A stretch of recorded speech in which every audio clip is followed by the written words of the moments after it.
Good evening, everyone, and welcome to this special council meeting. We acknowledge and pay our respects to the traditional custodians of this land, the Whadjuk people of the Noongar Nation, and their elders past and present. I'd like to advise everyone that the audio and video of this meeting is being live streamed to YouTube. I request everyone to please turn off your mobile phones.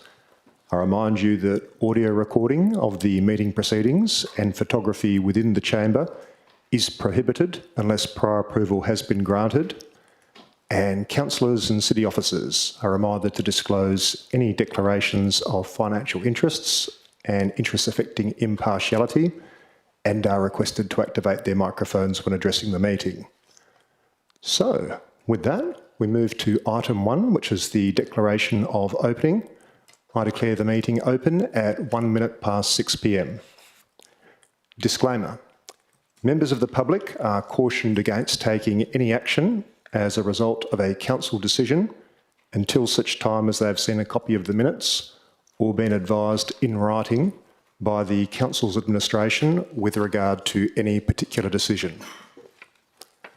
Item 2 is announcements from the presiding member, and I do have a couple of things to say here.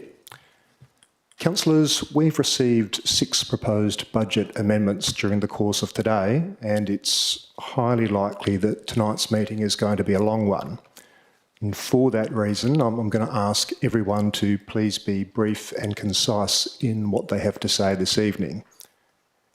If another elected member has already made the point that you intended to make, please consider whether or not you really need to make the same point, because if everyone speaks on every amendment, we might not get through the meeting tonight, and then I will be reluctantly compelled to move an adjournment of the entire meeting.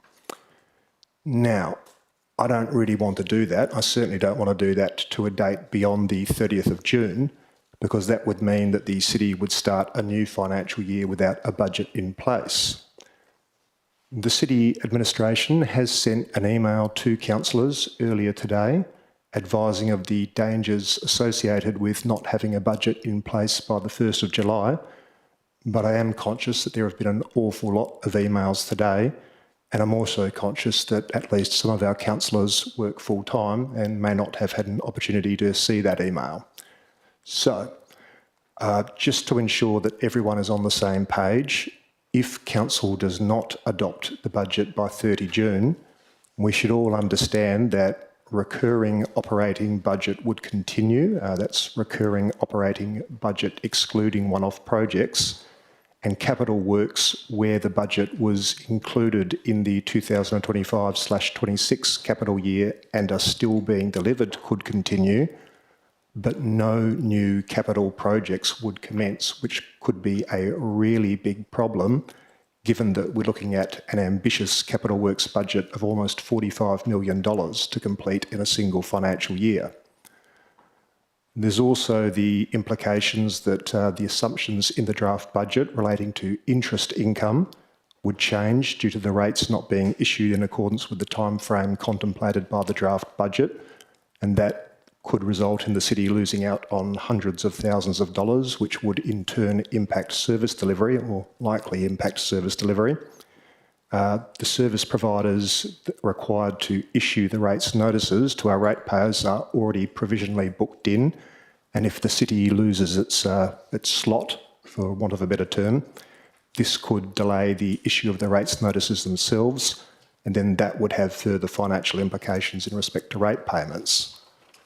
There would be consequences for project commencement dates and project completion dates, and it would also create avoidable and unnecessary uncertainty for the city administration, who would have to enter into a new financial year not knowing which projects will be funded and which projects are not being funded. So, for those reasons, I'm going to ask everyone to please be brief and concise. I'm asking for everyone's help tonight so that we can all get through tonight's meeting and not risk pushing the budget decision out past the 30th of June, because that could be very costly for our community. Okay, that's me. Item 3 is attendance. Item 3.1 is apologies. There's no apologies for this evening. And item 3.2 is approved leaves of absence. That's nil for tonight as well. Item 4 is declarations of interest. Councillors, does anyone have any interest that they wish to declare this evening? That's a no, okay. Item 5 is public question time. In accordance with Regulation 7 of the Local Government Administration Regulations 1996, all questions asked at this meeting must relate to the purpose of the meeting. I now open public question time at 5 minutes past 6 p.m. We haven't received any written submissions prior to tonight's meeting. We do have two. Do I late questions? All right. From the tray, okay. All right. I'm told that the... Who am I announcing? Mary Choi and Michelle Louise-Terry. All right. So we've got a late question from Mary Choi. If you'd like to come to the microphone, I can't guarantee you'll get an answer because they're late questions, but feel free to come and ask them. I submitted them, so I don't actually have the actual copy. It's on the tray there. Oh, okay.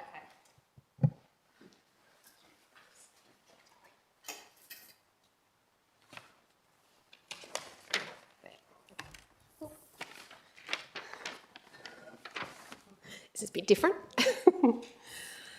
Thank you, councillors. Thank you, Mayor and councillors. My first question.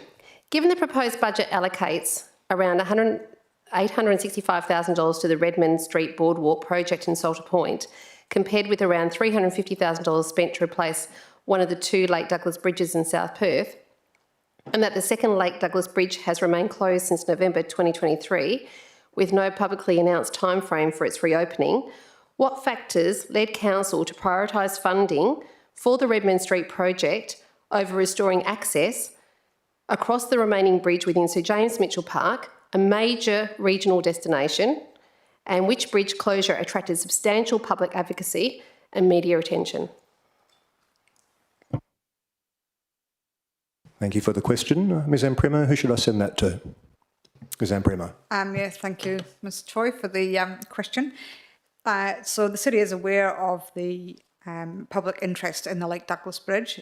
We also receive inquiries from the community relating to other infrastructure, and in preparing the draft Capital Works programme for Council's consideration in the budget deliberation, we look at a number of factors in terms of the priority, and then we present that to Council for consideration as to where that fits and how much we can deliver and how much expenditure is allocated to Capital Works.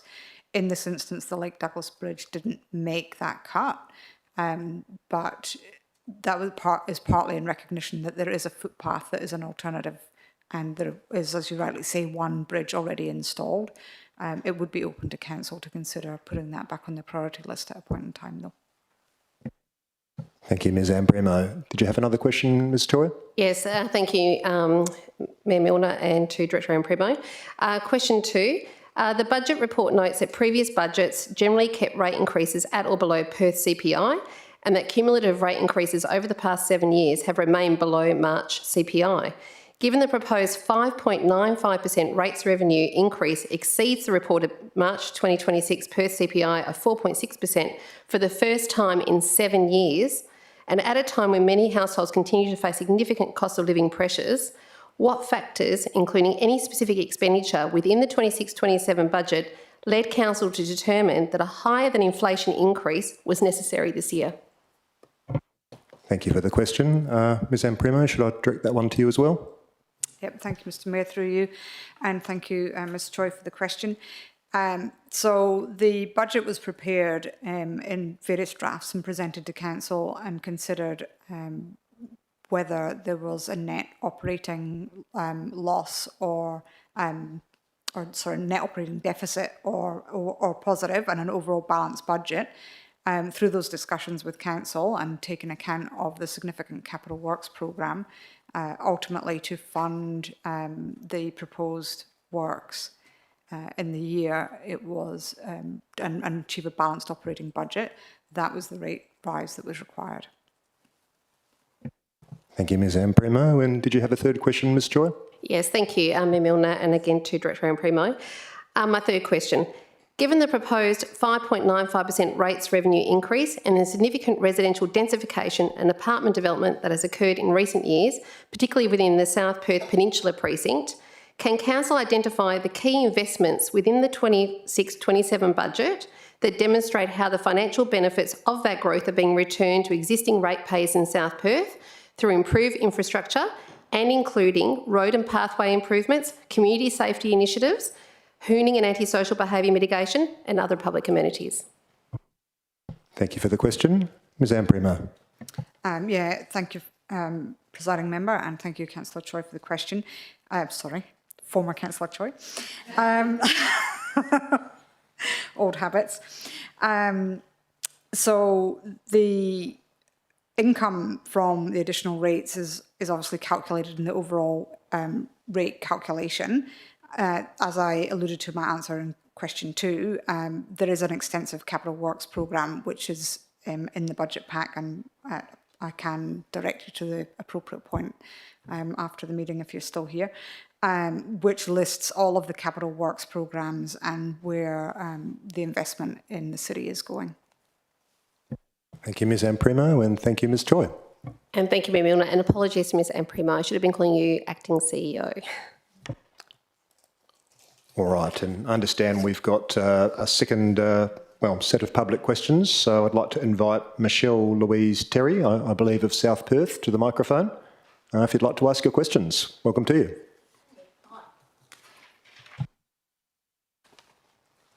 Okay. So my first question would be, given community concerns reported near misses and public requests for a double gated entry system at the recently completed Como Small Dog Exercise Area, which is adjacent to nearby roads, including situations where dog owners must manage multiple dogs entering and exiting through a single gate, simultaneously creating a risk of dogs gaining access to nearby roads. Can Council please explain why funding has not been included in the 2026-27 budget to address the issue? I'll put it to the administration, but Council hasn't actually made a decision yet. But Ms Amprema. Yeah, thank you for the question, Ms Terry. The city acknowledges that there is community interest in providing double gates at the enclosed dog exercise area. However, there is also a requirement for dog owners to have effective control over their dogs when using that facility. It is open to council to request and include in the budget a double gate for those dog parks, and if council were so minded, then we would be able to deliver them. Considering that all other dog gated areas have a safety net, because I personally have gone Ms Terry, I and need to interrupt here. Public question time is for public questions, that's but okay, it's not a back and forth That's between okay. the community and the officers. Question 2, given that Perth's CPI is publicly known to be 4.6%, how can the council justify the proposition of a 5.95% increase on rates for the next financial year? Is there a deficit that the community should be aware of? Thank you for the question. Ms Amprema. Thank you, Ms Terry, for the question. Through you, Mr Mayor. The rates, as explained in my answer to the previous member of the public, is proposed to cover the extensive capital works programme in asset renewal. So that's predominantly the capital works programme is around asset renewal, and that's to maintain our asset portfolio so they service the community. And that is based on presenting a balanced budget. Okay, question 3. Since the Anstey Street crosswalk works has been completed as part of the current budget, with a few parking bays lost in the process, can the city please clarify the situation with the bays within the city's own commercial tenancy on the corner of Anstey and Angelo Streets? Thank you for the question. Ms Amprema. Thank you, Ms Terry. So the bays in the car park that you're referring to currently have some issues where the tree roots have grown significantly and are impacting the ability for cars to park in those bays. We're currently investigating that and looking at how we can make those bays accessible for the community. Thank you, Ms Amprema, and thank you, Ms Terry, for the questions. There's no other questions, late? No? Okay, all right. So in that case, I will now close public question time at 6:15 p.m. That brings us to item 6, which is deputations. This evening, we did have one speaker who would have up to 10 minutes to address council, but that speaker is Ms Joanne Ord, who doesn't seem to be here at the moment. So her being the only speaker, I'll move on to, Councillor Raison. Yes, excuse me, Mr Mayor. So I did receive, and I don't know if all councillors received, one deputation that I forwarded to governance, and I'm not really sure how somebody who was unwell, but they forwarded that, but I'm not sure what the position is in relation to that. In fact, I think Ms Ord has just arrived, which was perfect timing because we just opened up item 6. So Ms Ord, if you'd like to come to the microphone.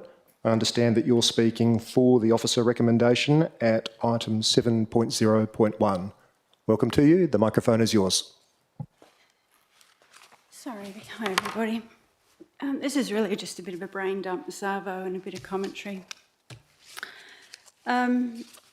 So reading this budget was a little sort of uninspiring, if truth be told, but this doesn't really flow because, like I said, it is a just my thoughts. But I do acknowledge the times we find ourselves in, and it is important to still maintain or make attempts to balance the budget and be fiscally responsible. It's not an easy thing to do in this current economic situation, and it does make things a little harder. One councillor mentioned on Tuesday night that funds are particularly tight, and that is indeed true, not just for local governments. So I did have a look around at what other local governments are doing, and they sort of range in their revenue rate increases from 4.8 to 6.75 and under their proposals. And so this 5.95 kind of sits somewhere in the middle of that range.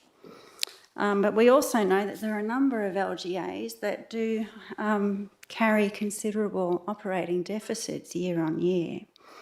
And thankfully our city is no longer one of those.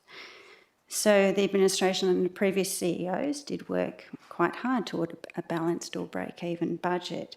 And this was achieved in the last few years, and now the current administration under acting CEO has sought to continue this trend. And it's really something to be quite proud of, I feel. So some might want to take what you might call the populist route and keep the rates at a revenue increase of CPI. But that would very likely put us back into an operating deficit. And by all accounts, you know, every 1% drop is in the vicinity of $500,000. But I'm sure the administration has done their own modelling on that. I'm also cognizant of what's happening around us in the world. You know, there's war, inflationary pressures, the city's limited ability to diversify revenue, a heavy reliance on rates, limited opportunities to apply differential rates, and wages pressures. So I just made a few notes about the various bits of the budget that stuck out for me, and as in any budget, there's always someone or something that misses out. Some people view certain things as important, to others they couldn't care less. But I do see that this is our largest proposed CapEx spend ever. Last year's was the most, but this year we exceed that, and that's quite impressive. I did note that there was a workshop for Challenger Reserve earlier in the year with rescoping, but I couldn't locate any budget allocation that indicated a progression of Challenger Reserve in a meaningful way, whether it be towards detailed design or just some sort of progression of that project life cycle. And I realise that a funding paper will come to council later on, but I can assume that that still remains as there's no allocation as the budget stands. I noted also that at the mid-year budget review, the Elderfield Boardwalk replacement was deferred to 26-27, and yet doesn't appear in this budget.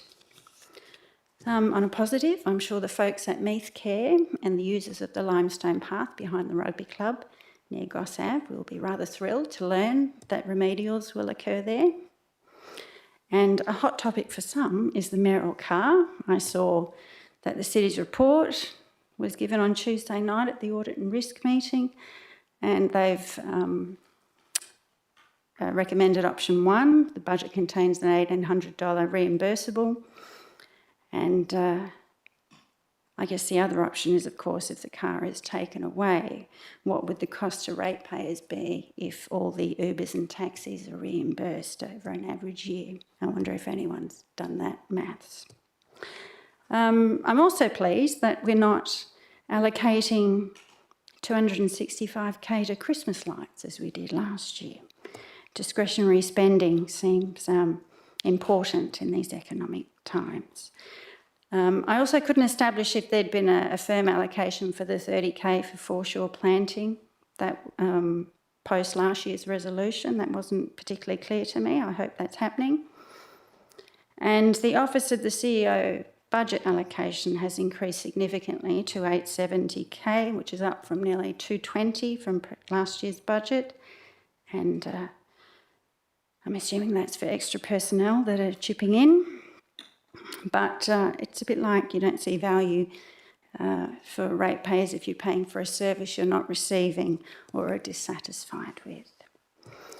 The City of Perth psych assessment cost them about 65 grand, and they made an allowance of 180k for recommendations and improvements. So I couldn't see any type of allowance in our budget, assuming such recommendations and improvements might be made. And I'd be a little disappointed if the administration hadn't suggested that would be financially wise in these circumstances. But I guess we'll be juggling some funds later in the year if needs be. And it was notable to me that employee costs last financial year were budgeted at 34% and this year have risen 7% to 41%. And it was not clear if those are entirely new positions, temporary employees, or a combination of wage increases.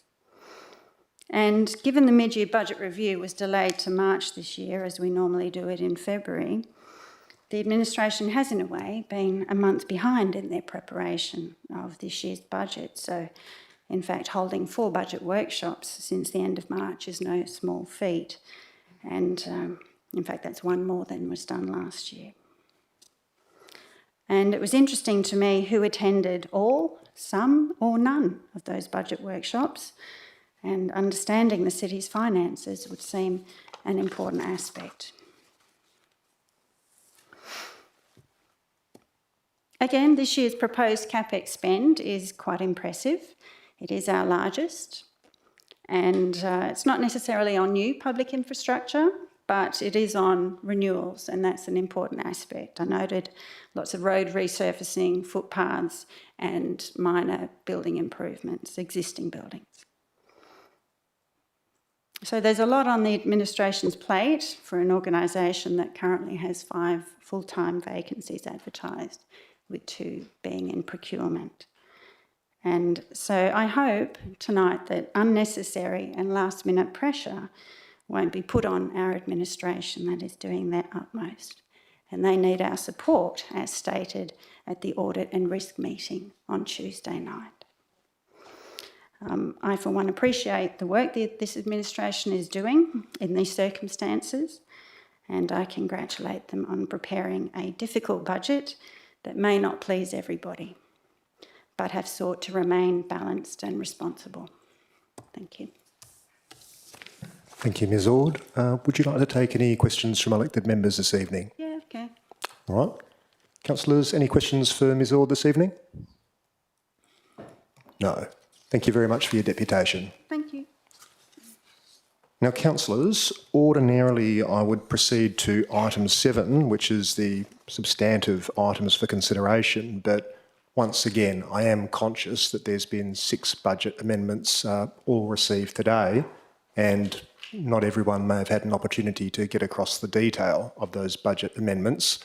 So I'm going to move an adjournment for 20 minutes to give anyone who might not have had an opportunity to read those budget amendments, give them a chance to read those. Would someone be kind enough to second that? Councillor Russell, thank you. Before you move that, or before you vote on it, I've only got 5.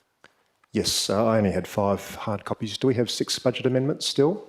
Or has one been withdrawn? Mr Hindle.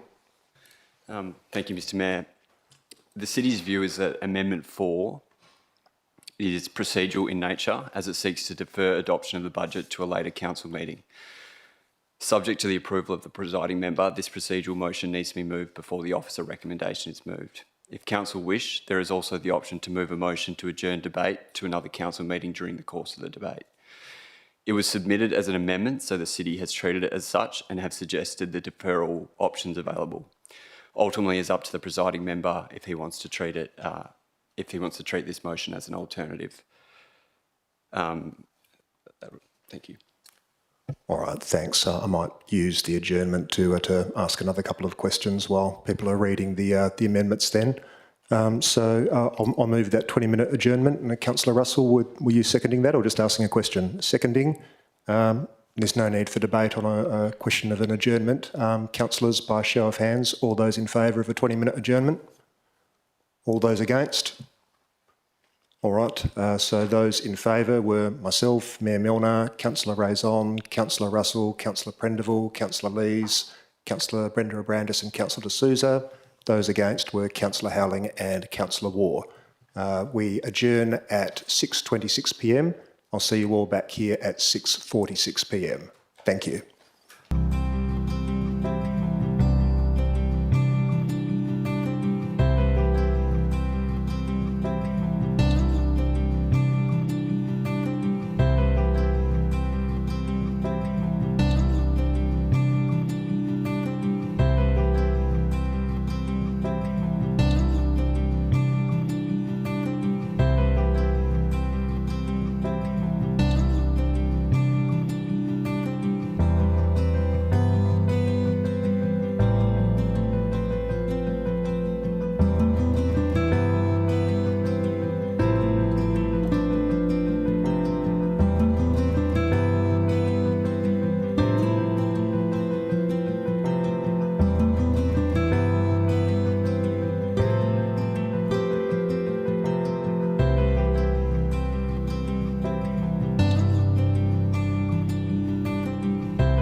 That's 6:46, so welcome back everyone.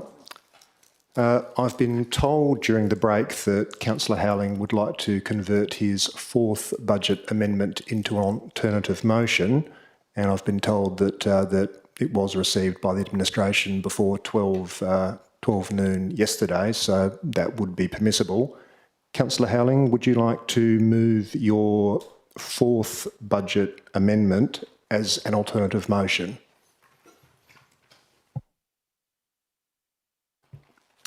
Thank you, and it was submitted as an alternate. And firstly, it is that we defer the adoption of the 25-26 annual budget to a special council meeting, and there may be a date proposed, 29 June, to enable further consideration of the funding initiatives not included within the budget, reduce the funds proposed to be put into the reserves, which is presently proposed at $10,098,259.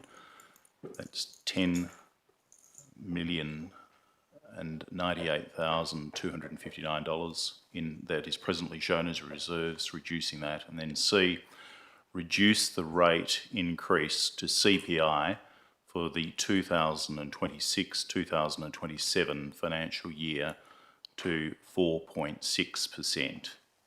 Thank you, Councillor Howling. I'll see if anyone wants to second that. Does anyone wish to second Councillor Howling's alternative motion? Councillor Waugh. Councillor Howling, the floor is yours for your reasons. Thank you. We do have legislatively until the 31st of August to adopt a budget. We are here tonight in a position where I am unable to support the budget. The first time I reviewed it was about a week ago as a result of having received the draft budget at that particular point in time, notwithstanding the fact that there were workshops discussing various aspects of the budget. I'd never seen it in its full detail.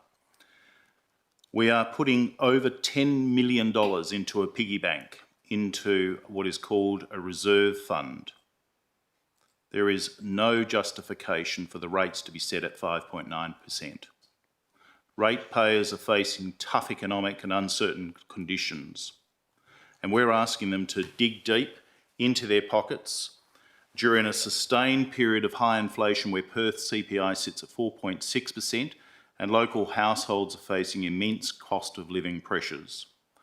The long-term financial plan was modelled on a rate increase of 2.5% for this budget. A higher rate increase may be warranted if the community was wanting new or increased services or external factors that put extra pressure on the budget. But the proposed 5% is higher than the CPI 4.6% and does not include any new services or any new major projects. It was not determined by what was needed. It was determined on what other people are doing or other local governments are doing around us. We're told that this rate hike is prudent, a prudent effort to cover the rising costs and maintain financial stability, but the numbers on our balance sheet tell a very different story. We don't have a funding crisis, we have a project delivery and cash hoarding crisis. The city undertook a comprehensive community survey, and that survey told us that the top priorities for our community are, firstly, community safety, secondly, parking and traffic, thirdly, community recreation facilities, and fourthly, economic sustainability, urban greening and cooling. We have not listened to our community when we're putting this budget together. In relation to the community safety and parking and congestion, we've only allocated $180,000 in the operating budget. Why was there no consideration of the patrol service in the budget that is being put forward? We only need to look at our neighbouring local governments such as Melville and Canning, who are both operating such services very successfully. I need to ask myself, why are we not putting more into CCTV and the number plate recognition cameras as part of initiatives to improve community safety? We have been unable to deliver measures to address hooning on the peninsula despite repeated commitments to do so, and in December 25 we requested the administration to present as part of the budget the costs to address the hooning, the nitrous oxide use and additional CCTV. This hasn't been done. Why? And on the South Perth Peninsula, where residents stood in this chamber in December 25, pleading for an action to take, or for us to take action to stop dangerous hooning, this budget now allocates only $481,500 to our entire local government traffic management capital program. We resolved to trial a closure of Car Park 11 in February. This still hasn't eventuated. We know that the infill will continue to occur and our population will increase, and we're not planning for the future in terms of safety and security and parking. When I first stood for election for the City of South Perth, I did so because many of our community facilities were already showing their age. Some of them and some of the infrastructure is as old as South Perth Hospital, where I was born in 1969. I believe our community deserves better. Yet we continue to struggle to deliver projects that our residents need and deserve. We have $50 million in revenue. We're well resourced. We have $2.9 million in asset replacement reserve. We have a further $19 million in capital community facilities reserve. We have $17 million in a financial sustainability reserve. But we're not spending any of this money in the budget. And why? Our ageing assets and upgrades need it. Our community is desperate for the better facilities that they want to enjoy. There's no mention of Challenger reserved in the draft budget, despite the expenditure being in the vicinity of $150,000 that has already been spent for consultation and concept design work in both 25 and 26. Both the pavilion and the bowling club require upgrading to be in line with the city standards and community expectations. That is 5 minutes, Councillor Howling. I'll move a motion that you be granted a further 5 minutes to speak. Would someone second that motion? Councillor Prendeville, thank you. Councillors, please cast your votes on a motion that Councillor Howling be granted a further 5 minutes.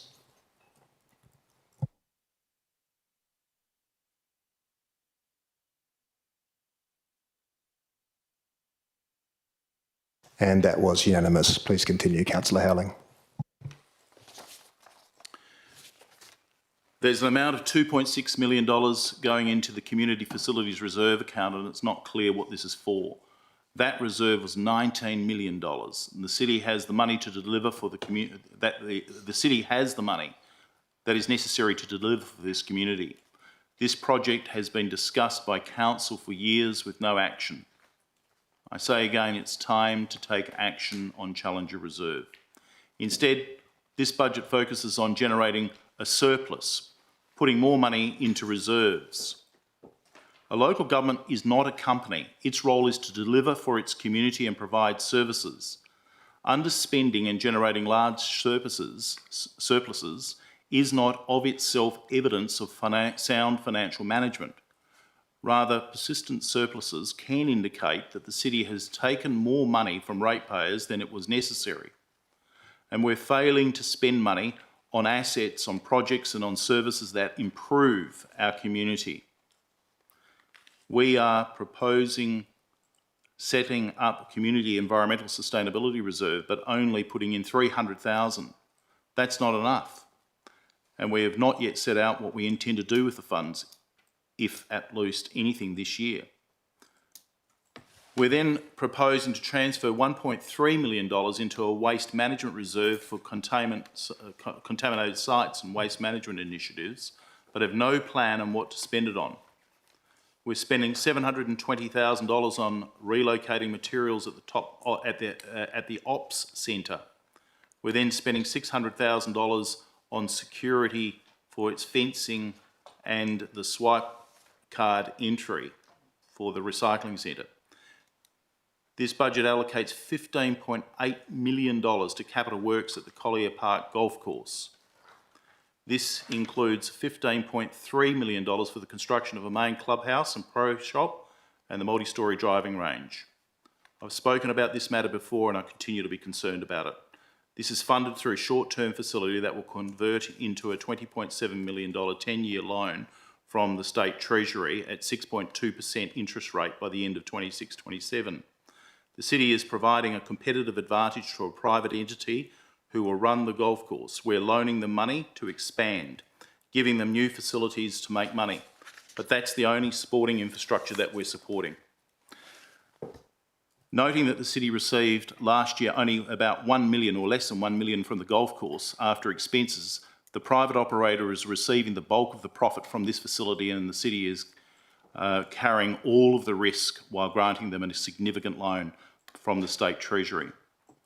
General ratepayers are funding the $1.5 million in capital works at the golf course, including $207,050 for the safety netting, $166,500 for the green construction and $78,000 for concrete pathways.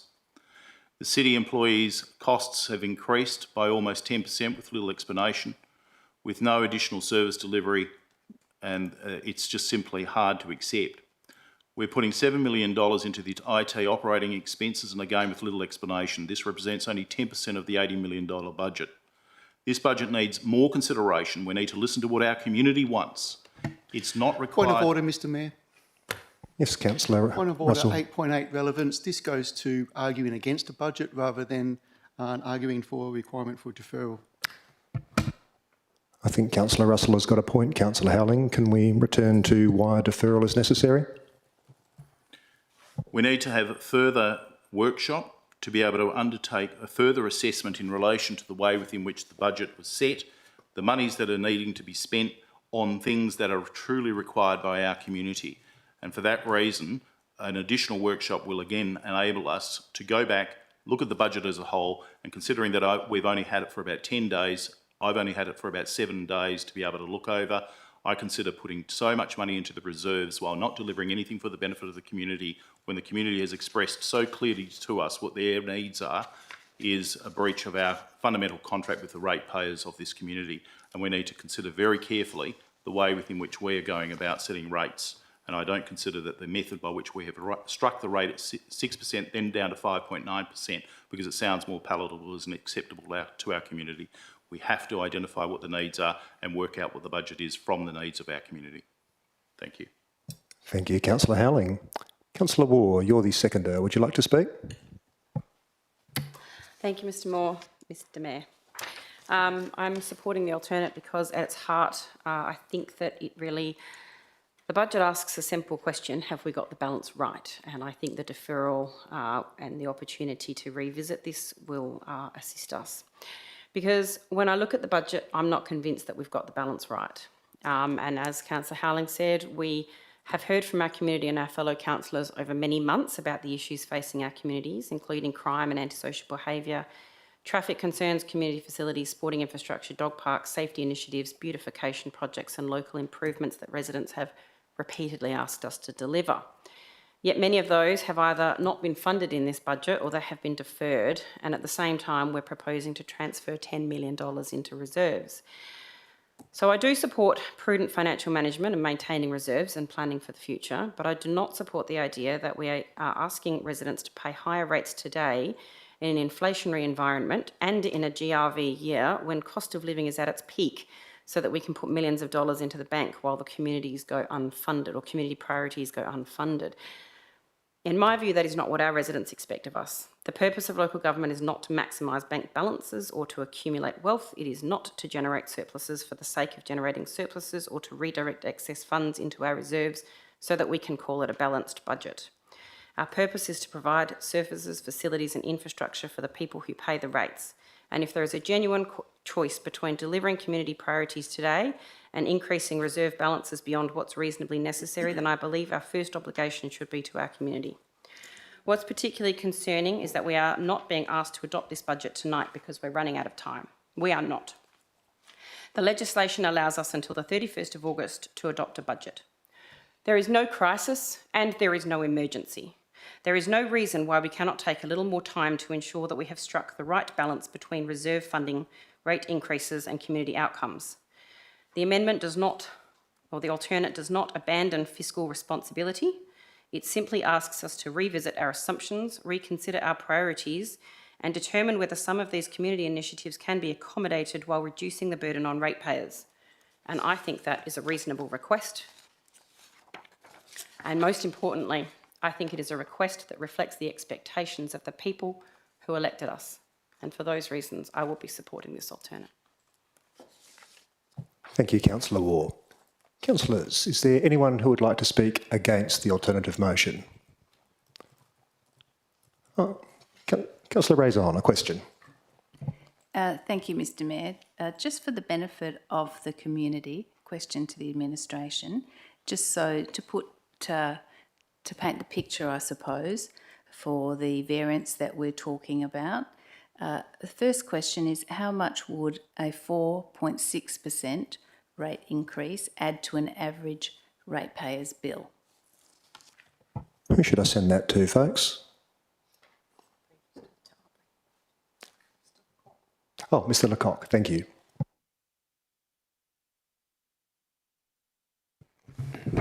Through the Mayor, that would be approximately $100. Thank you. That was $100. Thank you. Second question, how much would a 5.95% rate increase add to an average ratepayer's bill? Mr Lecoq? Again, through the Mayor, approximately $130. Thank you. So it's a difference of $30 for an average ratepayer bill? Yes, that's correct, based on historic averages, correct, yes. Thank you. Thank you, Councillor Raison and Mr Lecoq. Is there anyone who would like to speak against the alternative motion? I might say a few words. Councillors, when I was little, former Australian Prime Minister and Treasurer Paul Keating would sometimes talk about the magic pudding. And he was referring to the classic Australian children's book, I think from 1918, that talked about an endlessly renewable, magical pudding. And the magic pudding metaphor is intended to illustrate the problems associated with spending money without knowing where that money is coming from, or thinking that we can cut or redirect funding without consequences. We've had 4 budget workshops and they were open to all councillors to attend and participate in, and everyone has had the opportunity to propose cuts or reductions to existing services or programs if they wanted to redirect those funds to other purposes. Everyone has equally had the opportunity to propose cuts or reductions to existing services and programs if they wanted to get us to a 4.6% rates movement. But maybe I was out of the room at the time. I did attend all 4 budget workshops. I didn't hear any arguments to that effect. I didn't hear anyone proposing those cuts in services. I didn't hear them then, and I don't hear them now. I seem to recall some of the councillors seated in this very room previously making the argument, quite recently, that the city wasn't spending enough on infrastructure.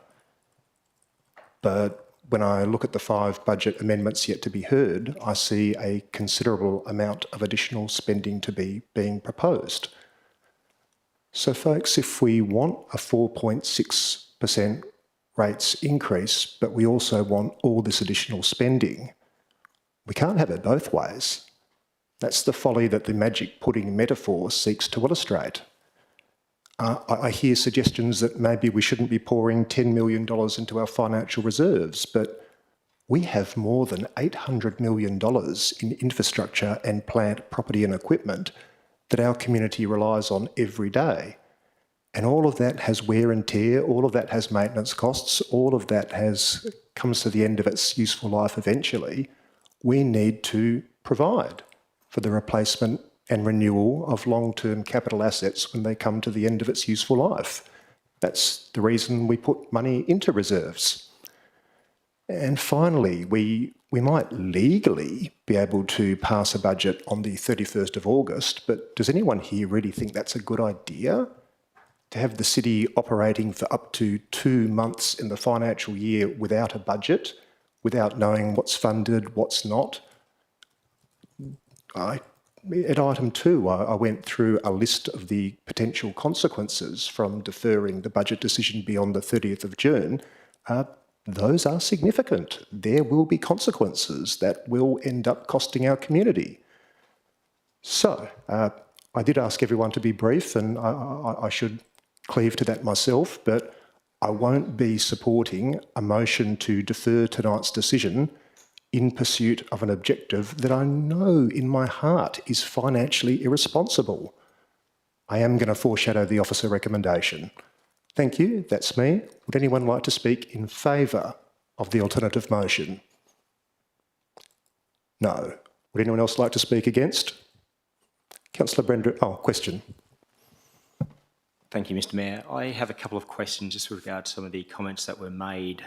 So first, specifically for the administration with regard to reserves, comments were made that we are building our reserves and we're obviously, the comments were around maximising our bank balances. And I am concerned that our reserves have been thought through quite methodically. Could the administration please provide a bit of guidance as to whether the reserves have a purpose and also are a consideration for future long-term capital expenditure? Thank you. Mr Lecoq, should I send that your way? Through the Mayor, every reserve has got a stated purpose as per the budget as to what its function is, as well as the source of funding and the application of those funds and what its intent for future use are and what it's being set aside for. Thank you, Mr Lecoq. Councillor Brenda Abrandis. Yes, thank you, Mr Mayor. Another question for the administration. We also heard comments this evening with regard to the delivery of our services as a city. And from reviewing the budget and the workshops, I understand that we have got a significant amount of both operating and also capital expenditure with regard to service delivery. Comments were made about the under delivery and also not reflecting enough in the beatification of parts of our city.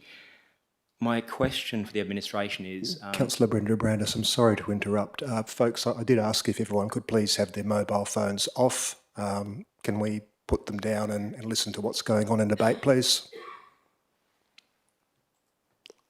Thank you. Sorry, Councillor Brenda Abrandis, please continue. Thank you, Mr Mayor. So my question for the administration is, given that we are proposing a budget which is slightly higher than the CPI, and taking into regard the comments about not delivering to the expectations, could the administration please advise whether the delivery of our services based on this budget would be meeting the expectations that we have been trying to achieve over the past few years, or if we aren't achieving those expectations, would it be reasonable to increase the budget further? Thank you. Who should I send that to, folks? Ms Amprema? I'll try and answer your question if I think I've got the gist of it correct. So the proposed budget is broadly consistent with Council's adopted strategic direction and the long-term financial plan. With respect to delivery, the capacity of the organisation to deliver more capital works is constrained by resources available, and we'll probably have a capital works programme that is pushing the boundaries of our capacity to deliver. Thank you, Ms Amprema. Councillors, is there anyone who would like to speak in favour or against the alternative motion who hasn't already spoken? Councillor Prendeville. Thank you, Mr Mayor. I'll be brief. I'm going to speak in favour of the motion. I think there's something that I've sort of struggled with the current budget and working through everything since it's been presented to us also.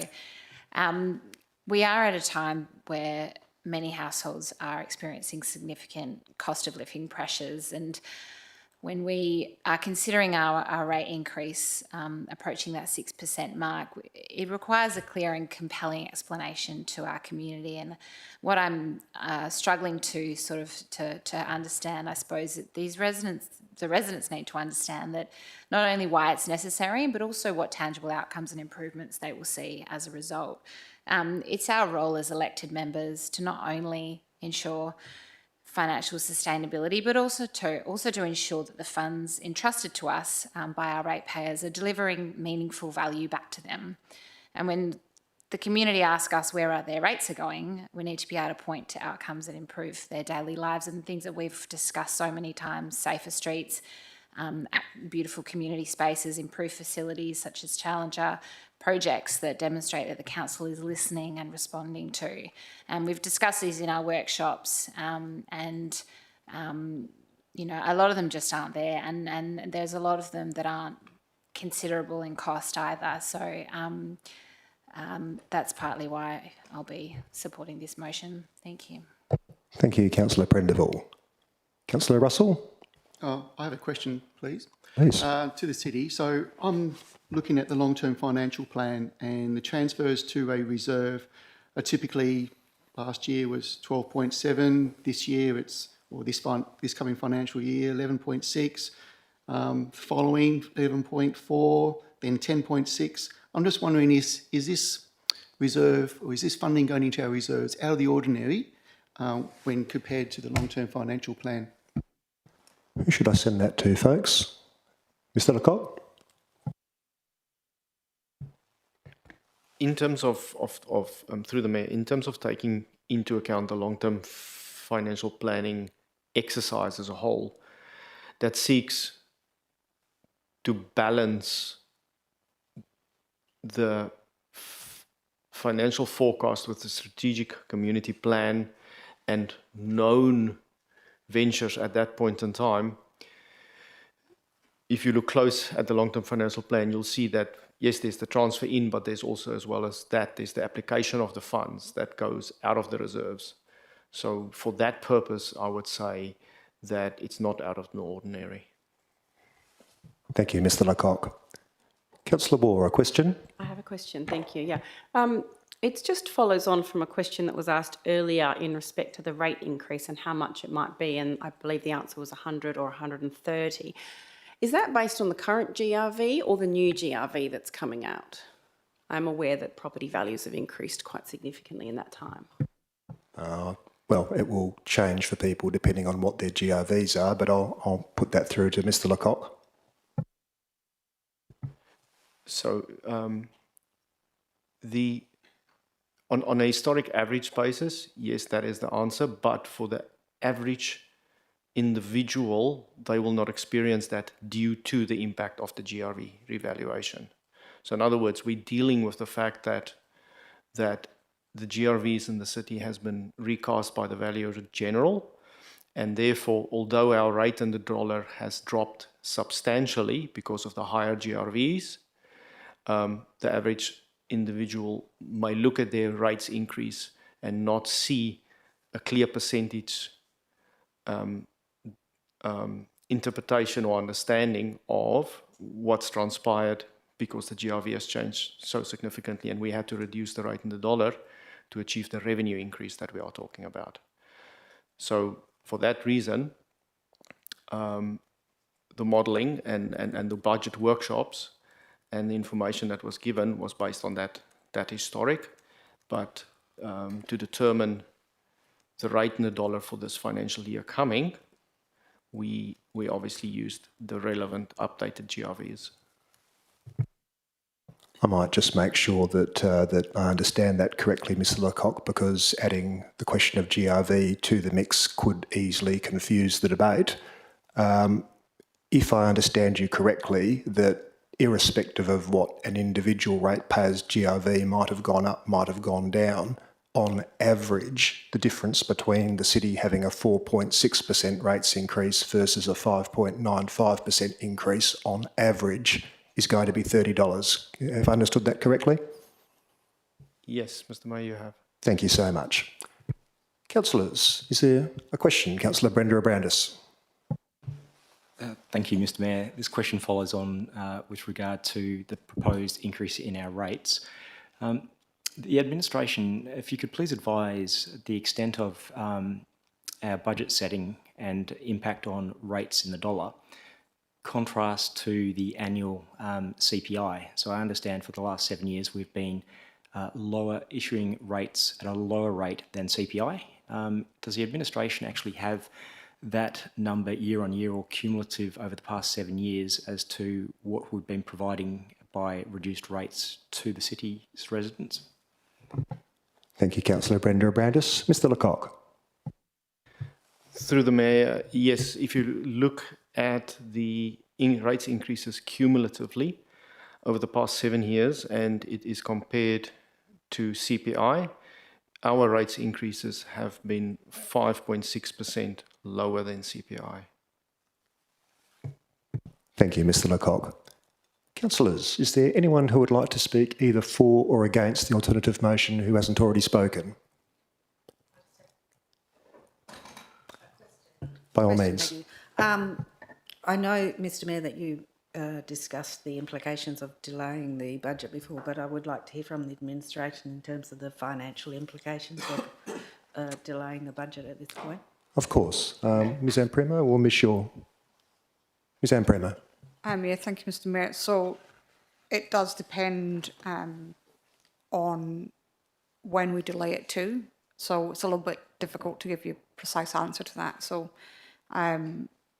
the financial impact, particularly around the rate assumptions, would be impacted where it starts, meaning that we collect the rate at a later date and the cash flow projections change. And then therefore the interest on money in the bank reduces and those assumptions change within the budget. Like obviously if we're having more workshops and another special council meeting, there's a cost associated with that, but the most significant financial impact would be if we ultimately correct the rate instalment at a later date. Thank you, Ms Ampremo. Councillor Russell. Just a procedural query. In order for this deferral to be in order, does a specific date need to be included? Mr Hindle. Thank you, Mr Mayor. There are 3 ways to call a special council meeting in accordance with the Act. The Mayor can call one, 1/3 of council can call one, or the CEO. Given the circumstances surrounding this matter, I would say the CEO would have to call the special council meeting. Thank you, Mr Hindle. Councillors, is there anyone who would like to speak for or against who hasn't already spoken? A question, Councillor Brender-Brandis. Thank you, Mr Mayor. I just have a couple of questions just with regard to the alternate motion. So point C, it talks about a 4.6% CPI. Can the administration confirm if the CPI for the March 26 year end is 4.6% or 4.8%? That's my first question. And then my second question is just with regard to the purpose to which the reserve funds of over $10 million would be put, if we have an indication as to what the purpose would be. Thank you. Who should I send that to, folks? Mr Lecoq? The actual CPI was 4.6 for March. In terms of the reserve funds, those are obviously funds being transferred into the various specific reserves for future users, and the budget does apply some of those funds in the current budget year as shown on the capital schedule. I feel that it's probably worthwhile pointing out as well that in the past, those reserves advanced funds to the underground power schemes, and a lot of those funds going back in, especially in the context of the Community Facilities Reserve and the Financial Sustainability Reserves, the $2.6 million there and the $1.6 million that's getting transferred back, $1.7 million that's getting transferred back is indeed the repayment of the loans, effectively the repayment of the loans by the municipal fund to the reserve fund that advanced the funds for the underground power schemes. Thank you, Mr Lecoq. Councillors, is there anyone who would like to speak either for or against the alternative motion who hasn't already spoken? Councillor Brender-Brandis. Thank you, Mr Mayor. I'm speaking against the alternative motion. I'll keep it fairly brief. The amendments and the alternatives were only provided late this afternoon, and with a matter of good governance, if we had sufficient time to actually consider the alternate and also the amendments, it would have actually made this an easier process for all of us. We have had 4 budget workshops, we have had deliberations, we've pulled apart the capital item, capital expenditure, operating expenditure, revenue streams. we've had sufficient opportunities to actually consider the budget, and I don't think we're actually in a good position tonight to actually present an alternative to actually delay the budget any further. Concerns around the budget being adopted and set in time, given that this is a GRV valuation year, and enabling the administration to understand exactly what has been approved with regard to capital and operating costs is important. I think we should be proceeding this evening and adopting the budget. Understanding that for the last 7 years, the city has actually set budget increments and rate in the dollar increments at lower than CPI is a very important aspect to understand. We've seen significant cost increments over the past couple of years, and this is a small correction in comparison to the over 5% reduction that we've actually had against CPI for the last 7 years. The differential is approximately $30 on average for each ratepayer, and it is a small increment taken into consideration over 5%, which has been saved over the past 7 years. For these reasons, I consider that we should move forward, we should adopt the budget, and we should not delay the process any further. Thank you. Thank you, Councillor Brenda Abrandis. Councillor Russell. Thank you, Mr Mayor. Just another procedural question. I'm just looking at this in face value. So this alternative just asks for a deferral of the annual budget to some future date. So we will be here doing exactly the same thing, looking at this same budget at a future date. It doesn't ask for any workshops prior to that. So I'm just wondering how this actually works in the eyes of the city. Ms Anne Premo, should I send that your way? So if council resolved to defer it tonight, the administration's view would be that the CEO would call, or the acting CEO would call a workshop for council to consider the matters, and then we would represent a budget. Thank you, Ms Anne Premo. Councillors, would anyone like to speak either for or against Councillor Howling's alternative motion who hasn't already spoken? No. Councillor Howling, you have 5 minutes to rebut any arguments made during debate, if you would like to do so. Thank you. Firstly, to suggest that this is something akin to a magic pudding is building a straw man and suggesting something I've never said and making it look silly, what I'm saying.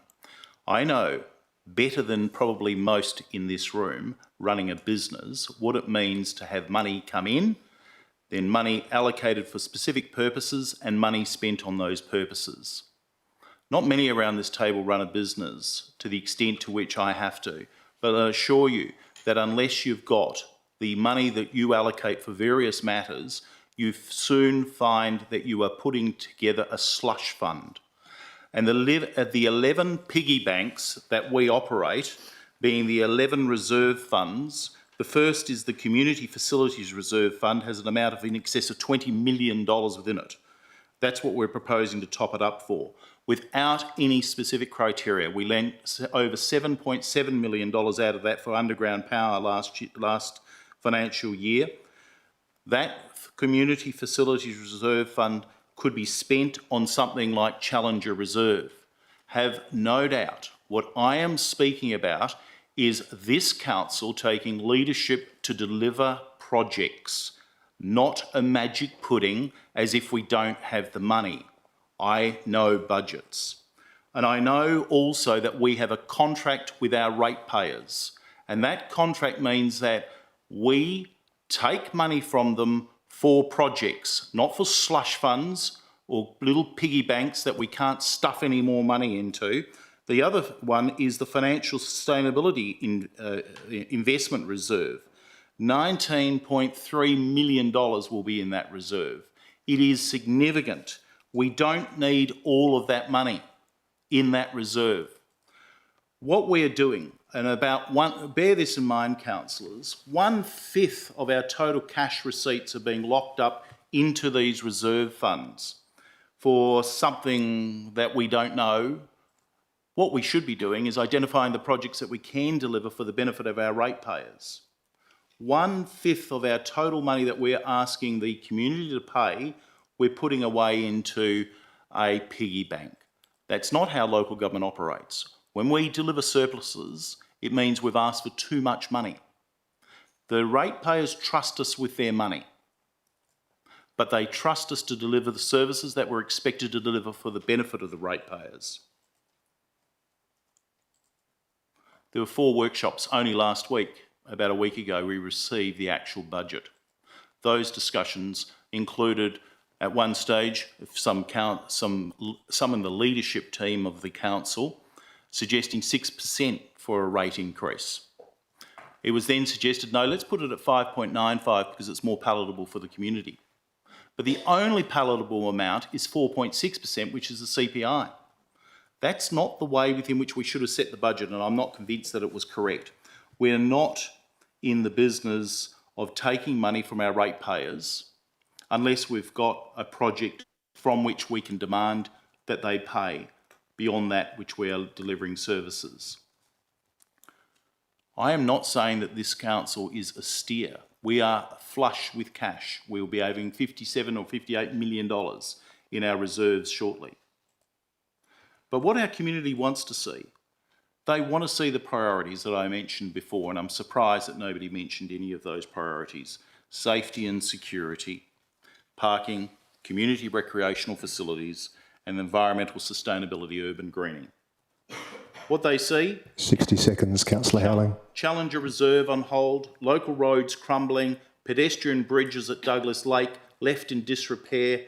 They see modest improvements in safety, but nothing of any special nature. We should not be putting more money into reserves.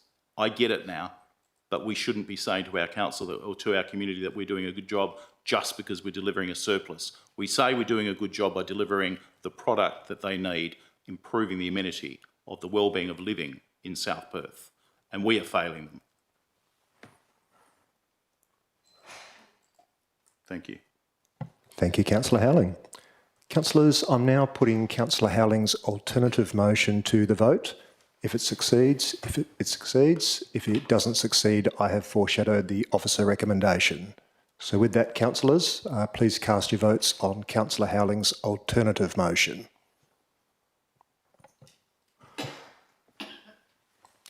All right, the votes are in. Those who voted in favour of Councillor Howling's alternative motion were Councillor Blake de Souza, Councillor Tim Howling, Councillor Hayley Prendeville and Councillor Bronwyn Moore.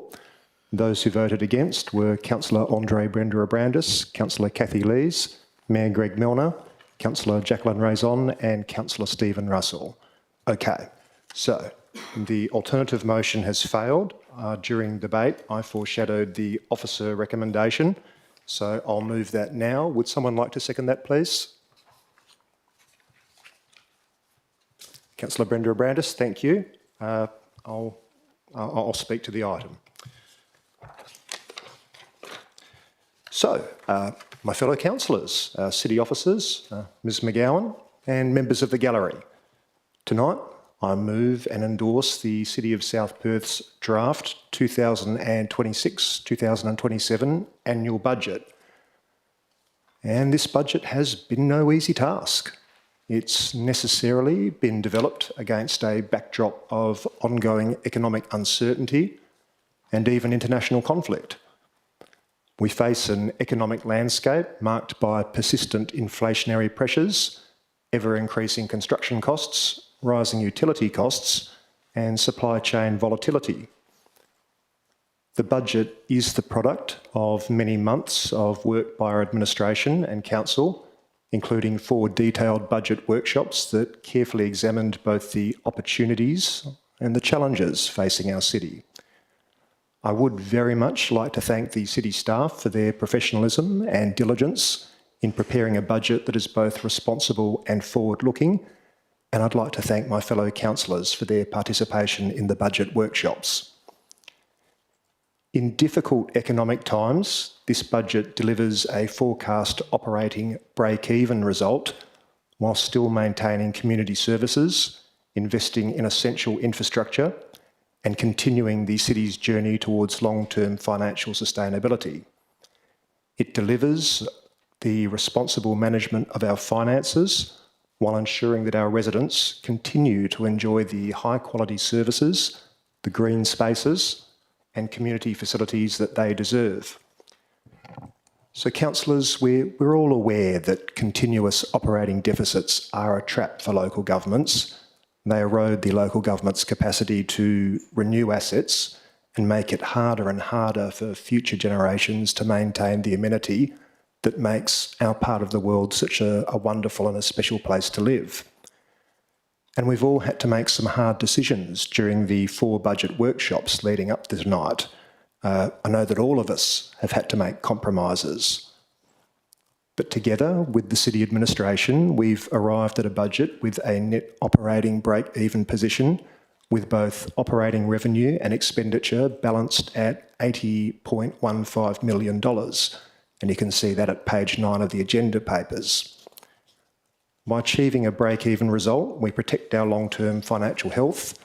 But councillors, the real highlight of the budget, at least for me, is our very substantial $44.92 million capital works program. And I think that really is the largest capital works program the city has ever had by a pretty substantial margin. But it is necessary, councillors. A financially responsible city does not let its infrastructure crumble.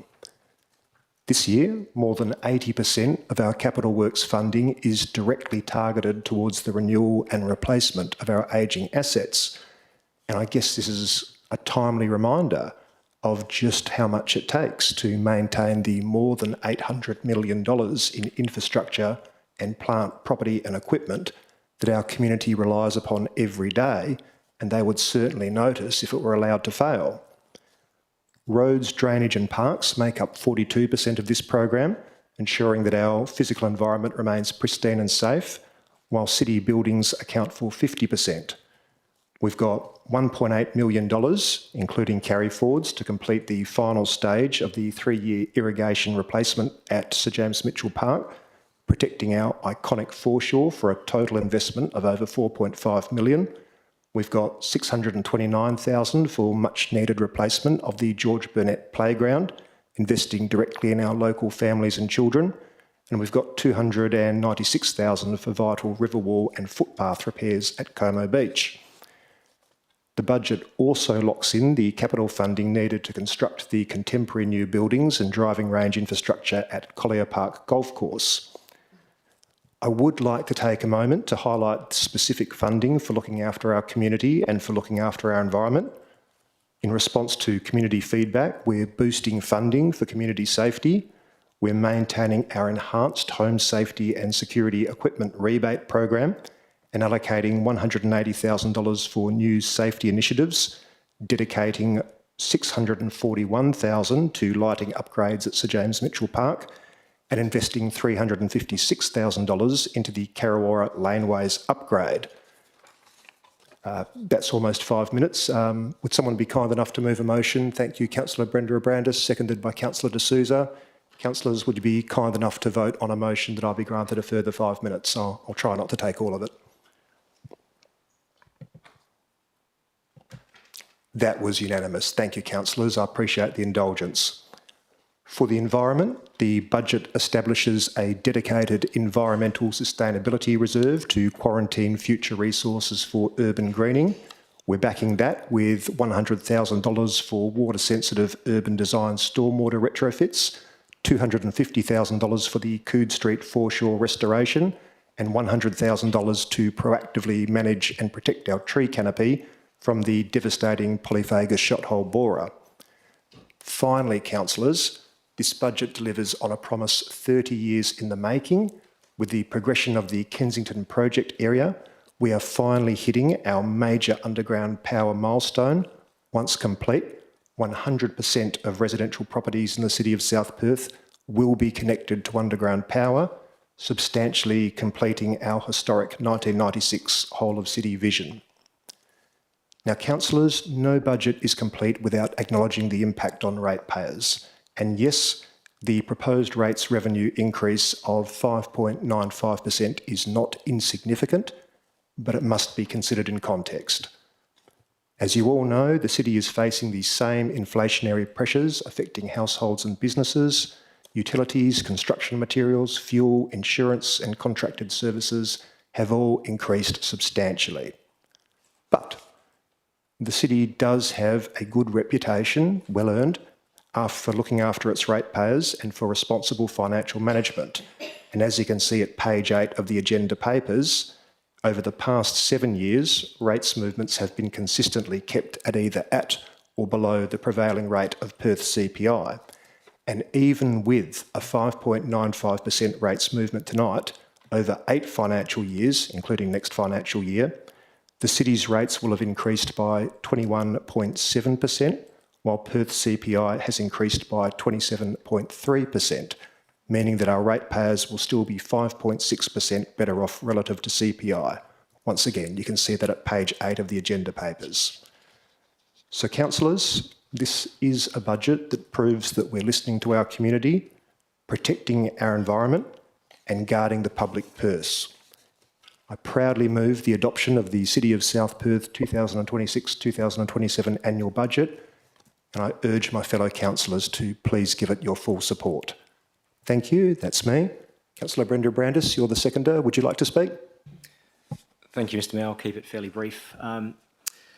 The budget does deliver a substantial capital program, and that represents a significant investment back into the community. We have spent 4 budget workshops the last 3 months deliberating over the capital and the operating budget. This is a very well-balanced budget. It is not a budget which actually seeks to actually return a significant surplus. It does not do that at all. Financial prudence over the past 7 years have actually resulted in the council endorsing and approving budgets at a lower rate than CPI, and as previously mentioned, cumulatively 5.6% lower than CPI. The budget does cover a lot of aspects. We have got significant capital works in the pipelines, but again, the administration have got the capacity to only deliver what's contained in this budget for this year, and the reserves will reflect future capital replacement programs. For these reasons, I do support the budget, and I do appreciate the amount of effort and time the administration have put into collating the budget, providing detailed workshops and presentations, and responding to all of our questions. The budget is a very appropriate budget given the circumstances and given the increased costs that everyone is currently experiencing. So I support this budget, and I encourage my fellow councillors to support this as well. Thank you. Thank you, Councillor Brenda Brandis. Councillors, is there anyone who wishes, Councillor D'Souza, a question or speaking? I'd like to move an amendment to the budget, Mr Mayor. All right. Would you like to read your amendment? Yes, thank you, Mr Mayor. The amendment is as follows. 1. That the draft annual budget 26-27 be amended to include a $60,000 allocation for a physical entry statement for the suburb of Waterford to be located at the road median or the south edge of the intersection of Manning Road, Kent Street and Waterford Avenue in the suburb of Waterford, and that this cost be funded by a corresponding $60,000 decrease in the Capital Works Program line item slab replacement program. 2. The Waterford Entry Statement Wall project, as defined above, is to include design, consultation and construction of a new wall structure and signage displaying Waterford in raised lettering. And 3, once design options are prepared, convene a briefing or workshop and present design options to invited Waterford residents for input and feedback. Thank you, Councillor D'Souza. Councillors, would someone like to... Councillor Prendeville is seconding. Councillor D'Souza, the floor is yours. Thank you, Mr Mayor. For decades, a statement wall at the entry to Waterford on Waterford Ave provided a distinctive visual cue marking the entry to suburban Waterford. It provided amenity and a sense of pride of place amongst the Waterford community. The former wall was on private property and recently fenced around, hence permanently removing this feature from the public viewing domain. The Waterford community have come to appreciate the importance of this entry wall.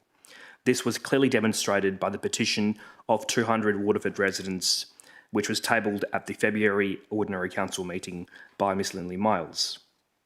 This petition calls upon Council to, quote, commission a physical entry statement. This motion is a response to that. Funding of this project via this modest budget allocation will restore the sense of place and community pride. I have drafted this budget amendment to be net neutral on the city's fiscal position. It is funded by identified savings of $60,000 from the capital program. Specifically, upon advice of the acting CEO, the savings have been drawn from the $520,000 slab replacement program. This means the $60,000 of the least urgent slab replacement program works will be reprioritised and deferred till next financial year. The community consultation I have proposed, via clause 3 of my motion, it will ensure Council does something the community wants. This might also include further landscaping or greening. It is anticipated and the administration will prepare a few design options which can then be discussed at the said workshop.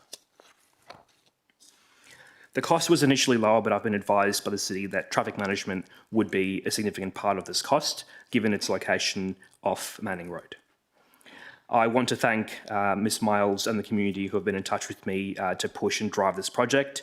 I've diligently pushed and advocated for this project for a long time, including during the budget workshops, and I hope Council will support its inclusion in the budget. Thank you. Thank you, Councillor D'Souza. Councillor Prendeville. Thank you, Mr Mayor. I'm incredibly supportive of this amendment, and I am grateful and commend Councillor D'Souza for bringing it. I'm actually extremely shocked it wasn't in the budget. I think at a minimum, when our community comes to us with a petition, something that's this important to them and to the area, it needs to be a top focus. I'd like to just acknowledge the deputation that was sent to all of the elected members by Ms Lindley Miles of the area. She's obviously put a lot of work and thought and heart into this as well, and I truly hope that that all of our elected members support this. It's really important, and this is purely listening to our community. Not only was it a suggestion, it came through as a community petition, and I think that's really important. Thank you. Thank you, Councillor Prendeville. Councillors, is there anyone who would like to speak against Councillor D'Souza's amendment? Councillor Brenda Brandis, a question? Thank you, Mr Mayor. I've got a couple of questions for the administration. Originally, when the entry statement was actually spoken about in budget workshops, it was indicated to be approximately $15,000 and it's now $60,000. Could the administration explain the increase, or it's roughly a fourfold increase on these costs? Ms Amprima? Yeah, thank you, Mr Mayor. So initial cost estimates were based on doing something on the existing wall within the median. Following further discussion, the option that was sought to be costed was something on the road reserve, adjoining the road rather than the median. Thank you, Ms Amprima. Councillor Brenda Brandis. Thank you, Ms Amprima. Thank you, Mr Mayor. With regard to the deferral of the capital program, so this is the footpath replacement program, can the administration advise whereabout that will be impacted? I'm just mindful of the replacement program obviously deals with unsafe pavement, such as moved pavements and spaces between pavements. So whereabouts has that been identified to not continue? And is that also in the Waterford area? Because the Waterford area does actually have a significant deficiency in pavements on either one side or on both sides of a lot of the streets. Ms Amprima. And through you, Mr Mayor, we wouldn't be able to advise as to which slabs wouldn't be replaced. Councillors. Councillor Russell, question or speaking? No, I'm going to speak against this, Mr Mayor. With respect to Councillor D'Souza, as I see he is just responding to his ward. However, I have to admit this motion reflects an issue that plagues local government, that is discretionary spending that goes beyond local government scope. I can see no community benefit for $60,000 funding of a suburb entry statement. If that's not bad enough, and I'm certainly in disagreement with the city here regarding deferral, the funding needs to be taken from the footpaths slab replacement program, a program where its objective is to improve safety and to improve accessibility of our pedestrians, which reflects a council-endorsed integrated transport plan. Where is the policy or plan for suburb entry statements? Indeed, I need to ask council, and indeed council should ask itself, why slab replacement funding needs to be rated when the Preston Street decorations, another discretionary item, has not been sacrificed. Thank you. Thank you, Councillor Russell. Councillors, would someone like to speak in favour of Councillor De Souza's amendment? Councillor Wall. I want to speak in favour, but I also want to just ask a quick question, if I may. Of course. I note in the reasons for change, it says here that the $60,000 was taken, and it says specifically upon advice of the acting CEO that the savings have been drawn from the $520,000 slab program. Can you give me a little bit more information about that, please? Ms Anne Primo. So they're not savings, it's deferral of part of the slab replacement programme. And one of the reasons, there was a number of options presented that could be used to fund it. However, we can't take $60,000 from part of a project. So if a project requires $100,000 to deliver it, we couldn't reduce that project by $60,000 because the $40,000 left wouldn't be sufficient to deliver the project that was intended. So we had to look for a budget line item where we could reduce the expenditure and still deliver the remainder of the works with that budget.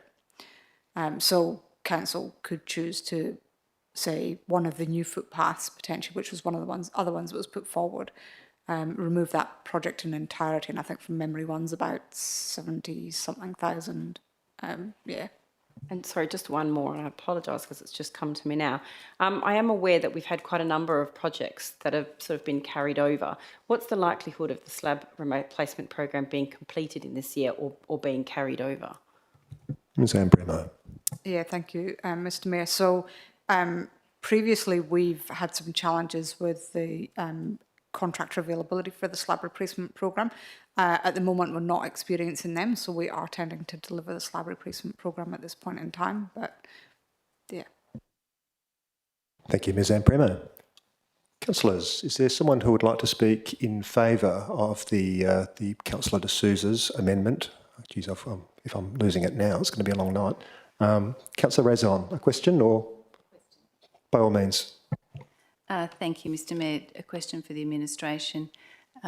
Prior to the beginning of the budget workshop process that council participated in with the administration, all councillors were asked to submit what was called a project proposal form. And essentially that was what each councillor wanted to advocate for inclusion in the budget. A significant number of those project proposals were not able to be included in the budget, and compared to historical years, and that was largely due to the large capital works program and the economic environment that we're currently in, including a global uncertainty. Is this an unusual year in terms of how many councillor requests have been able to be included in the budget? Thank you for the question. Ms Anne Primo. The budget as presented, I think ultimately didn't include any of the councillor requests unless there was consensus, unless it was a request from across council broadly. So if it was an individual request, it didn't end up getting included in the draft budget. Thank you, Ms Anne Primo. Councillor Razon. Shall I continue on in my position on the motion, or would you like to? If you would like to, either just let us know if either for or against, or you can. Okay.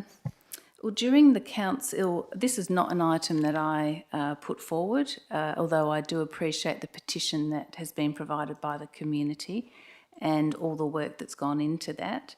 I also appreciate Councillor De Souza's advocacy. It's been ongoing in relation to this.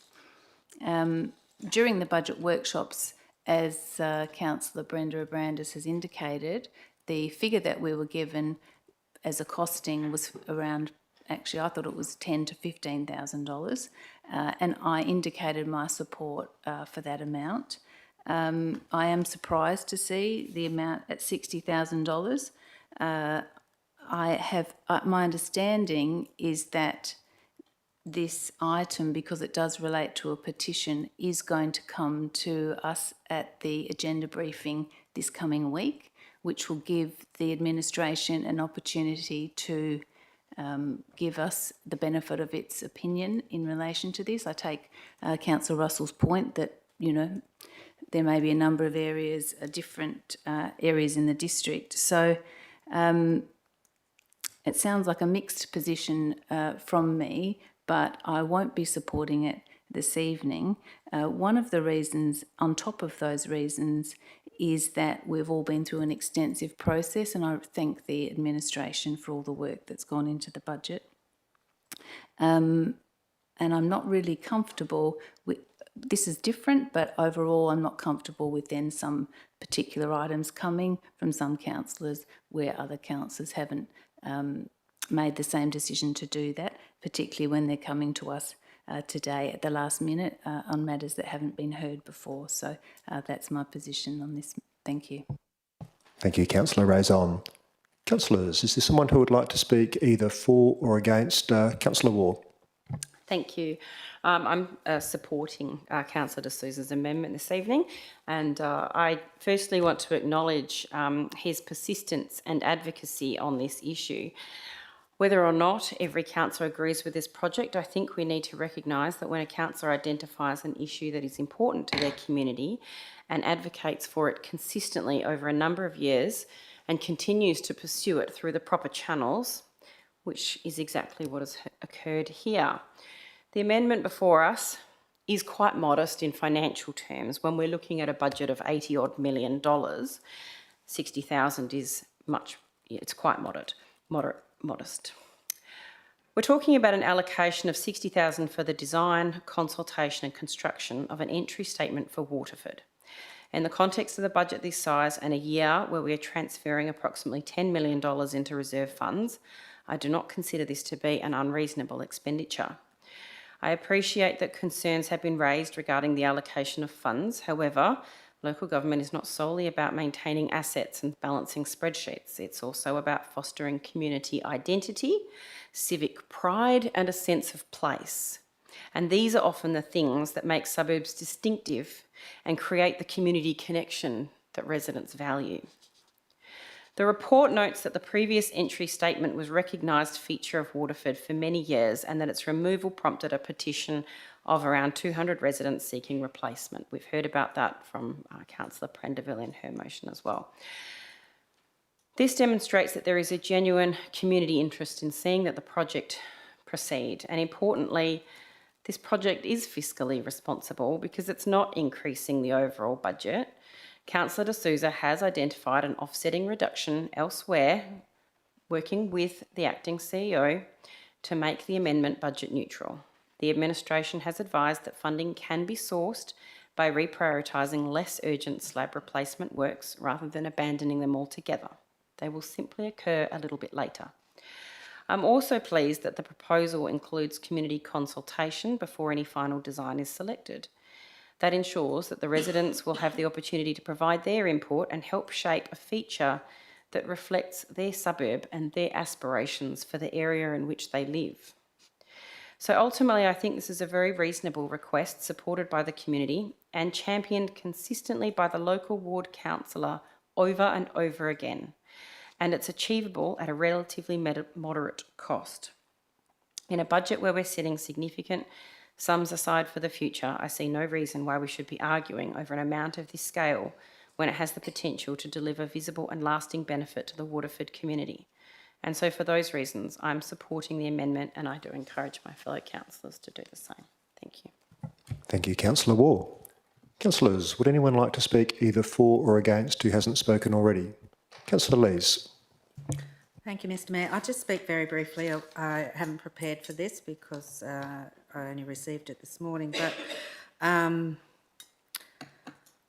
I do note that, well, I would firstly like to thank the community members for preparing the petition and lodging it with the city and taking the time to do that. And I also acknowledge Councillor De Souza's advocacy on this matter. I wasn't aware that he'd been doing this for a number of years, being a new councillor. It's only just come to my attention. But I am aware that the city has a report in response to the petition on the council agenda for this month, and I'm very mindful of that proceeding, and I'm aware of the recommendation in that report. I have a bit of a problem with an entry statement, a $60,000 being spent on an entry statement, when we were initially looking at a much smaller amount. And I'm concerned about the consistency of that across all suburbs, so I would like to have a policy prepared on that basis. I'm all for, I am aware that that entrance now with the installation of the Colorbond fence is not ideal, and I think there are other opportunities to beautify that entrance, so rather than an actual, what are we calling it, a new wall structure. And maybe there's even a possibility of providing something on the existing limestone wall, but that's a matter for another time to be considered. But on the basis of consistency and the report coming before us next week, and the extent of the, I know it's only $60,000, but it is $60,000 that I think could be used for other purposes, including in this case the slab replacement. So I won't be supporting it. Thank you. Thank you, Councillor Lees. Councillors, is there anyone else who would like to speak either for or against? Councillor Brenda Abrandis. Thank you, Mr Mayor. I'll be speaking against this amendment, primarily because when we initially discussed the cost of what could be achieved for beautifying the entry statement to Waterford, it was in the vicinity of around about $15,000. It's now $60,000. The $60,000 that has been identified is not a saving. It's actually a deferral of a very important capital program. It takes funding away from the slab replacement program, which does provide safety, and it's always been a concern, and the administration do actually receive complaints with regard to the uneven slabs, which create safety issues. The consistency about entry statements has been noted, and it's unfortunate that this is quite a large expense. If this was applied across the 7 suburbs, we'd be up for around $500,000. So one entry statement for one suburb should be considered in context of, are the other suburbs going to be receiving the same? This is somewhat discretionary expenditure in context of a tight budget, where we're actually delivering a break even with a proposed slight increase above CPI for the 26-27 year. An extensive process has been undertaken by the administration to identify items for inclusion in the budget. As noted by the administration, the proposal for specific items from specific councillors has not been granted because it is actually a tight budget with challenging cost increases. I appreciate the petition that's been put forward by the community, and I appreciate the need to actually have an attractive entrance into Waterford. I would have appreciated if more funding could have been dedicated to greening the entrance and making it a soft entrance, providing a bit more of a natural edge that did attract more bird life into the area. So I again am concerned that we do have a petition before us. Members of the community have spoken, but this may not be the first time that community members have come forward with a petition that we've actually ignored. I'm also mindful that the administration is coming back to us with regard to the petition and the entrance statement, and I look forward to considering it at that point in time. Thank you. Thank you, Councillor Brenda Brandis. Councillors, is there anyone else who hasn't spoken, or Councillor D'Souza? Some questions, Mr Mayor. Okay. Can the city advise whether there are indeed other entry statements around the city? Ms Anne Primo? There are entry statements to the city boundary, but not city-owned ones to suburbs. Thank you, Ms Anne Primo. Councillor D'Souza? And in terms of the increase from the 15k as discussed in budget to the 60k now, I was advised that was related partly to traffic management. Can the city just clarify and confirm the scope of that? Ms Anne Primo? Yeah, thank you, Mr Mayor. So, yes, there are traffic management costs in that 60,000, which would be more if the works are near the entrance. Thank you, Ms Anne Primo. Councillor D'Souza? Given the petition was tabled in February and we're getting a report back this month in June, is a 4-month delay between the petition being tabled and a city response, which, you know, is just the CEO write a report, which is not really a solution, is that 4-month delay acceptable? Ms Anne Primo?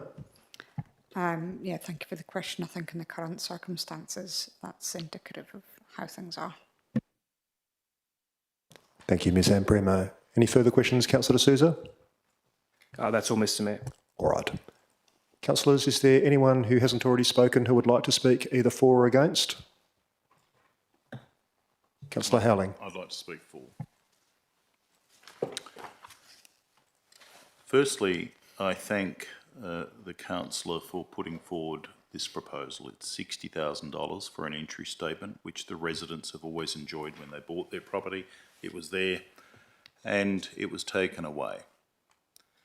Nobody has said anything, and perhaps they will, about Collier Park Golf Course proposing that the ratepayers will fund an amount of $78,000 for concrete paths, which are outside of the amount that had originally been set aside for the Collier Park Golf Course.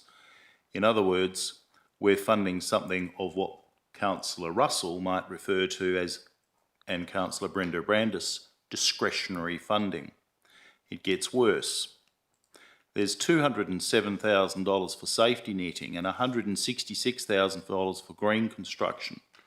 A total of $1.5 million outside, or what might be considered to be a cost blowout. Councillor Howling, I understand the point you're making about discretionary spending, but it probably doesn't need that amount of detail on Collier Park Golf Course. Perhaps if we can keep it to the amendment before us. I realise it's a project that some people here have pushed for over a period of time, but it highlights the hypocrisy in circumstances where a private golf course is receiving significant funding and we can't even pull $60,000 out of some of the piggy banks that we're trying to stash the cash into because we are running a budget which is far over what the community requires. These funds, and let me say this, for the slab renewal, it's consistently been recognised in budgets over an extended period of time that the slab replacement program, which was originally a reserve which was put into a separate fund eventually and could be considered to be one of the reserve funds that we have for pathways, which has $1.1 million contained within it. But it is expressly noted that the slab replacement program was not being able to be delivered because of a number of problems associated with it. Consistently, it was underspent. The funds were not that were allocated were not spent on slab replacement. And I can't begin to believe that all of a sudden in 2026, we're no longer going to have contractor problems which were identified as the reason for the delay in the slab replacement program previously, or that we're not going to find that there's going to be other problems which have been identified in previous budgets, such as problems associated with getting approvals and the like, such that it was... Councillor Howling, I fear you're getting off the relevance point again. Can we bring it back to the specific budget amendment?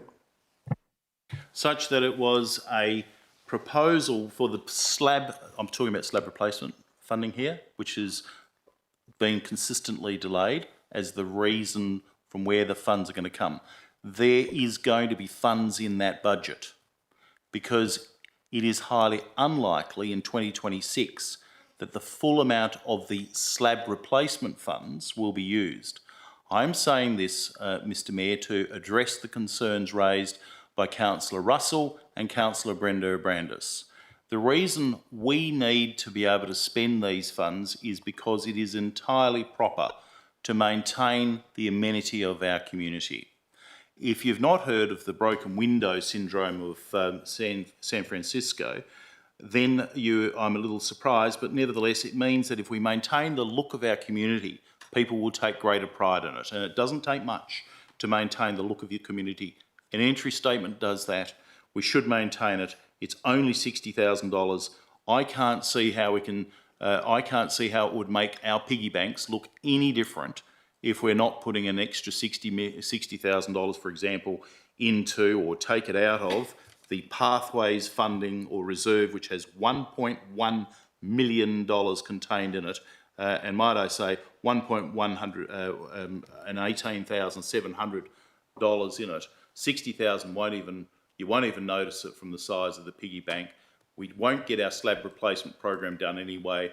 And what Councillor De Souza is proposing after we've received deputations, or by way of the petition, I consider that to be equal to a deputation, signed by numerous ratepayers, and we've also received emails. This is entirely appropriate for the budget, and it's not difficult, and it hasn't just been put onto our page today, although it was distributed today. It hasn't just been received today. We knew about this as a requirement and something that we would have been wanting to think about. It makes no difference whether it's 15,000 or 60,000. It's needed for that particular Waterford community. And councillors, what is stopping this funding of $60,000? Nobody can identify it.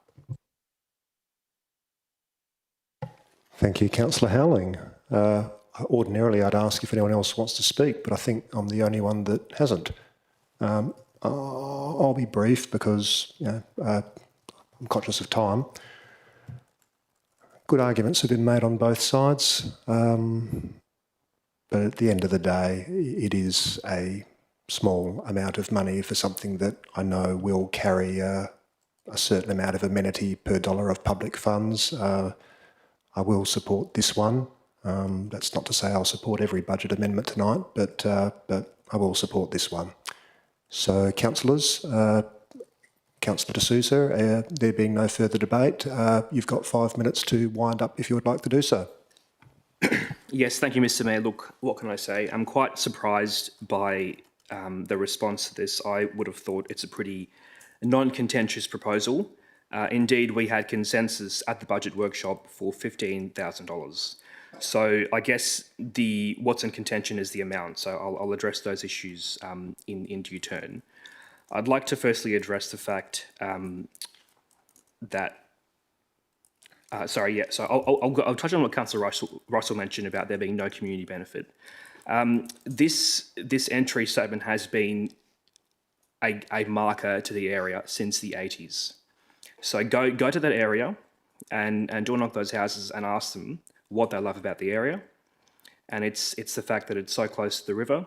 It's a peaceful suburban community, lots of wildlife, lots of birds, lots of greenery, lots of river environments. And that entry statement symbolises that very clearly. And the people there rightly take pride in the fact that they belong there and that's their home. In terms of taking it from the slab replacement program, so we have a $44 million capital works program. And I didn't randomly go through the budget and say, all right, I'll take it from here and there. It's not capricious in that regard. I had detailed discussions, and I thank the CEO for, acting CEO for her input. I had detailed discussions with Ms. Amprimo about how we go about this and where to take the funding from. And it was between either construction of new footpaths or this slab replacement program. And the reason I didn't pull from those footpaths is because you can't partly build a footpath. You have to build it fully or you don't build it at all. So the cleanest and most common sense option was to take it from the slab replacement program. Now, this is taken from, I guess, the bottom 11.5% of this program. So we'd have to burn through over 400K in slab replacement before it even becomes an issue. And given how much we've had in terms of capital works carryovers for previous financial years, I don't think it poses as great a risk as is made out. This represents, this spend of 60K is less than 0.1% of our total budget. Let's put that in perspective, okay? It's less than 0.1% of the city's total budget. We had the Connect South project a few years ago, Mandira Plaza and the Numbat built there, $7.5 million. This is less, that is more than 125 times more than what we're spending on this project. I think it's reasonable to spend this amount on this project. I appreciate the report's coming back on the agenda in June, but the report recommends the CEO do a further review. I'm well within my rights as a local councillor to put issues on the agenda, and I've put this on the agenda given the input from the public I've received, and hopefully this can drive a further outcome in that report.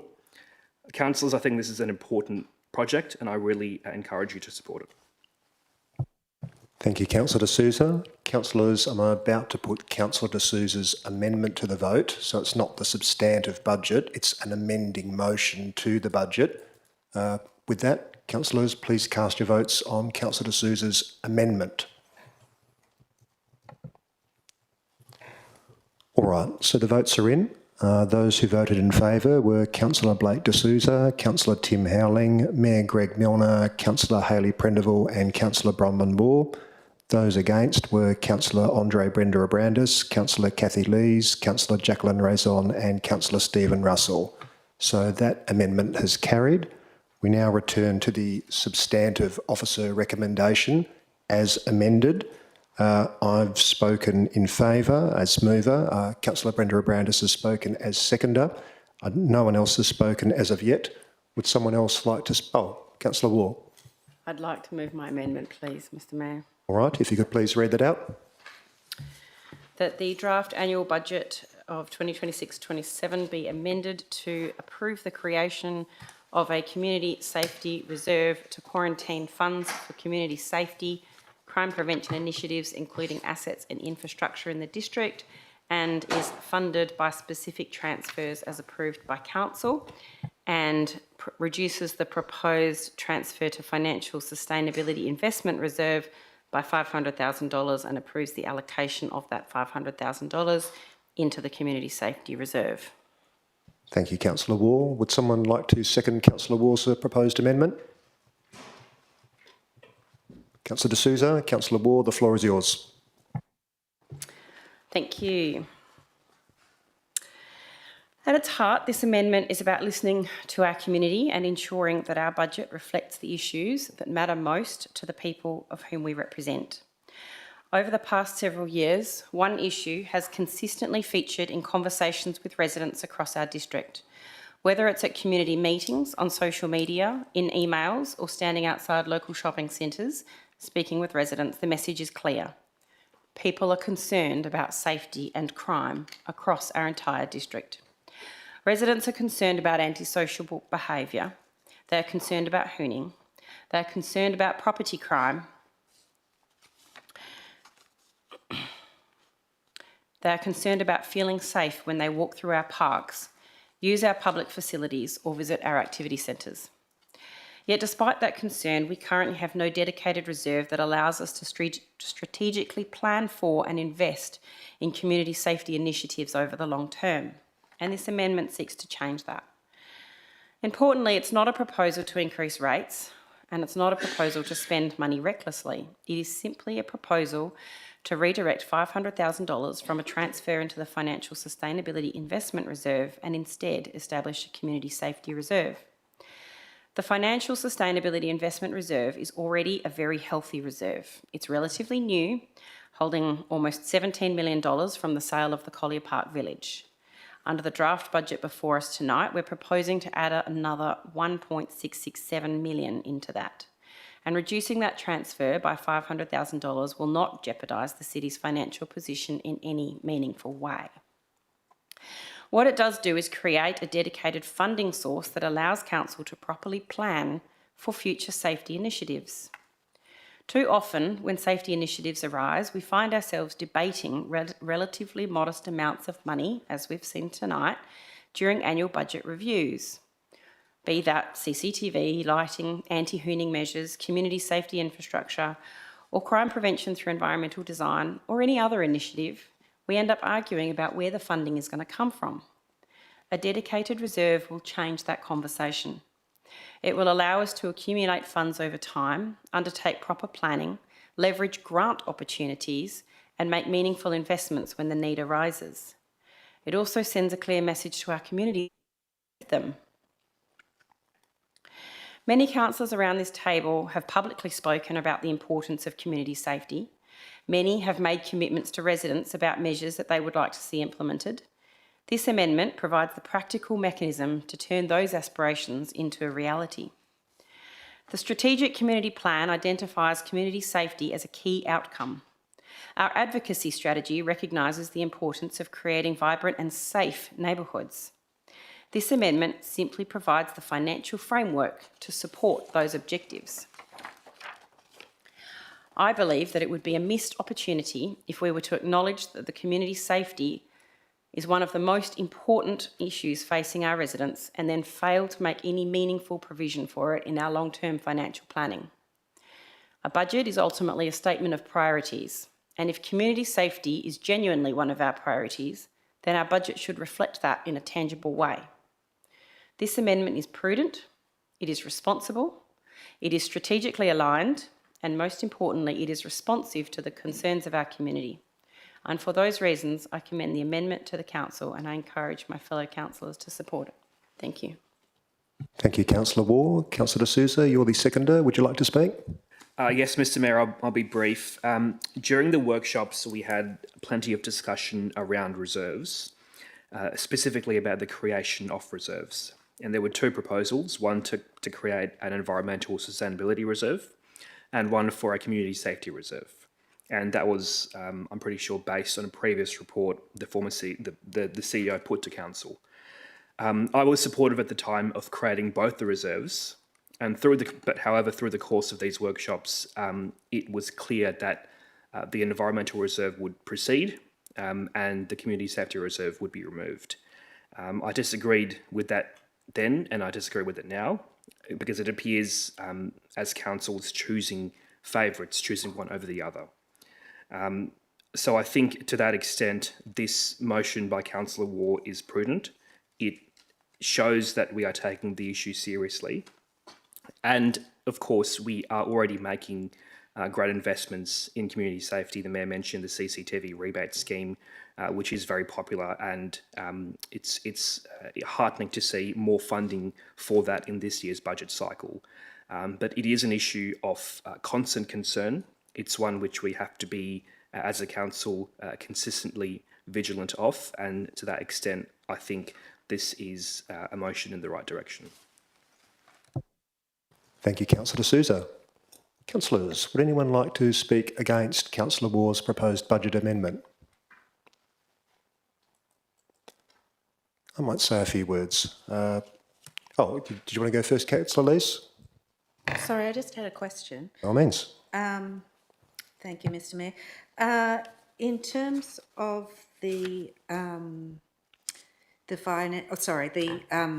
reserve, what sort of initiatives would you imagine this could be put towards? Is there an opportunity for operational matters to be covered by the reserve? Ms Anne Primo. Yeah, thank you, through you, Chair. So the proposed scope of the reserve is fairly broad, and it would be up to council when they decide to draw down on that reserve what projects they would allocate any funds to. Thank you, Ms Anne Primo. Councillor Lees. So just to be clear, I have been in discussions through the budget workshop process and with ratepayers about a community patrol service. Is that something that could come out of this reserve? Ms Anne Primo. It is possible. As I said, the scope of the reserve is fairly broad, so it would be up to council when they chose to draw on that reserve what community safety related initiatives or infrastructure they wish to fund. Thank you, Ms Anne Primo. Councillors, does anyone wish to speak against the budget amendment? Councillor Raison. Thank you, Mr Mayor. I'll repeat what I said when we talked about this at the various workshops in relation to reserves. Before I say that though, in relation to the project that I proposed, one of them was a 12-month trial of evening ranger services to deter antisocial behaviour, including hooning, which is a real issue in Mill Point Ward. Crime is clearly a big issue in terms of the community survey that we've been provided with and those results. The reason I didn't support the creation of a new reserve during the budget workshops is that we've started the major review of our new council plan, and I would like to see crime and safety really front and centre of that plan, and I would like it to be considered in a thoughtful way, just as I would like my idea of the 12-month trial of an evening ranger service to be done in a thoughtful way, because I really want to ensure that crime is laid at the feet of the state government, because primarily it is the state government's role. I did actually speak in favour during the budget workshops of the Environmental Sustainability Reserve, and just so that people understand the logic of my decision, the reason I supported the creation of that reserve before the major review of our new council plan is completed is because I'm already very clear of our obligation as a city that we are considering the impact and planning for climate change, and that we have a duty to consider in every financial decision we make the future generations. So my thinking is that we already have those statutory obligations, which is why I supported that reserve. And in this case, I'll be very happy to consider the reserve once we're in agreement with one another about the scope of how we are going to position ourselves in relation to crime and antisocial behaviour. Thank you, Councillor Raison. Councillors, is there someone who would like to speak in favour of the budget amendment who hasn't spoken yet? No? Is there someone else who would like to speak against? I will. Councillors, I'd be more sympathetic to this amendment if we weren't already spending significant funds on community safety, but we are. They're set out at page 12 of the agenda papers. Funding for the city's home safety and security equipment rebate program has been maintained at the high level introduced in 2025 and 2026. The operating budget, I think I might have mentioned earlier, also includes $180,000 for further community safety initiatives, while the capital budget provides for lighting upgrades to Sir James Mitchell Park of $641,000, including carry forwards, and improvements to the Karrawara laneways of $356,000. So that's well over $1 million being spent on community safety in the current budget. I'm open to the idea of a community safety reserve, but I am concerned that this amendment contemplates taking $500,000 out of the Financial Sustainability Investment Reserve without, at least me, really knowing what that means. To my mind, that's a conversation that should have been had during the budget workshops, and I'm uncomfortable making changes of this magnitude, $500,000 on the fly. I agree with what Councillor Raison said. I know we're pressed for time, so I won't repeat that, but I will be voting against this amendment. That's me. Councillor Russell? Thank you, Mr Mayor. I wish to speak against this, and I speak it purely because of really the specifics of the description of the reserve. So like the River Wall Reserve, that's there in place to co-fund works with the state and federal government. This one does not do that. So what in effect this does is that it basically absolves the state government from providing any kind of money, I guess, to improve the safety of the city of South Perth. So, you know, this really sort of like absolves the state government and it puts all the emphasis on the city of South Perth, and I certainly don't agree with that. That's not within the remit of local government. Thank you. Thank you, Councillor Russell. Councillors, is there anyone who wishes to speak in favour who hasn't already spoken? Councillor Lees. Thank you, Mr Mayor. I know that through the budget workshop I wasn't in support of this reserve, but contemplating it today again, with the short amount of time available, I do think that I am comfortable with this. This is a big issue for our community. It was number one on the priorities. And while I recognise that it is a state government issue, I think there is also a significant role for local government in terms of safety and crime initiatives. And as I said before, I am very keen to see a trial of a patrol service proceed, subject to some more analysis on the pros and cons and the costs and benefits of that. But I see, as a reserve, I see the money's being put aside for that, and I don't think our expenditure on crime and safety is going to reduce anytime soon. I think it's an ongoing thing, so I think a reserve is a good opportunity to put money aside for that purpose. So I would be supporting it. Thank you. Thank you, Councillor Lees. Councillors, is there anyone who would like to speak either for or against who hasn't already spoken? Councillor Prendeville. Thank you, Mr Mayor. Just briefly, I am in support of this amendment, and for reasons that have been sort of spoken about already, so I won't repeat it too much, because I know I understand and appreciate, and I'm grateful for the money that has been spent or is going to be spent in this budget under community safety. They are very specific to particular areas, so I think having something substantial in a reserve to, you know, possibly focus on the entirety of the city is a sort of inclusive idea, and this gives us a good base to begin workshops and investigations into what might be some successful measures across the city, rather than focusing on just a couple of particular areas. So thank you, Councillor Waugh, and I'll be supporting this amendment. Thank you, Councillor Prendeville. Councillors, does anyone else wish to speak either for Councillor Brenda Abrandis?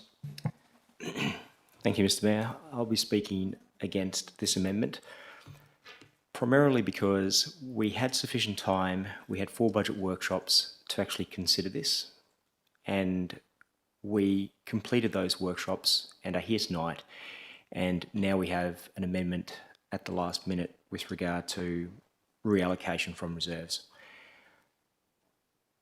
Good governance would be that we actually undertake these amendments and debate them and consider them in the workshops, because that's why the workshops are actually provided by the administration, not to consider all the amendments at the last minute on budget deliberation night. I am also quite concerned that we are moving funds without understanding our purpose and our position, and consider the comments that Councillor Raison has made with regard to collectively as a council understand what the merits would be to base our expenditure on for crime and safety, and also to consider to what extent we are placing ourselves in the forefront for providing crime and safety when this is within the remit of the state government. For these reasons tonight, I won't be supporting this amendment, and I'd encourage my fellow councillors to actually consider this first, collectively, understand our positioning, and then consider to what extent we are providing crime and safety measures. Thank you. Thank you, Councillor Brenda Abrandis. Councillors, is there anyone else who would like to speak either for or against who hasn't already spoken? I'll speak in favour. Councillor Howling. Thank you. Firstly, I've worked in governance for a very long time, and the purpose of a meeting, as you correctly put, Councillor Brenda Abrandis, is for budget deliberation. That's what we're doing tonight. There's nothing improper. There's nothing that prevents this from in the rules. There's nothing in a policy. There's nothing in good governance practices. There's nothing in any documents that suggests that the only time at which matters ought properly to be raised is at workshops. The workshops are not the be-all and end-all. They are for enabling us to understand this is, as you correctly put, the budget deliberation night. Now, as a 6'4", 115, I'm giving away a bit here, and probably a little bit more now, 118 kilogram man walking around in this town is not a problem for me. I can walk down Elm Street, I can walk anywhere in the city. I've done martial arts training, I know how to look after myself. I'm not afraid. But there was a good-looking young lady today who told me a story. And she told me that she was walking down at Elm Street in the middle of the day, and she was followed by somebody who showed way too much interest. She felt afraid, she felt alone, and she needed to run to another resident, another lady who thankfully was working from home, and hide.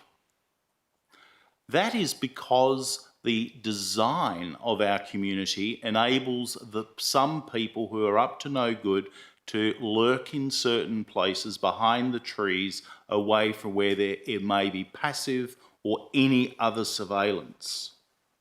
I've said before, this is a town that's been built by men. It's planned by men. It's the way it is, and there's time that we need to change. In fact, our community has told us that 28% of our residents feel unsafe in our city. 61% have either been a victim of crime or know somebody who has been a victim of crime. In Karrawara, the community that you represent, Councillor Brenda Abrandis, that is much higher there. And when the rangers go home, there is no coverage at night. We need to give some active thought about what we're able to do. We need to put thoughts to say, well, this is what our community has said they want us to think about. It's time to do it. Let's not get the good in the... let's not let this project fail because it's not perfect. Let not the good get in the way of the perfect or the way within which we might implement it. We need to do more than what's proposed in this budget. The lighting and the Karrawara initiatives are not sufficient. As a man, I might not need this. And I might want to vote against it because, after all, I don't need it. But our town and our community is telling us that they don't feel safe in South Perth. And if they don't, let's do something about it so that the women who are being followed in broad daylight in areas around Elm Street and places like that along our foreshore have the opportunity of having perhaps call buttons or surveillance or other initiatives, which are the CEPTEB. We're not replacing police, with the greatest respect, Councillor Russell. That's not what this is about. This is about planning and ensuring that our community gives a safe feeling for the women who are also part of our community so that they can get out at night and during the day and feel safe. I support this motion. I congratulate the Councillor Ward for putting it forward. This is precisely what we must do as a council, and it's one of the initiatives that I think is not only good, it improves the livability of our city and is necessary. So, councillors, I ask you to just think a little bit more carefully about what it is that you're trying to achieve by defeating this particular motion. Think about our community broadly, broader than yourself. Think about what we're able to do for the benefit of our community by getting some good initiatives up and running, by funding them properly. I ask your support for the motion. Thank you, Councillor Howling.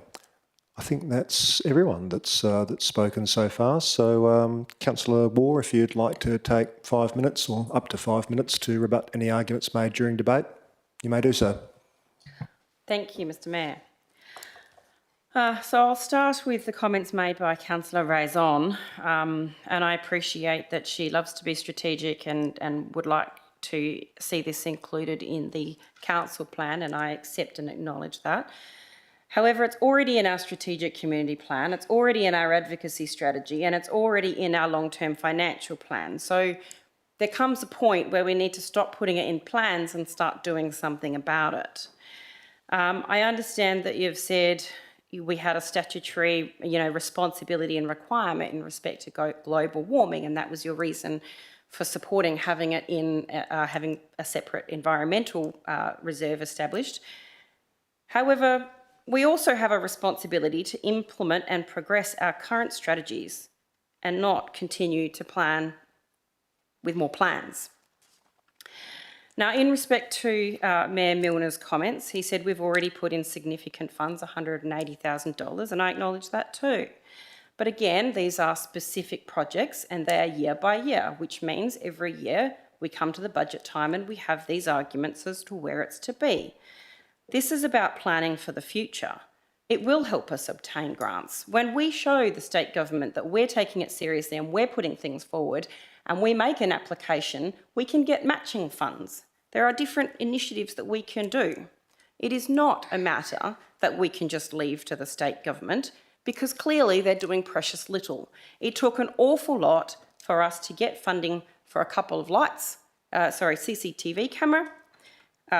And in addition to that, our police are overstretched. They don't have enough time. They're closing down station hours. They're reducing them. I called the police the other day and I was told that I had to go to Cannington Police Station because the Kensington one wouldn't be sufficiently manned. So I don't think that it's simply okay for us to put it across to the police. There are initiatives that we can do, and one of them that Tim referred to is CPTED. For those who don't know, that's called Crime Prevention Through Environmental Design. It's about creating spaces with safety in mind to discourage antisocial behaviour, and it's entirely appropriate. So it does not absolve the state government from their responsibility. It does not leave us to be reliant upon the state government, and we have advocated quite hard in the past for these initiatives. Coming to Councillor Brenda Brandis's comment in respect to the workshops, I am aware of the workshops. I've kept very close attention to what has been going on in the workshops. However, it is very clear that there is a 5-4 split in this council. It's obvious, as plain as day. So workshops leave their meaning when the environment is not open to meaningful engagement. So perhaps if there was more meaning and engagement in those workshops, we wouldn't be here right now having these discussions with alternate motions or amendments. Even if it doesn't get up, at least it's out there knowing what we're fighting for. So, thank you. Thank you, Councillor Waugh. Councillors, I'm about to put Councillor Waugh's budget amendment to the vote. Once again, this is the budget amendment. It's not the substantive budget. Please cast your votes on Councillor Waugh's budget amendment.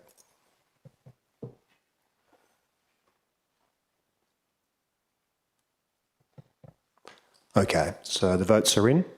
Councillor Waugh's budget amendment has been carried 5 votes to 4. Those who voted in favour were Councillor Blake D'Souza, Councillor Tim Howling, Councillor Kathy Lees, Councillor Hayley Prendeville and Councillor Bronwyn Ball. Those who voted against were Councillor Andre Brenda Abrandis, Mayor Greg Milner, Councillor Jacqueline Raison and Councillor Stephen Russell. Okay, so Councillor Waugh's budget amendment has been dealt with and has been carried. We return to the substantive amended officer recommendation. Once again, I've spoken as mover. Councillor Brenda Abrandis has spoken as seconder. No one else has spoken on the substantive motion so far. Or would anyone like to speak either for or against the amended substantive motion? Councillor Howling. like to move the amendment to the budget of $36,000 from the Community Facilities Reserve Fund for the purpose of the dog park second gates. All right, so that's the one entitled Amendment to Substantive Motion 2, if I've got that correct, Councillor Howling? Yes, thank you, Mr Mayor. All right, if you could read that, and then I'll see about a seconder. Thank you. The amendment is that the draft annual budget 26-27 be amended to include an allocation of $36,000 to fund the installation of double-gated entry system at enclosed dog reserve, dog exercise areas at Olivers and Kerma reserves, and that the council approves the transfer of $36,000 from the Community Facilities Reserve Fund to this expenditure. Thank you. Would anyone like to second that budget amendment? Councillor Prendeville, Councillor Howling, the floor is yours. Thank you. The Community Facilities Reserve Funds is proposed to have $20,876,341 within it, a very significant fund. Dogs are important in our community. Socialising dogs is important, but the owners face strict liability. If their dog escapes, they can do positive harm to others and be charged with offences, and it's not uncommon. Anyone who's visited our local dog parks will note, in comparison with all of the other local governments surrounding, the stress of having a single gated entry. Dogs get excited, the gates are open, and in a split second they can escape into a busy residential area, and the owner is liable. The double gated system will assist them to ensure that they can properly look after their dogs and that they don't positively escape their control, leading to an offence. The dog pound or the dog areas that we've created are a positive move forward, but strangely they didn't include what every other local government has included, and that is a double-gated entry system. This is a very minor amendment to the budget of $36,000. In my view, if we collect record rates, as we are, we have an obligation, moral and otherwise, and in my view even a legal obligation to ensure that owners of dogs are able to properly care for their pets while they're exiting these dog areas, dog exercise areas where we encourage people to go to. It is not difficult for me to envisage circumstances where somebody has their dog, it escapes, it attacks, it's happened before in other local government districts from these areas because not of inattentiveness but by failure of the construction. I don't want to take up a whole lot more time.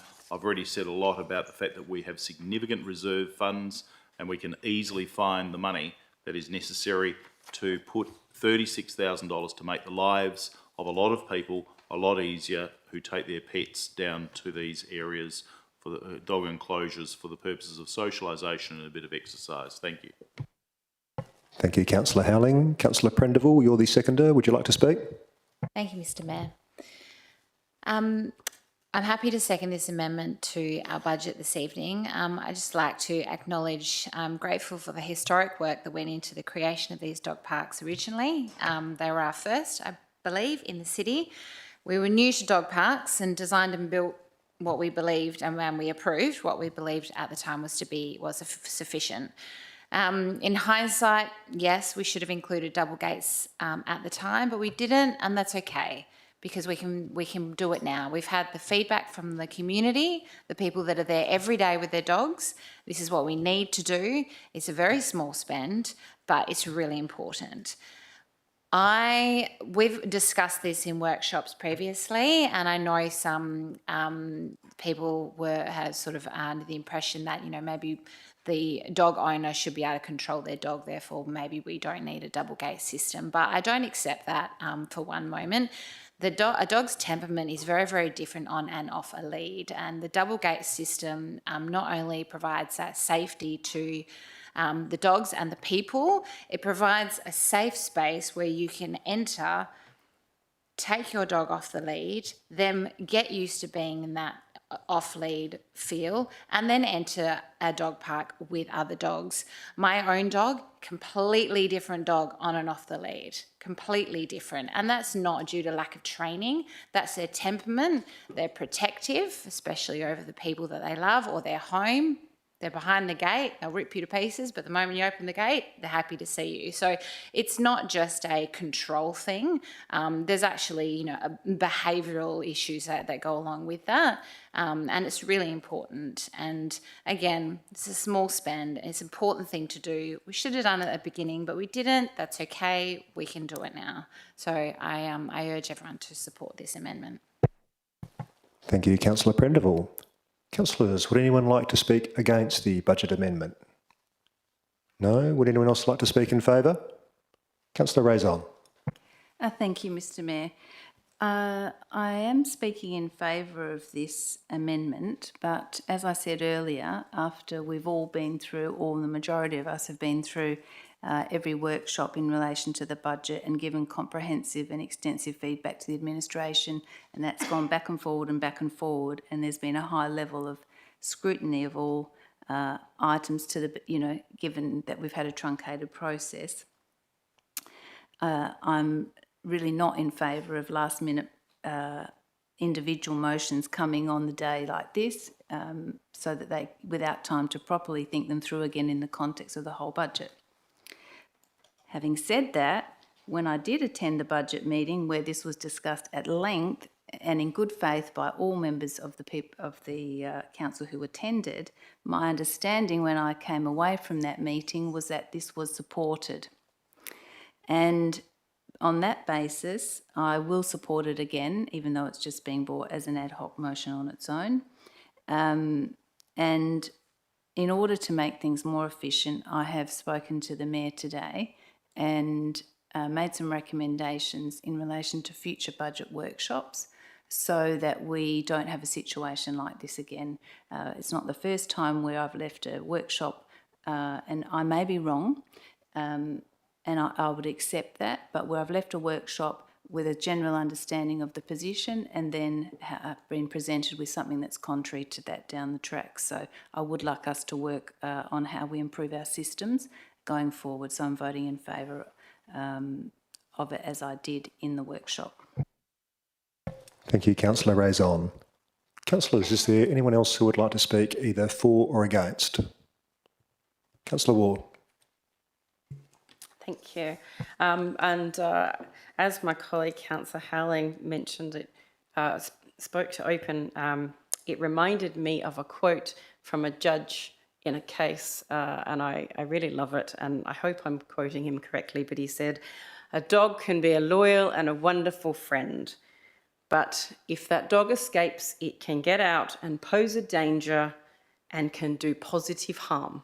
Something along those lines. So that was Justice Barker. Now, I'm supporting this motion or this amendment tonight to provide funding for the installation of the double-gated entry systems at both Olives and Coma Reserve. As Councillor Prendeville said, this is a relatively small investment, but one that will deliver a very practical and meaningful improvement for so many members of our community. For those who regularly use enclosed dog exercise areas, the benefits of double-gated entry systems are obvious. Dogs become excited when they arrive. They're often eager to get inside and socialise and eager to play. Likewise, when leaving, owners can be managing multiple dogs who are off the lead, bags, personal belongings, often while all of the other dogs are congregating around the entrance.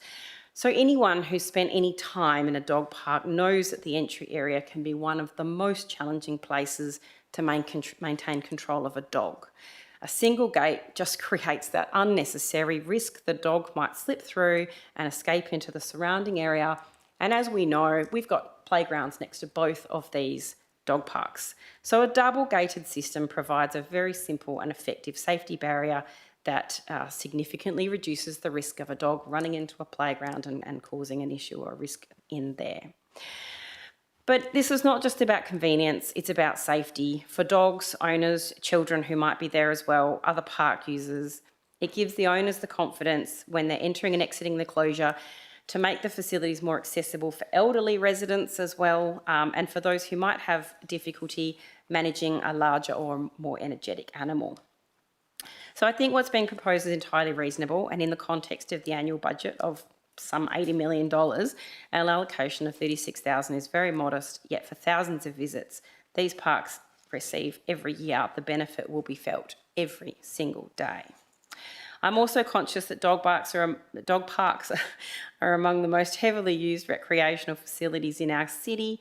They provide important opportunities not only for exercise and social connection, but also for community interaction. I know that my local parks, where neighbours meet, friendships are formed, people enjoy the companionship of their pets, it really gets the community together, which is wonderful. So we often talk about investing in community wellbeing, and this is exactly the sort of practical project that contributes to that goal. And an incident with a dog, whether it be an attack or, you know, something else, it can actually put a significant dampener on that. So I know that there's also been strong community support for improvements such as these. Our residents have raised the issue, they've advocated for better safety measures. We regularly encourage our community to engage with us, to tell us what matters to them and to bring forward their ideas so we can improve our public spaces. And this is exactly one of those situations. So when those requests are sensible, affordable and capable of being delivered for genuine benefit, I really think that we should listen. So this amendment represents good value for money, addresses a real operational issue experienced by so many dog owners, and it enhances the usability and safety of the facilities that are already in their short time well loved and well used by our community. And I note that former Councillor Mary Choi, who actually advocated for the enclosed dog parks in the first place, is here, so it's lovely to see her here tonight. So for those reasons, I'm really pleased to support the amendment, and I encourage all of my fellow councillors to do the same, because sometimes the best budget decisions are not the biggest projects or the most expensive projects. Sometimes they are just the practical improvements that residents will use every day. Thank you. Thank you, Councillor Wall. Councillors, is there anyone else who would like to speak either for or against who hasn't already spoken? Councillor Lees. Thank you, Mr Mayor. I'll be very brief. This is a project that I did put on my wish list for the budget, and I have been contacted by another number of ratepayers requesting that. I believe it's a safety issue and it's important to our community. I understand that owners are meant to control their dogs, but in an off-lead park that is a different situation for my mind, and you can't be right next to your dog all the time. And from what I've seen around Perth metro area, double gates are pretty standard procedure or measure. So I think it's a small cost to enhance our community and improve our safety, so I'm happy to support it. Thank you.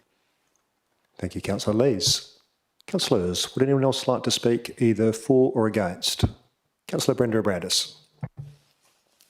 Thank you, Mr Mayor. I'll be very brief. I am supportive of this measure because it does actually represent an important safety feature.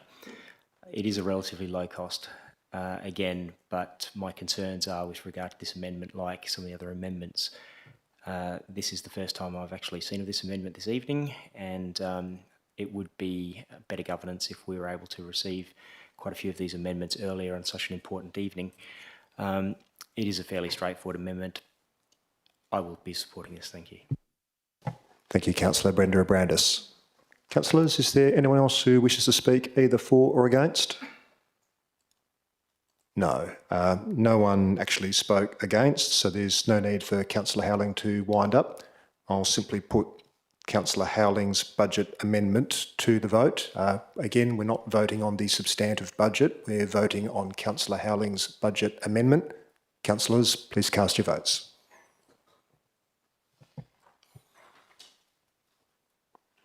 And that was unanimous. Thank you, councillors. Okay. We return to the budget, the substantive amended officer recommendation on the budget, but I am conscious that we've almost been going for 3 hours, so I might move a motion that we have a further 10-minute adjournment just for people to freshen up and stretch their legs. Would someone be kind enough to second that? I think Councillor Brenda Abrandis was first by a microsecond there. Councillors, if you can please cast your votes on an adjournment for 10 minutes.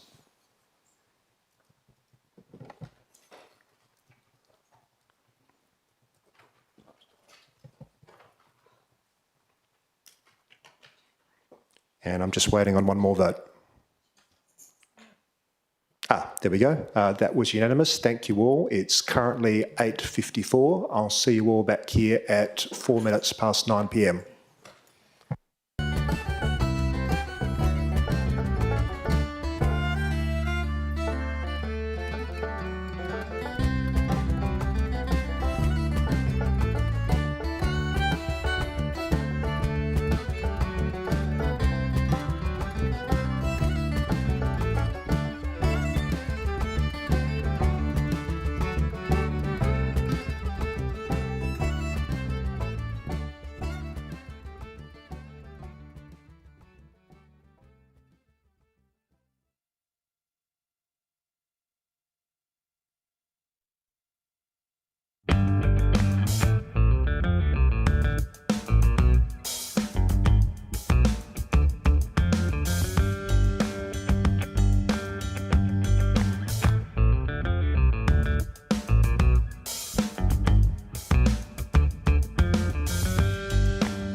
right, folks, welcome back. So we've just polished off Bronwyn Moore's amendment to the budget. That was carried. We return now to the substantive amended officer recommendation. I spoke as mover. Councillor Brenda Abrandis has spoken as seconder. No one else has spoken so far. Councillor Howling, I saw your light go on there. Thank you, Mayor. There's a number of amendments that still have to go. If I can just deal with those, please. All right. Are you proceeding with the one that's labelled amendment to the substantive, Councillor Tim Howling 1? Yes, motion 1, and it is, yes. All right. If you'd like to read that one, and then I'll see about a seconder. Thank you. The motion is that the draft annual budget 26-27 be amended to include an allocation of $800,000 to fund the replacement of the northeastern bridge, the Long Bridge over Lake Douglas. These costs are to be funded from $800,000 from the Asset Replacement Reserve. Thank you. Councillors, would anyone like to second the budget amendment? Councillor Waugh. Councillor Howling, the floor is yours. And thank you. Those of you who may not have been on council for a period, and that includes myself, needed to undertake, no doubt, some research, and I'm not sure whether some of that research came over to you today. For that reason, I'll just take a little bit of an opportunity to go through this. The bridges were originally constructed in 1987 over the Lake Douglas bridges, 2 ornamental wooden footbridges located within Node 7 of the same Sir James Mitchell Park, constructed and been valued by local residents. The benefit of them, and this is important in my view, they provide access for wheelchairs, which is really important for those who are in a wheelchair, who have some form of disability and need to get up and close or want to get up close to nature, and it's beautiful to see that they are able to take advantage of that. It's also taken advantage of by the elderly, wildlife observers, and provides an important and essential connectivity around the lake. The way within which you walk around the lake, you use actually both bridges.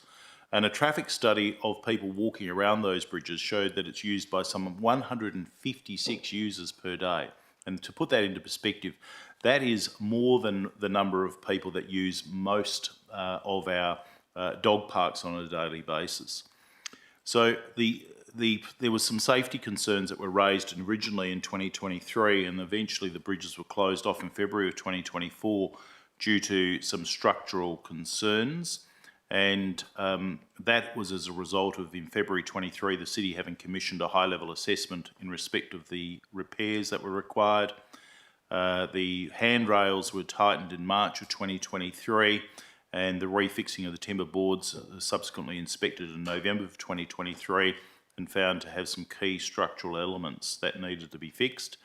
The public really voiced their, or made their voice be known, and there was certainly a lot of people speaking about the fact that we need the 2 bridges to be able to properly access and enjoy the amenity of that particular locality. In February 2024, Councillor Mary Choi, as she then was, moved a notice of motion to prioritise the repair or replacement of both bridges in the 24-25 annual budget, and there was quite a considerable amount of discussion at that particular meeting. It was just at that particular point in time, by very narrow margin, not supported because the vote was tied, and Mayor Greg Milner at that time exercised his casting vote against and expressed the view that it would be looked at with future budgets. Regrettably, it still hasn't been done. The cost estimate is about 836 or 800,000 at one point in time to replace both, but the amount of the money obviously increased over a period of time, so that the current cost would be expected to be about $800,000 for the replacement of that particular bridge. Now, our residents shouldn't be forced to looking at a decaying community asset. They're rightly asking, why aren't we using the relevant reserves where we have, as I've described throughout tonight, stashed our cash into for the purposes of this exact purpose, that is for the fixing up of the assets of our community that our community have enjoyed. And for that reason, this is what I would consider to be a fairly modest request. And the reason it's modest is because it's precisely the purpose for why we've got these reserves. It's precisely the purpose for why we can do something which is for the benefit or for the good of the ratepayers. And now, in these circumstances, we're able to use the asset replacement reserve to ensure that those members of the community who have in the past enjoyed the use of that bridge are able to do so again. It was effectively in 2024-25, I'll use the term loosely, I'm sure you will understand, kicked down the road to be looked at a future point. It wasn't kicked off the table entirely. We're now at that future point. Let's get it done. There's enough money. It's time to fix the asset of that bridge and restore the amenity for the community benefit of those who like to enjoy it, including those who are less abled and would like to be able to still get around our town and enjoy community and nature. Thank you, Councillor Howling. Councillor Waugh, you're the seconder. Would you like to speak? Thank you, Mr Mayor. So I'm supporting this amendment for the replacement of the North Eastern Lake Douglas Bridge tonight because in my view they're not just pieces of infrastructure, but they are an important part of one of our city's most loved public places and most visited public places. And as my colleague Councillor Howling has said, they were first installed in 1987 and they provided connectivity around the lake for local residents, families, visitors, wheelchair users, elderly residents and those who just simply enjoy walking around Sir James Mitchell Park. What's clear from the history of this matter is that the community has consistently and strongly supported the replacement of these bridges. They've sent numerous emails, we've heard deputations, we've had residents repeatedly advocate for the restoration of those crossings. Some of the newer councillors may not have been here when that happened, but I remember it very vividly in my mind. So this has been an issue that has remained firmly on the community's agenda for several years. I also wanted to acknowledge the advocacy of former Councillor Mary Choi, who I wasn't aware was coming tonight, but I'm grateful she is here. She worked tirelessly to secure the replacement of both bridges and consistently advocated on behalf of the so many residents who valued them. And while there might have been differing views around the timing and the funding, nobody could question her commitment to this project, and I think that that commitment deserves recognition. We know that these bridges were closed because of legitimate structural concerns, and we also know that detailed engineering investigations determined that they could no longer be repaired economically. We know that Council ultimately funded the replacement of the shorter bridge, but not the longer bridge. And that might have been the right decision at that time, given the financial and operational constraints that existed then. But circumstances have changed. The city is now in a significantly stronger financial position than it was when those decisions were made. We have the capacity to finish now what was started back then, and we can deliver the outcome that so many residents believed would eventually occur. So importantly, it's not about replacing timber and piles, it's about restoring connectivity around Lake Douglas.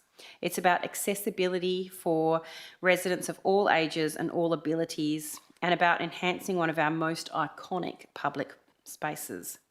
It's about delivering on a project that has been discussed, debated and anticipated for years. Lake Douglas, as we all know, is one of the jewels of Sir James Mitchell Park, and these bridges are used daily by walkers, runners, families, bird watchers and visitors. They form part of the character of the area. They also appear in wedding photographs and community events and countless everyday experiences enjoyed by both our residents and visitors alike. So I think there's considerable value in demonstrating that when the community consistently identifies a priority and when we have the financial capacity to do that, then we should be prepared to deliver.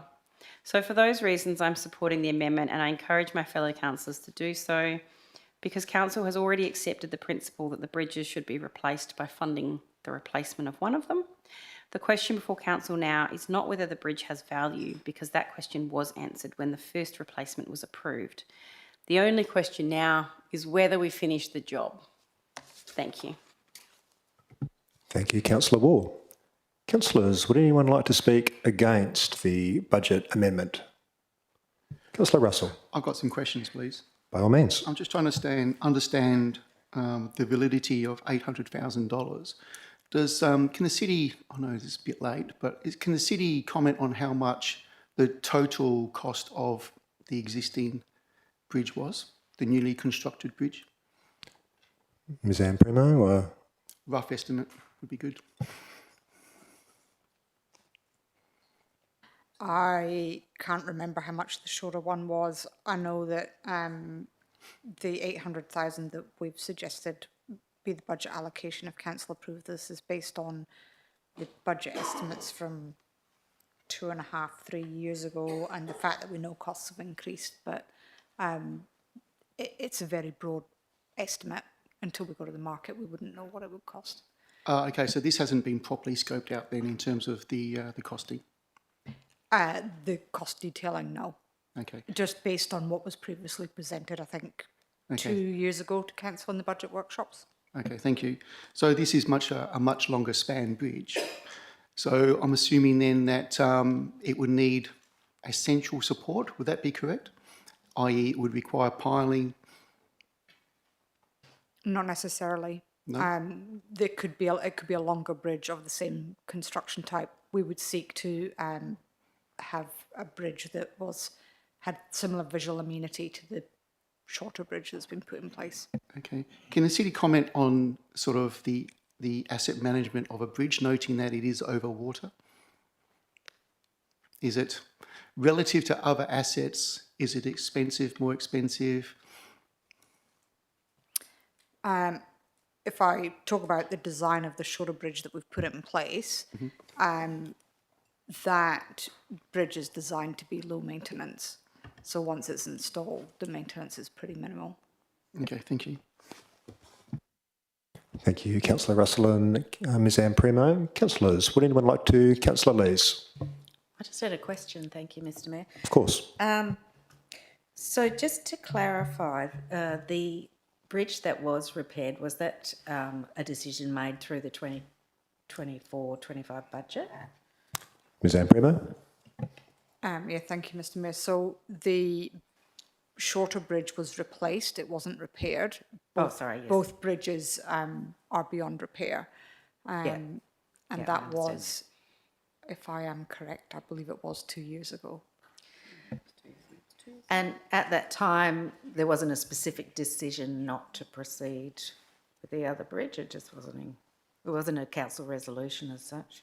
No, that's the case. So the bridges, the second bridge remains fenced off because there is no council decision as to whether it ultimately gets replaced or whether it is just removed and not replaced, or whether it's converted into something like a bird sanctuary or something.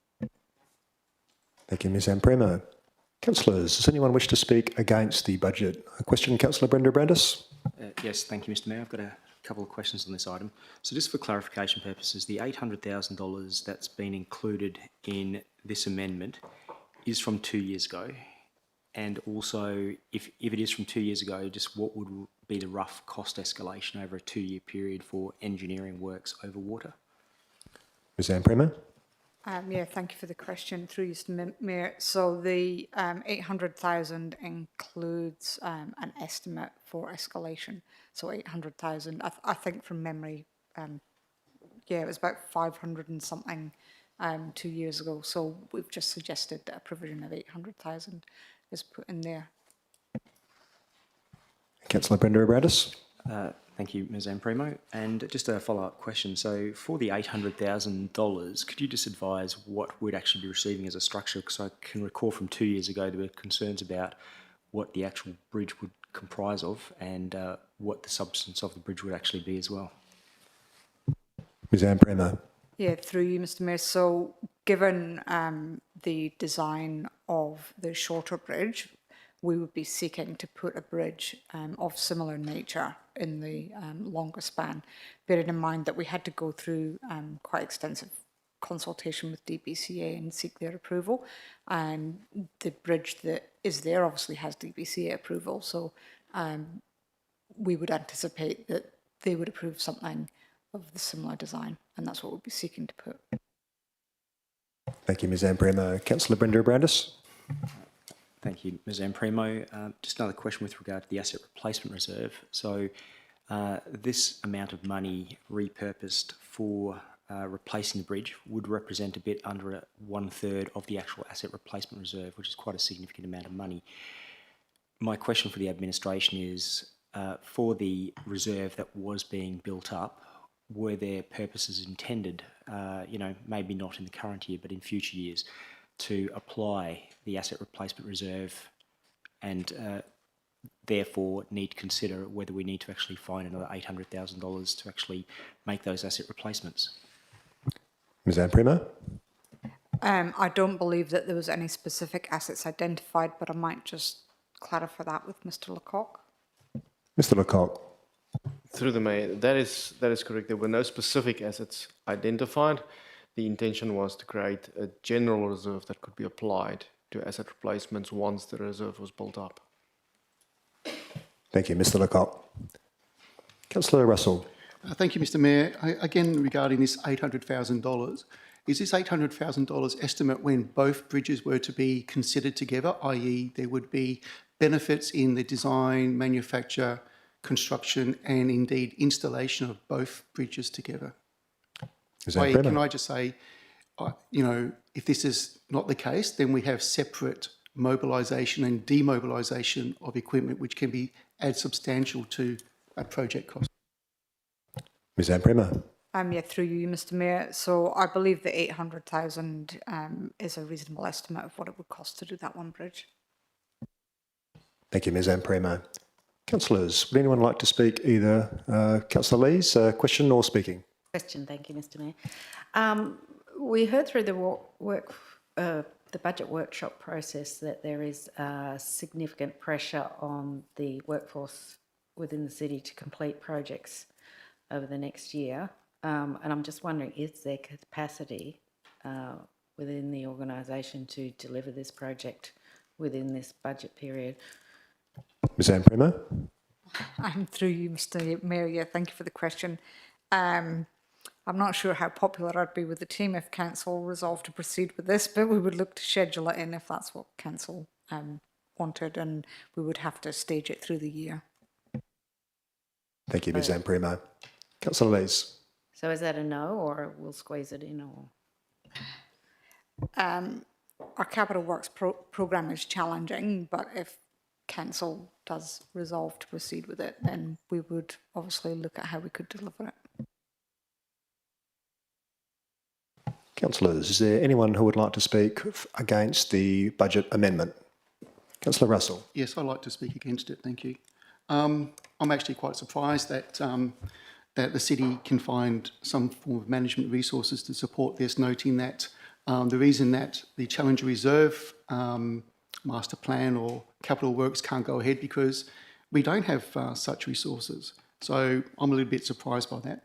And the other aspect I want to is from first-hand experience, I know that this bridge for people with less ability, or not this bridge, but the current bridge, is much suitable for with people. We don't need two bridges to traverse this lake.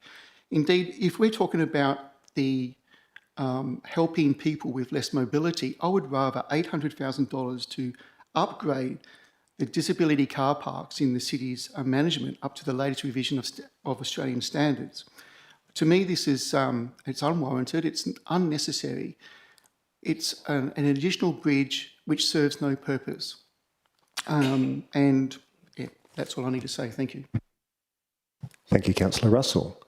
Councillors, is there anyone who wishes to speak in favour of the budget amendment who hasn't already spoken? No? Is there anyone else who would like to speak against? Councillor Brenda Abrandis. Thank you, Mr Mayor. I'm speaking against this item primarily because, again, we've had a very tough budget process. We've reached a break-even point with a 1+% increase. $800,000, whilst it's going to come from a reserve, it's going to be depleting that reserve by a bit under 1/3 of the reserve, which means that if we were actually trying to build a reserve to actually replace assets and consider substantial assets in the future, we won't have that. So I suppose the question is our priorities. Councillor Russell did speak about, providing better services with the needs for people with disabilities, and I think, there is more merit in providing it for alternative purposes and not the bridge. 800,000 represents about 1.75% increase in rates. It is a significant amount. That 1.75% increase is higher than the 1% that we're actually asking for in the present budget without any amendments. For these reasons, and also because, again, this was a late adjustment and giving it consideration only this evening, I won't be supporting this amendment on the run. Thank you. Thank you, Councillor Brenda Abrandis. Councillors, is there anyone else who wishes to speak either for or against the budget amendment who hasn't already spoken? Councillor Raison, a question. Yes, thank you, Mr Mayor. At the start of the budget process, everyone will remember my lengthy conversation about how our community does expect us to balance the budget and cut our cloth according to the revenue that we expect to receive. So I just would appreciate a definite confirmation that drawing down on this reserve would still enable us, or the impact on the bottom line of all aspects of the budget, from Mr Lecoq, please, or whoever's appropriate. Mr Lecoq or Ms Amprimo? I can answer that, and Mr Lecoq can correct me if he wishes. But ultimately, with reserve transfers, what that would do to the budget is the bottom line would still balance, but the operating part of the financial statements would not necessarily balance. Thank you, Ms Amprimo. Councillor Lecoq, sorry, not Councillor Lecoq, Mr Lecoq, I gave you promotion, not yet. Just to add to what CEO Amprimo said, is that utilising the reserve fund is a funding source for the asset. So it enables us to still balance the budget overall at a 0 point. This type of activity does not impact on the operating side of the budget. Thank you, Mr Lecoq. Councillors, is there anyone who would like to speak either for or against? Councillor Lees. Thank you, Mr Mayor. I would just be very brief. As we've all heard, this came before us today. I'm a new councillor, so I wasn't here over the period when this was discussed before. And while I've heard anecdotally that there was a lot of community support for that, I would have liked to have the opportunity to better understand that by going back over previous documentation. So that is a concern for me. The other concern I have is about the capacity of the workforce to deliver another project, recognising that there is considerable pressure on the administration at the moment, and I am concerned about adding to that. So during this financial year, budgeting for this is something that I won't be able to support. Thank you. Thank you, Councillor Lees. Councillors, is there anyone who would like to speak for or against who hasn't already spoken? Also, Councillor Raison? Okay. Well, councillors, we have already considered this item at previous budgets. It's come back to us, okay. If we had unlimited resources, maybe we could take $800,000 away from the asset replacement reserve and not have any concerns. But we do have limited resources. There are projects that, at least I think, have a greater community need, such as the Challenger Reserve Master Plan, or indoor sports courts, or much needed upgrades at a range of city-owned sporting and community facilities, or a multitude of other community projects that, at least I think, represent a greater amount of community amenity per dollar of public funds. That's not to diminish the concerns of people who would like to see the Long Bridge repaired, but I am a bit concerned that there's been some comments to the effect that we are flush with cash. We're not. If we were, we could afford an upgrade of the Challenger Reserve facilities. If we were, we could afford to build more indoor sports courts. But we're not flush with cash. We've had to make some genuinely hard decisions over the course of the budget workshops and plotting this budget. And on top of that, as Councillor Lees was asking some questions about, I'm not sure we've got the capacity to do this in the coming financial year. We've already got a $45 million capital works budget, which is the most ambitious capital works budget that this city has ever attempted. I agree with Councillor Russell's concerns about the likely escalation of a project of this nature, but more than anything else, I can't allocate $800,000 to this project without any kind of prioritisation against the other community projects that we're saying no to, and a proper comparison of amenity and priorities.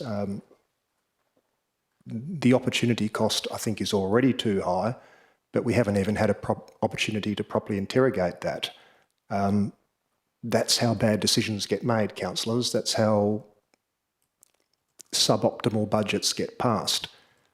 We must be more disciplined, and for that reason I won't be supporting this amendment.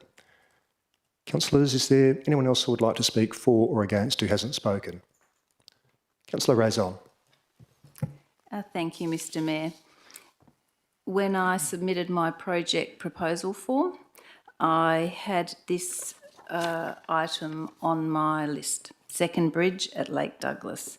The reason that I had it on my list was because since I joined the council, I've had a considerable number of emails, conversations and requests in relation to this bridge.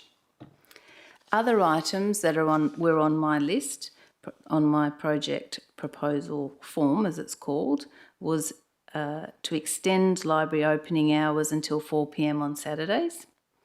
That was a feedback from the community. To extend the waste transfer station opening hours to 4 p.m. on all days currently open. The 12-month trial of evening ranger services to deter antisocial behaviour, including hooning, which I've already mentioned.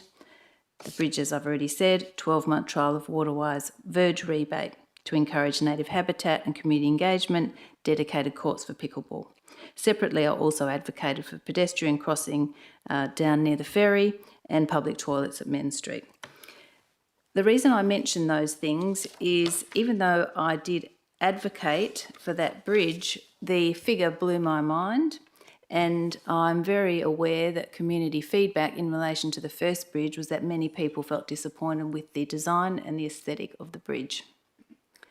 So that then put me in a difficult position, because then I went back to the community and started putting the, doing the soundings about the amount, and I really had a lot of mixed feedback about that. I had a lot of people saying, well, if you've got that sort of money, then I would rather be able to go to the tip.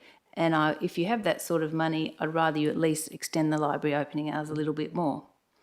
So obviously, all of the other requests that I put in have not been picked up, although we'll still be going forward with the proposal for the 12-month trial of the evening ranger services in the near future. I also then had the compounding factor when it came to receiving the final budget, that I too was very disappointed that the city does not have capacity for Challenger Reserve to be commenced. And one of the reasons is resourcing. So, as somebody who is the Mill Point Ward councillor and hears a lot about this, but also represents the entire district, I'm weighing up a number of factors. And one of them is whether some of this money should go towards trying to get Challenger Reserve off the ground, which equally is very much in need of asset replacement when the location that we're talking about does have another bridge. So I have been in two minds. As I've already said, I find it difficult if some proposals come from some councillors, yet other people have not brought the things on their wish list to the meeting and provided them to us. It really does make it very difficult when we can't have more fulsome conversations, but I do believe that we do need to adopt a budget. And in this instance, I really hope that there can be greater interrogation of the $800,000 from the administration, and I hope there is greater consultation with our community about the aesthetics of the bridge. So weighing all those things and doing my best to represent the competing voices that I am hearing in relation to this project, I will, by that much, be supporting it. Thank you. Thank you, Councillor Raison. Councillors, is there anyone else who wishes to speak either for or against?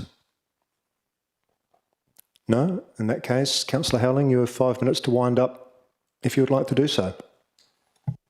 Thank you. I hope not to take all of the time. Firstly, this was on the agenda on the 25th of June 2024.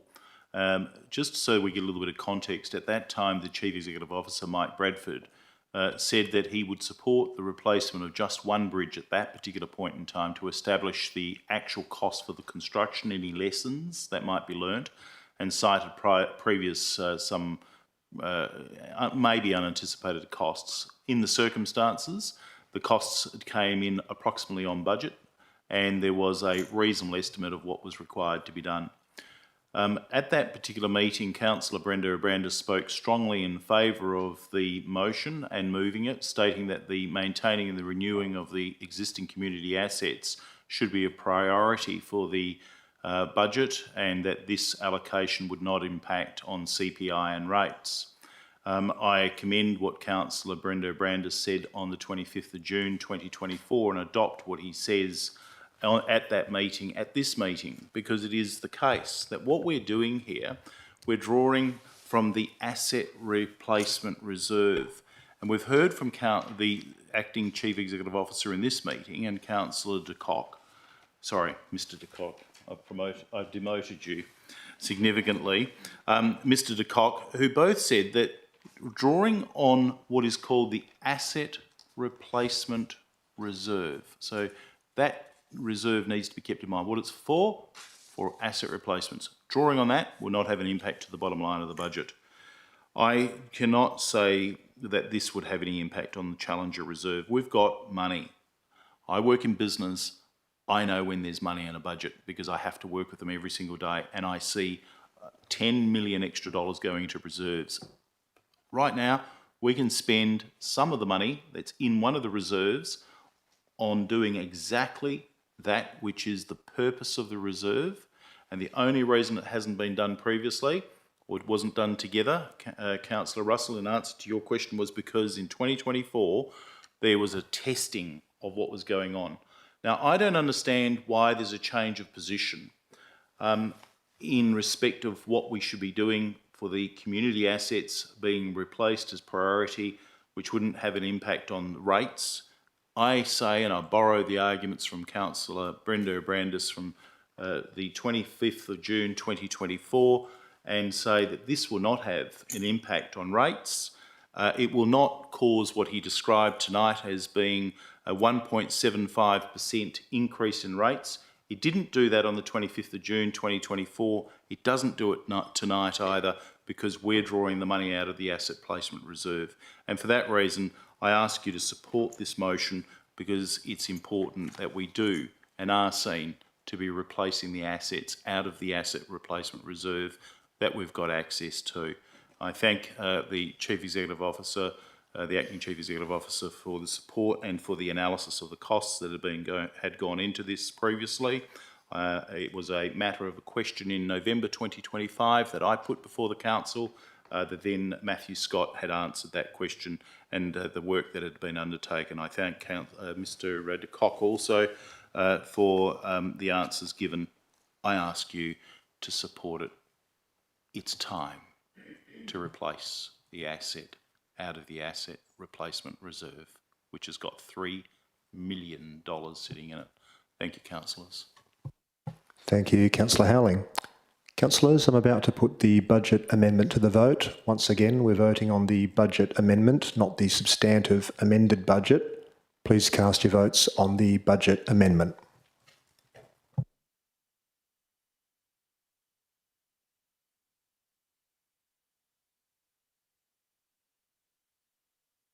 The votes are in. The budget amendment has failed, 4 votes to 5.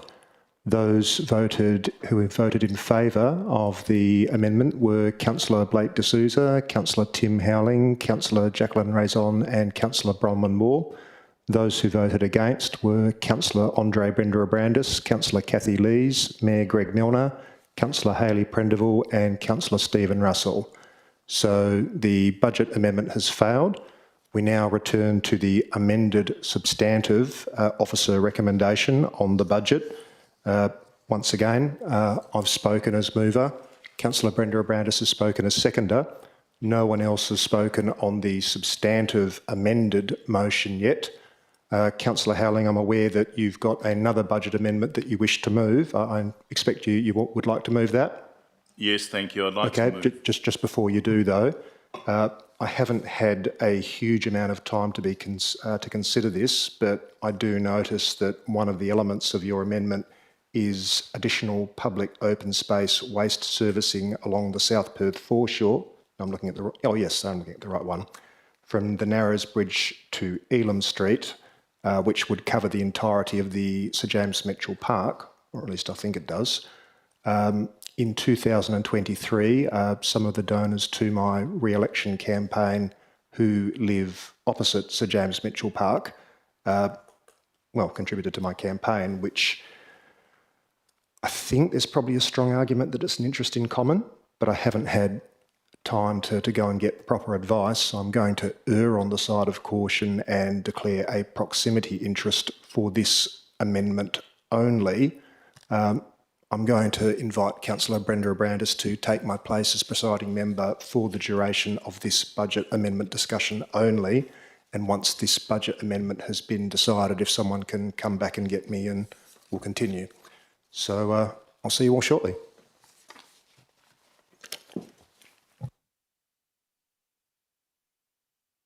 I'm sorry, Mr. Mayor, but I don't believe budget assessments, budget allocation is a financial interest. It's not a financial interest, Councillor Russell. It's a proximity interest because those donors live across the road from. I'm leaning that way myself, but the Department of Local Government guidelines say that if you're in doubt, err on the side of caution, and I just haven't been given an opportunity to get proper advice. So I agree, but this is the situation I'm in.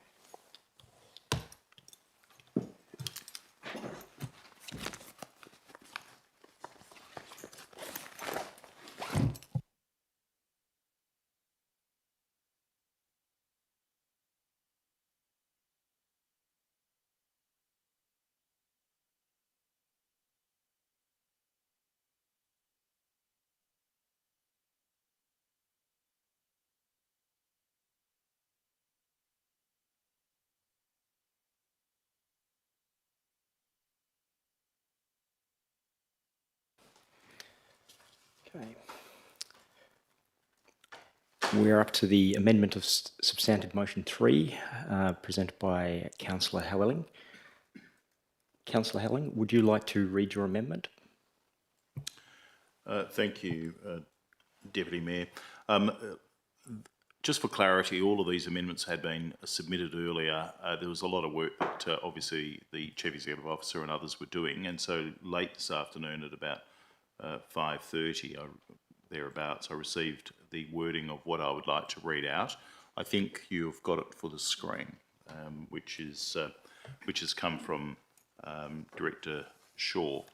And the first is that the draft annual budget 26-27 be amended to include allocations to progress the following initiatives resolved by Council at its 16 December 25 ordinary meeting concerning anti-hoon measures on the South Perth Peninsula as follows. Roman numeral 1, additional public open space waste servicing along the South Perth foreshore from the Narrows Bridge to Elam Street to be funded from the Waste Services Levy. And Roman numeral 2, landscaping and beautification of the western verge of the South Perth Esplanade from Queen Street to Mill Point Road, Mill Point Close, to be funded via a reduction in the proposed Environmental Sustainability Reserve Fund by $300,000. 2, that the Council notes the funding is included in the draft 26-27 budget for a local traffic management investigation to identify any recommendation modification to the road network 3, that Council approves the creation of a local traffic management reserve fund established to quarantine funds to investigate, identify and implement any recommended modifications to the road network in the South Perth Peninsula, and is funded by specific transfers as approved by Council. And 4, that Council allocates $1 million from the Financial Sustainability Investment Reserve to the Local Traffic Management Reserve Fund. 5, that Council requests a report to be presented to the Council on the effectiveness of the measures to date and recommendations on additional measures. And 6, that Council notes that the CCTV cameras are funded and approved for installation at Mill Point Close in South Perth Esplanade, and asks that the cameras be deployed within 4 months of the budget. So moved. Thank you, Councillor Howling. Is there a seconder for this motion? Thank you, Councillor Waugh. Councillor Howling, the floor is yours. Thank you. This amendment is about keeping our promises. In December 25, the Council passed a clear resolution to address the dangerous hooning and antisocial behaviour plaguing the South Perth Peninsula.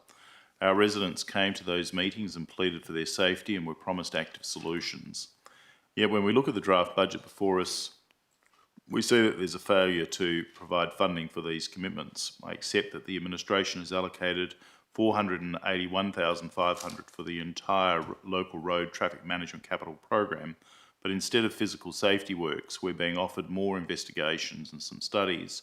And I accept that this is necessary before funds, but therefore, once those studies and investigations have been undertaken, there ought to be established a reserve for those funds to be deposited into. Families who live on the peninsula have reported that they have continued to suffer hooning, and I'm sure my fellow councillor has received numerous complaints that have continued. We need to take action. We said we would take action. We were asked to take action. We said we'd look at it in the budget, and we really did make a clear statement that this would receive a very fair shake of the sauce bottle. This is a proposal to establish this reserve fund from other reserves, and the establishment of this of a $1 million reserve to commence the physical road network modifications for the traffic calming and the management within 6 months is to address the problem seriously and ensure that it's probably done in time for Christmas. Secondly, we're demanding that the approval for CCTV cameras be deployed at least within a period of some 4 months of this budget. That means that we get on with doing that which we said to the residents that we were intending to do, to ensure that we make them feel more safe and secure in their community. Third, we must address the deteriorating state of our public spaces. Our foreshore from the Narrow Bridge to Elm Street is heavily utilised, and yet from time to time I see rubbish in this area piling up, and for that reason what's being proposed is a fairly modest but appropriate proposal that can be funded out of the Waste Services Levy. Fourth, we're allocating $300,000 to fund the landscaping and beautification of the western verge of the South Perth Esplanade from Queen Street to Mill Point Close. We're proposing to fund this work by reducing the proposed Environmental Sustainability Reserve Fund by $300,000 in the draft budget, and for that reason it'll leave sufficient funds for these proposals. Once again,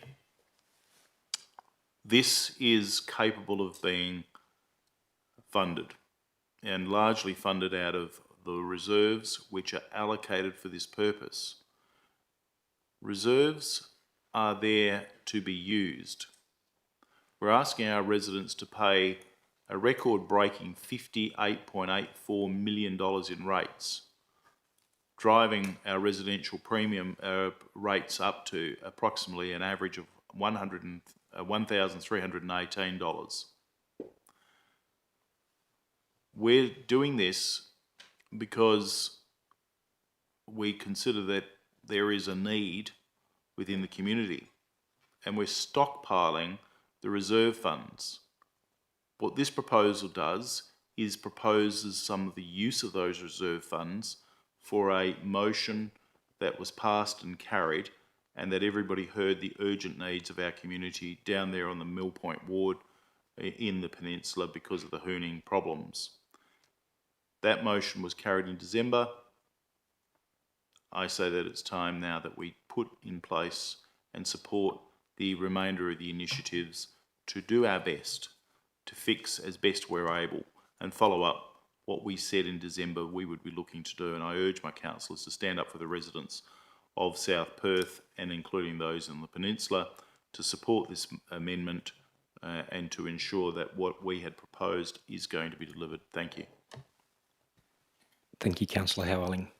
Councillor Waugh, would you like to speak to the item? Yes, thank you.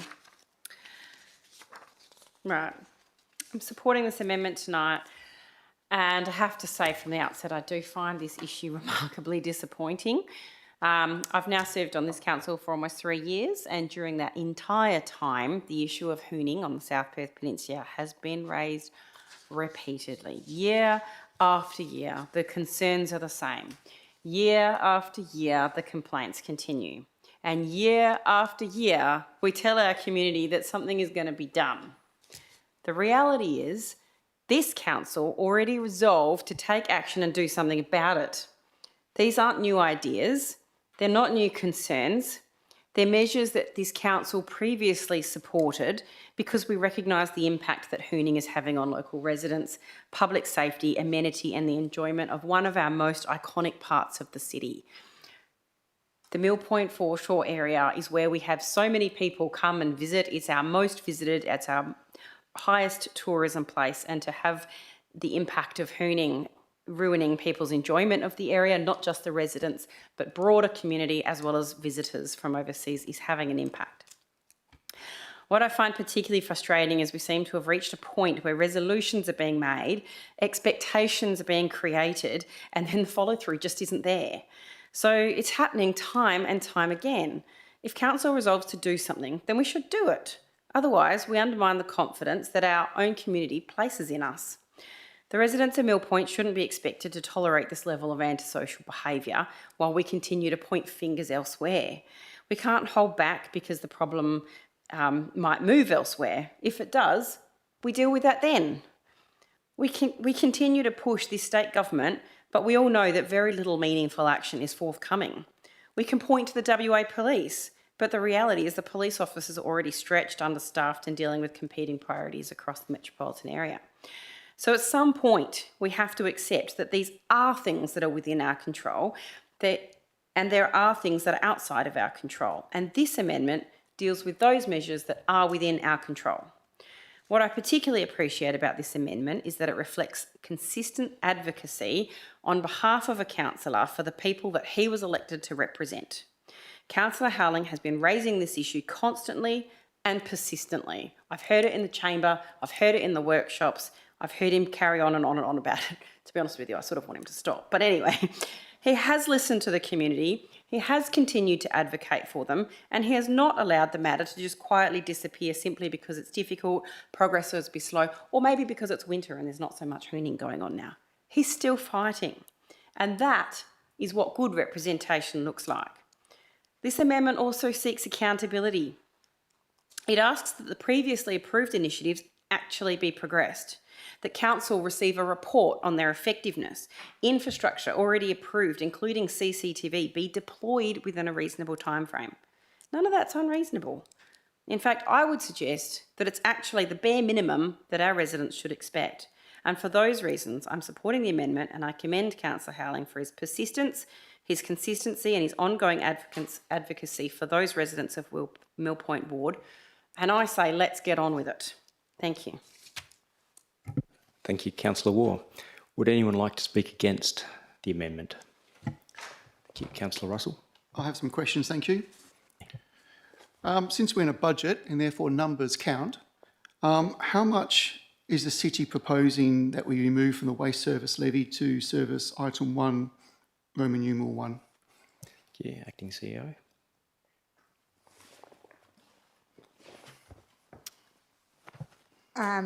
There isn't a dollar figure attributed to that. It would depend on analysing the complaints in the issue and looking at whether additional bins or additional servicing or a combination of both are required.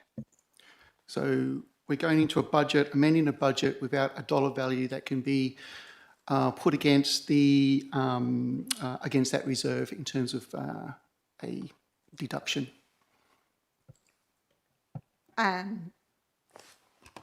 The likely impact on the size of the waste expenditure is going to be fairly minimal, and ultimately what happens with that reserve.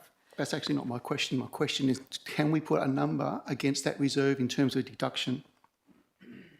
We don't know what the solution is. Okay, thank you. With regarding 1 Roman numeral 2, I understand from the city that for this beautification of this area, there was to be no trees. Is that correct? The proposal doesn't include any trees, no. Can the city explain why such a large investment in landscaping and beautification on public land does not include any trees? Because previous consultation in the area has determined that the residents don't want that, and we have 2 council resolutions where council has determined to listen to those. In fact, I think we have more than 2 resolutions of council where council have supported communities' wishes on these matters. Thank you. Just in terms of item 2, what road network are we exactly talking about here? The road point in the peninsula, which is primarily the Esplanade and the roads that are between Mill Point Road and the Esplanade. Okay, I'm surprised I can't see that here because it's not specific. So in terms of, and also the latter part of that statement, which is makes additional provision for a reserve of 1 million to commence the modification of works to the local road network, which now we know is around the peninsula, within 6 months. How exactly is that going to work? So I take it we need to create a reserve? So if you can see the wording that's on the screen in front of you, so point 3 is that council approves the creation of a local traffic management reserve fund established to quarantine funds to investigate, identify and implement any recommended modifications to the road network in South Perth Peninsula, and that is funded by specific transfers as approved by council, and the proposal is to allocate $1 million into that reserve. So when did that pop up? I'm sorry, but I haven't got that in front of me here. So the version that you should be looking at is currently the one on the screen. The physical copy that's been provided to everyone has been superseded. So if everyone can focus on the one on the screen that Councillor Howelling read through. Okay, I just need to read this, thank you. Does anyone else want to speak against the amendment? Question, Councillor Razor.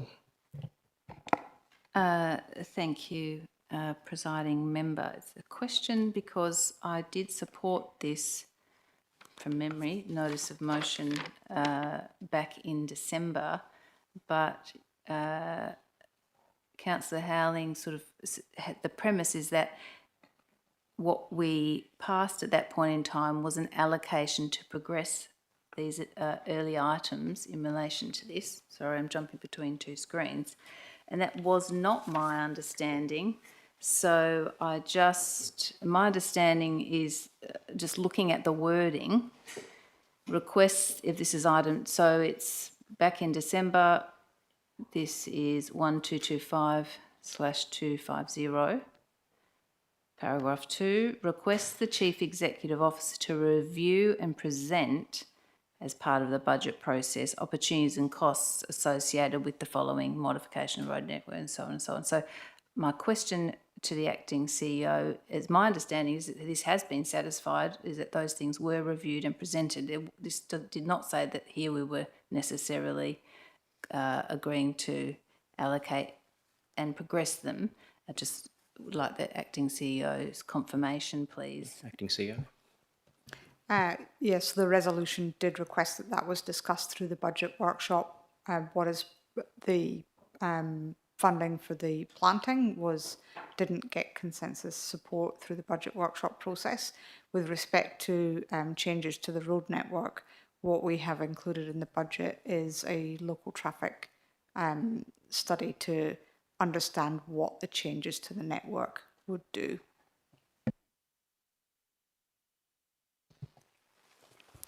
Thank you, Acting CEO. Does anyone want to speak against the item, or do you have a question, Councillor Lees? Yes, I had a question. Thank you, Deputy Mayor. Under 1.2 there, it talks about landscaping and beautification of the western verge of South Perth Esplanade from Queen Street to Mill Point Close. Is that the area that has now got the bollards around it? Is that what we're talking about? Acting CEO. I hope so, because that's what I think it's meant to be. Just a question with regard to receiving a physical copy. I know it's been amended and you don't have the current physical copy in front of you. Would any councillor like a physical copy replacement as an amendment? Yes, please. I would too, and I think that's for most councillors. Thank you. Thank you. Would anyone like to speak against this item? Yes, Councillor Lees. Sorry, I had a further question. So, can you please, through you, Deputy Mayor, can you please advise how much money was proposed to be going into the Environmental Sustainability Reserve Fund? Thank you. I'll ask the question of the administration. Would we be able to receive the amount of money that was actually going into that reserve? Thank you, Director Shaw. Thank you, through you, Deputy. The amount that's provided in the attachment obviously has an opening balance of nil, as it's a new reserve. The interest is $12,799. The transfers in are $318,932. Thank you, Director Shaw. So, if we're taking 300,000 out, that leaves us with 31,000 in the reserve. Director Shaw? That is correct. Thank you. Thank you. Councillor Russell? I just want to clarify that that reserve we were just talking about, the Environmental Sustainability Reserve, is that specific to this area, or is it for the district wide? Acting CEO. There's no geographic area that reserve is constrained to. Did anyone have any questions, or Councillor Lee or Aisol? Thank you, Deputy Mayor, for the Acting CEO. It might be getting late in the evening, but I don't recall the idea about establishing a local traffic management reserve fund being raised during any of the budget workshops. I just wonder if it was raised and considered by the administration, and I may have just can't remember. Thank you, Acting CEO. Through you, presiding member, I don't recall it being raised either, so we're either both having memory loss or no, it wasn't raised. Thank you. Any further questions, or anyone want to speak for or against the item? If not, I have a couple of questions I wouldn't mind asking of the administration. So firstly, with regard to the $300,000 that would be proposed to be applied from the Environmental Sustainability Reserve Fund, I understand that that is planned to be applied between Queen Street and Mill Point Close. Can the administration advise effectively how many houses would actually be benefiting from that beautification?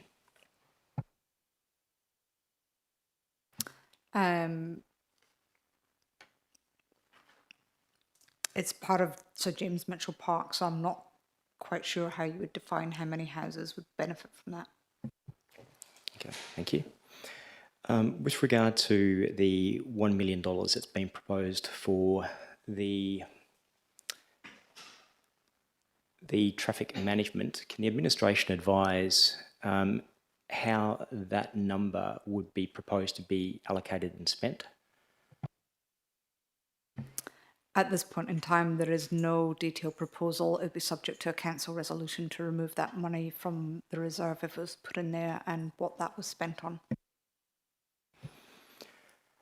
Would anyone like to speak for or against this amendment? Councillor Russell? Can I just need some further clarification. With respect to items 5 and 6, how would that be presented in the minutes? as a resolution. Acting CEO.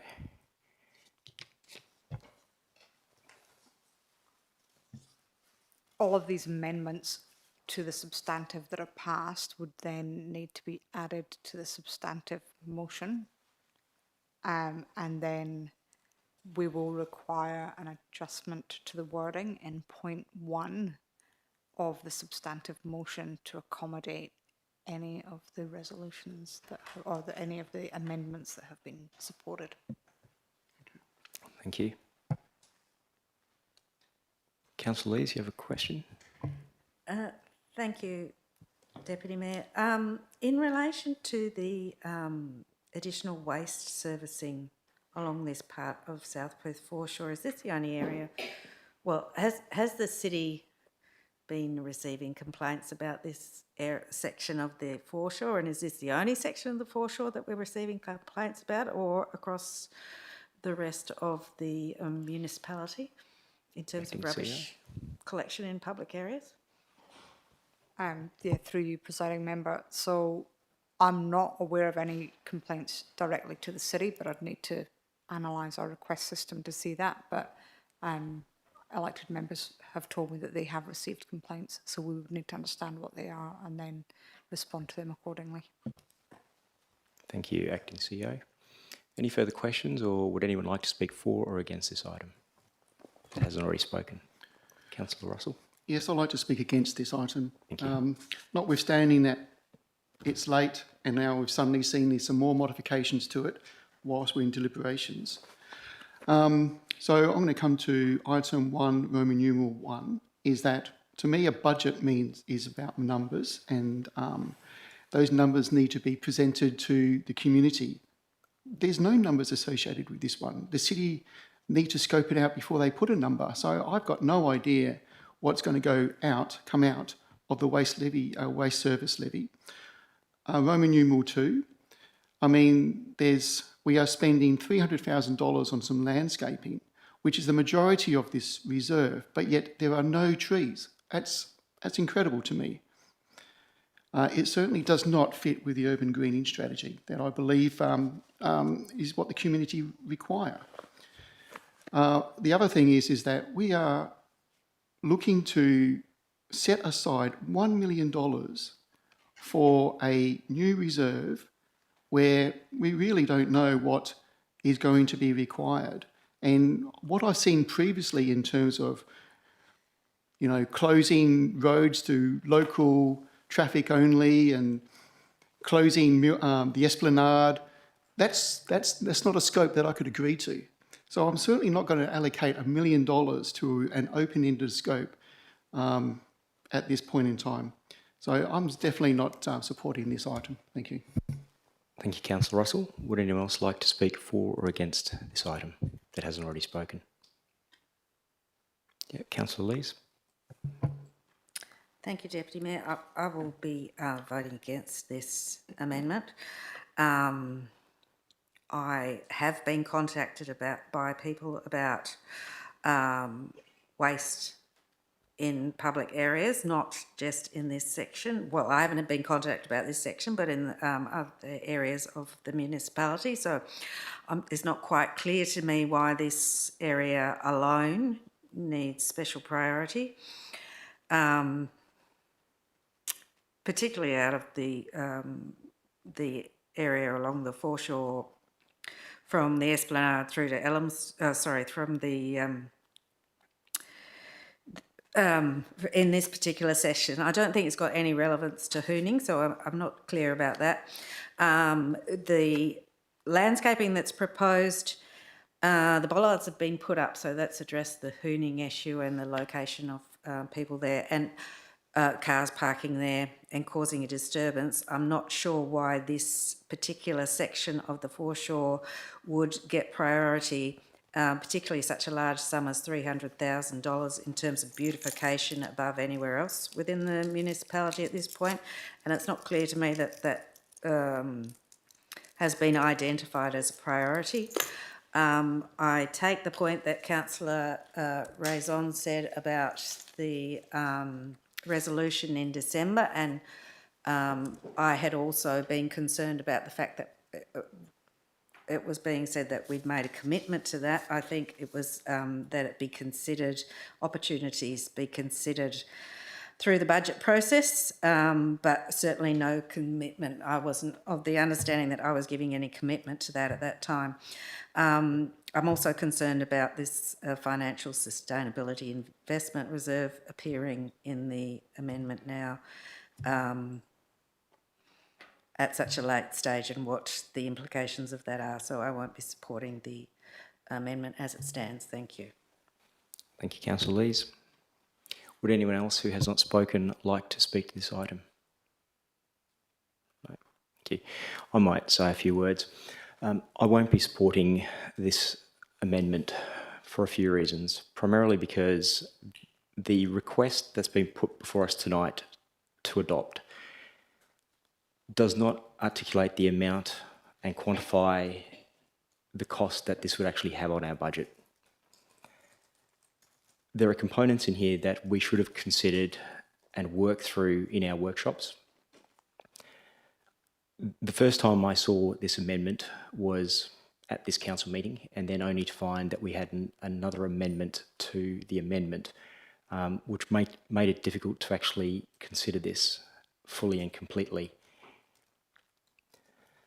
The allocation of $300,000 to landscaping and beautification between Queen Street and Mill Point Close is a significant amount of money, which would deplete about 90% of the reserve that has been established, and it only covers a very small stretch, which would be benefiting a small minority of residents from that funding. Understanding the allocation of $1 million with regard to local traffic management is also a significant concern, and that's something that we should have actually considered through our budget workshops, and that should be presented to us.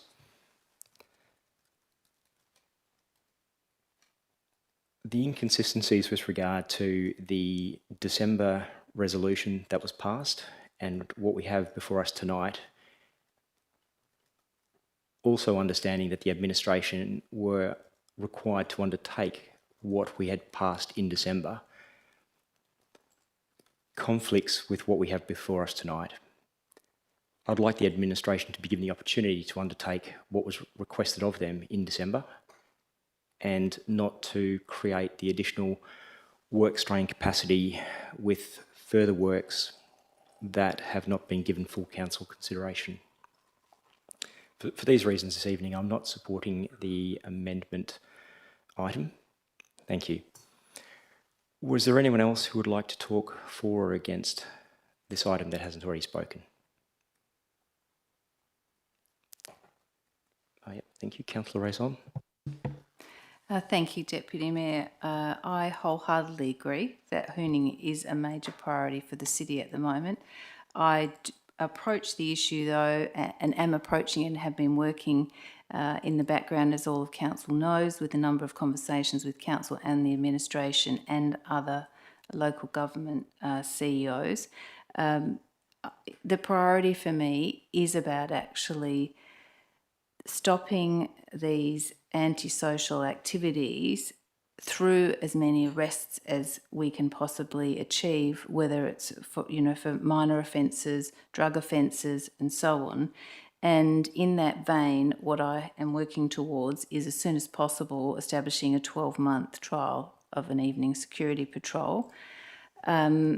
I'm keen to see that happen before road modifications and so on that may, cause disruptions that are difficult to understand. So while I wholeheartedly support this, my preference is to combat it through allocating funding towards the trial of a security patrol. Thank you. Thank you, Councillor Raison. Councillor Wall? Can I just ask a couple of questions? You may. Sorry, it just leads on from what you were saying. So you were speaking about the fact that I think 1.1 didn't have a number allocated to it, and that was a concern. And through you, I think to the acting CEO, are you able to tell us how much money is sitting in the waste services levy at the present time, and with the proposed increase from the budget? Acting CEO or Mr. Lecoq?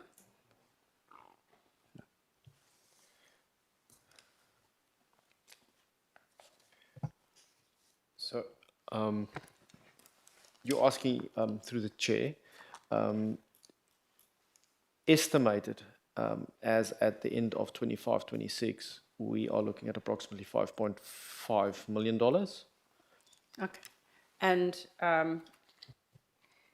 in the event that this was passed, it says additional public open space waste servicing along the foreshore to be funded from the waste service levy.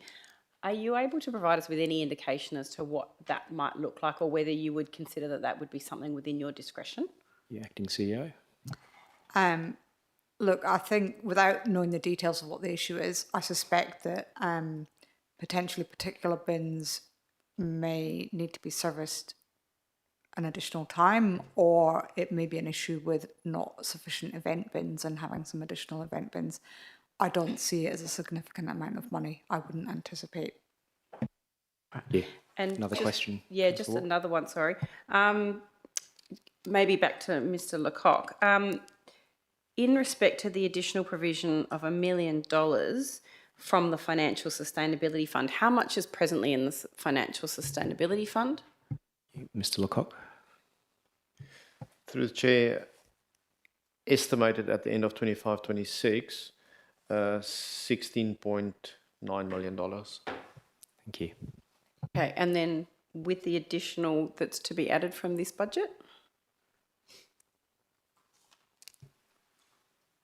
So that would be $19.35 million.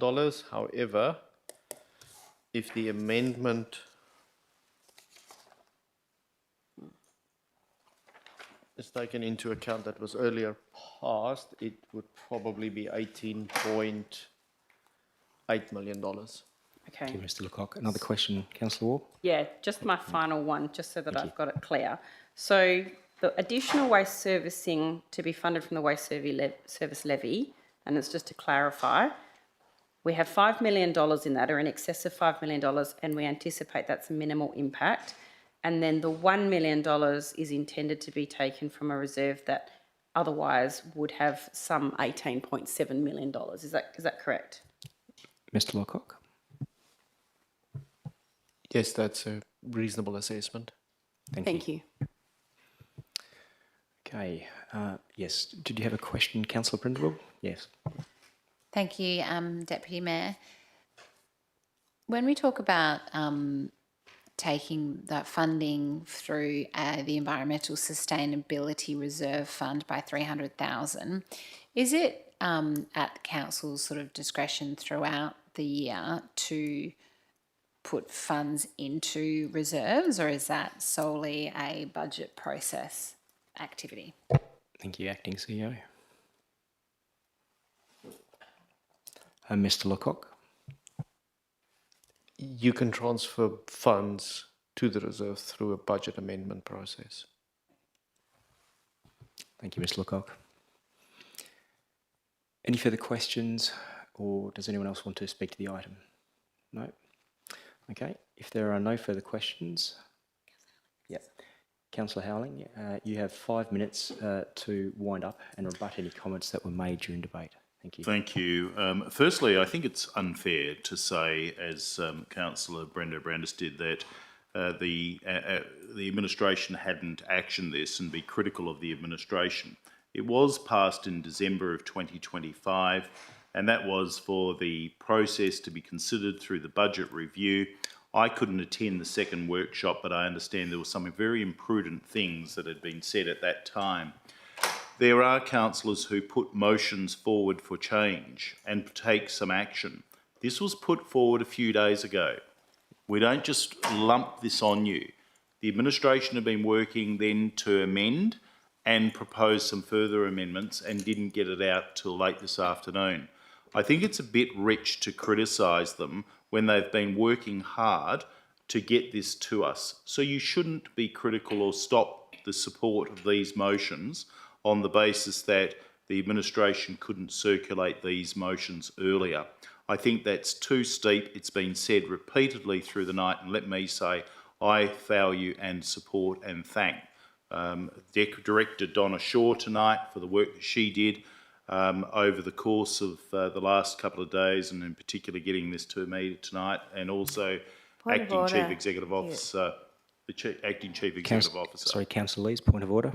Sorry, under the Standing Orders clause 8.13, I wanted to make a personal explanation in terms of the suggestion that there was any criticism of the administration for the lateness of these amendments.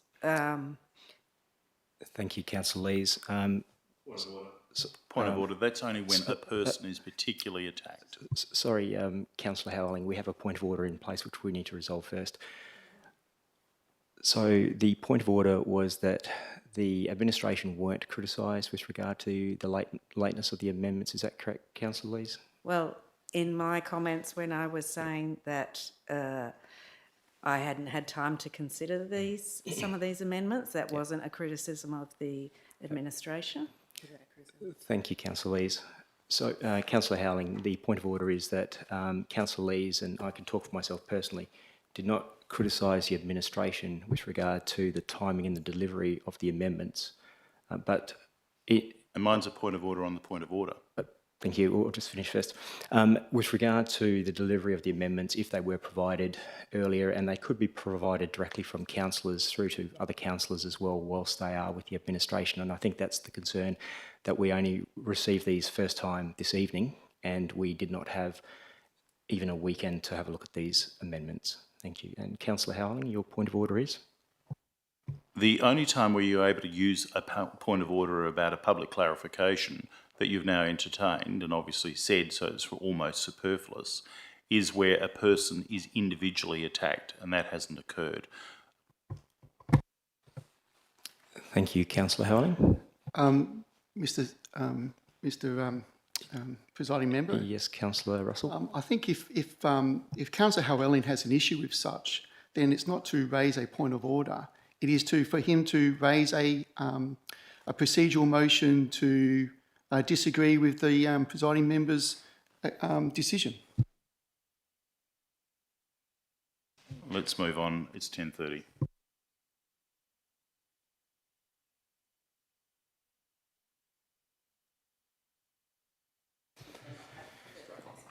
Yes, thank you. So we were in Councillor Howling's winding up. Councillor Howling, please continue with regard to winding up your amendment. Thank you. Thank you. Certainly, I'm not going to address what has been said. Everything that was done within the prescribed periods of the time that are set by the requirements under the standing orders. I work and I find it difficult to get across some material, but there's some councillors who never need to put an amendment or don't, so there's never a requirement to work within the tight timeframes. But there is a need to make sure that we all try to think about what it is being put and not just object to something because it's outside of the period of the time that's most comfortable for people to get it. I'd love to have things 2 weeks in advance as well, but that's not always the luxury of what we get. What I'm talking about here is the motion that was passed in December 16, 2025. The objections raised by Councillor Russell could have been raised at that time. He didn't raise them at that time. The objections being raised by Councillor... Point of order, adverse reflection on myself. I completely disagree with that. Thank you. Councillor Howling, would you retract that comment, please? I retract that he could have thought about it at the time because perhaps he didn't, so I retract that. The clause that is stated in the motion of the 16th of December is what is reflected in the motion that is presently on the table, and that is for additional rubbish bins and waste collection along the South Perth foreshore from the Narrows Bridge to Elm Street, landscaping, beautification of the verge and the like. All of those matters were considered on the 16th of December and included within the minutes for that particular meeting. So if there was a requirement for certain clarification, I think that that was the time for clarification if there was a lack of certainty in relation to that particular motion. What we're doing tonight is, or what I'm asking that council does tonight, is reflects that which had been carried. It was not sufficient for the date, or for it only to be considered on the 16th of December, for it to be briefly, as I understood, considered at a workshop, pushed to one side, and for this motion now not to receive some support by way of moving forward. Because look at what is stated. It makes very clear, and Councillor Russell had a difficulty with understanding whether this related to an area of the road modification for the peninsula. It's a fundamental principle of legislation and interpretation that where you read the starting words and it says measures on the South Perth Peninsula as follows. So the lead-in words make it very clear that we're not talking about the road network outside of the Point of order. Point of order, Councillor Russell. Another standing order 8.15, adverse reflection on myself. I was going on the printed document, which made no reference to the peninsula in terms of local road network. Yeah, up in point 1. So procedures for a point of order, members who are addressing it, members interrupted, they can hear that, but then you need to make a ruling to uphold or reject the point of order. Thank you, Councillor Russell. I accept your point of order. And Councillor Howelling, would you like to retract your comments with regard to Councillor Russell? And if you need Councillor Russell to restate exactly what his point of order was. Retract. If one looks at what is stated in point 1 of the motion, it says ordinary meeting concerning anti-hooning measures on the South Perth Peninsula as follows.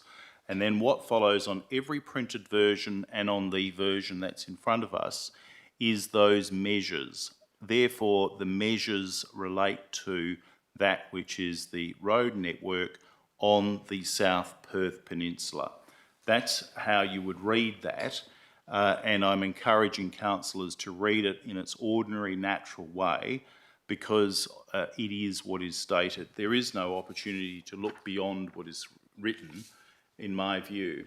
I'm asking for support of that which was discussed on the 16th of December. 30 seconds, Councillor Howelling. And the 16th of December put forward a proposal. It was at that time that people had the opportunity to object to that particular proposal, and now is the time for us to include what it is that we had passed on the 16th of December back into the budget and receive support for the purposes of ensuring that we are addressing and continuing to address those very real problems when so many residents came to us on the 16th of December and made deputations. Thank you, Councillor Howelling. Your time is up. Meeting. Thank you, Councillor Howelling. I'd like to put this item to the vote, please.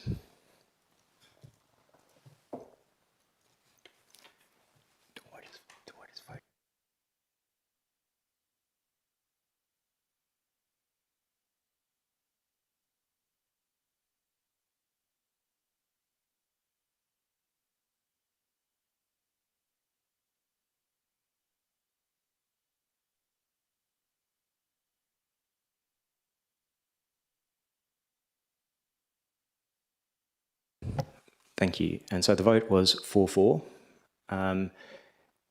Those who voted against were myself, Councillor Brenda Brandis, Councillor Kathy Lees, Councillor Raison and Councillor Russell. Those that voted for were Councillor D'Souza, Councillor Howelling, Councillor Prindiville and Councillor Waugh. Within my capacity, when we have a tied vote, I will actually cast the vote and vote against this item. The item fails. Thank you. Can someone please ask the Mayor to return?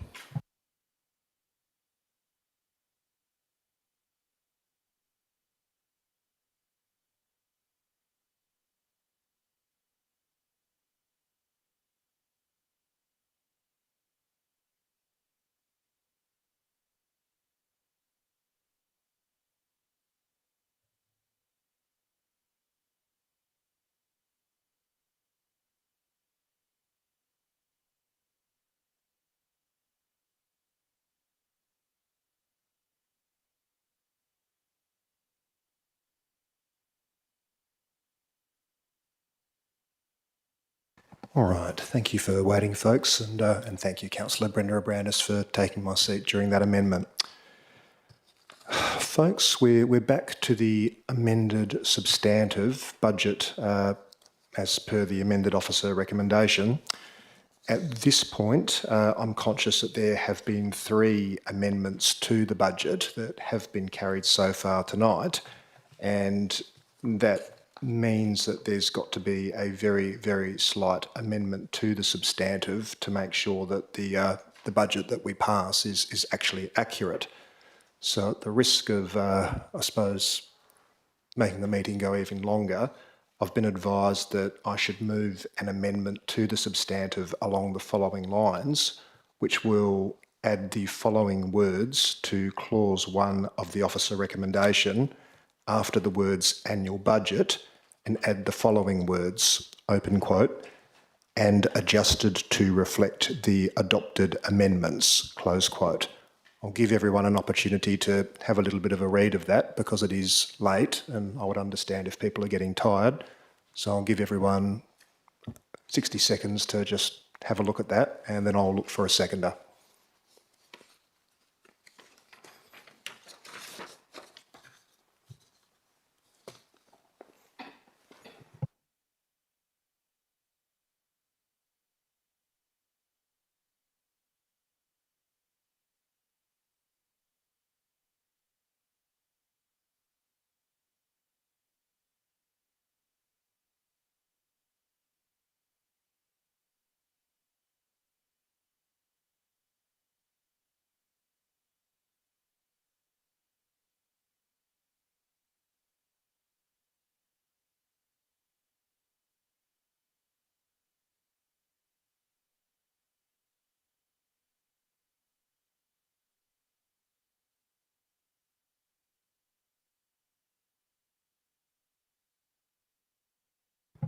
All right, just looking around the room. Hopefully, Councillor Wall.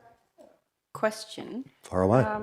At point G, it says adopts an interest rate of 5.5. Is that a typo? Should it say 5.95?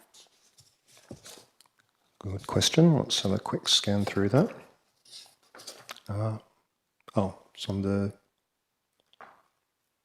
Oh, Mr Lecoq. Through the chair.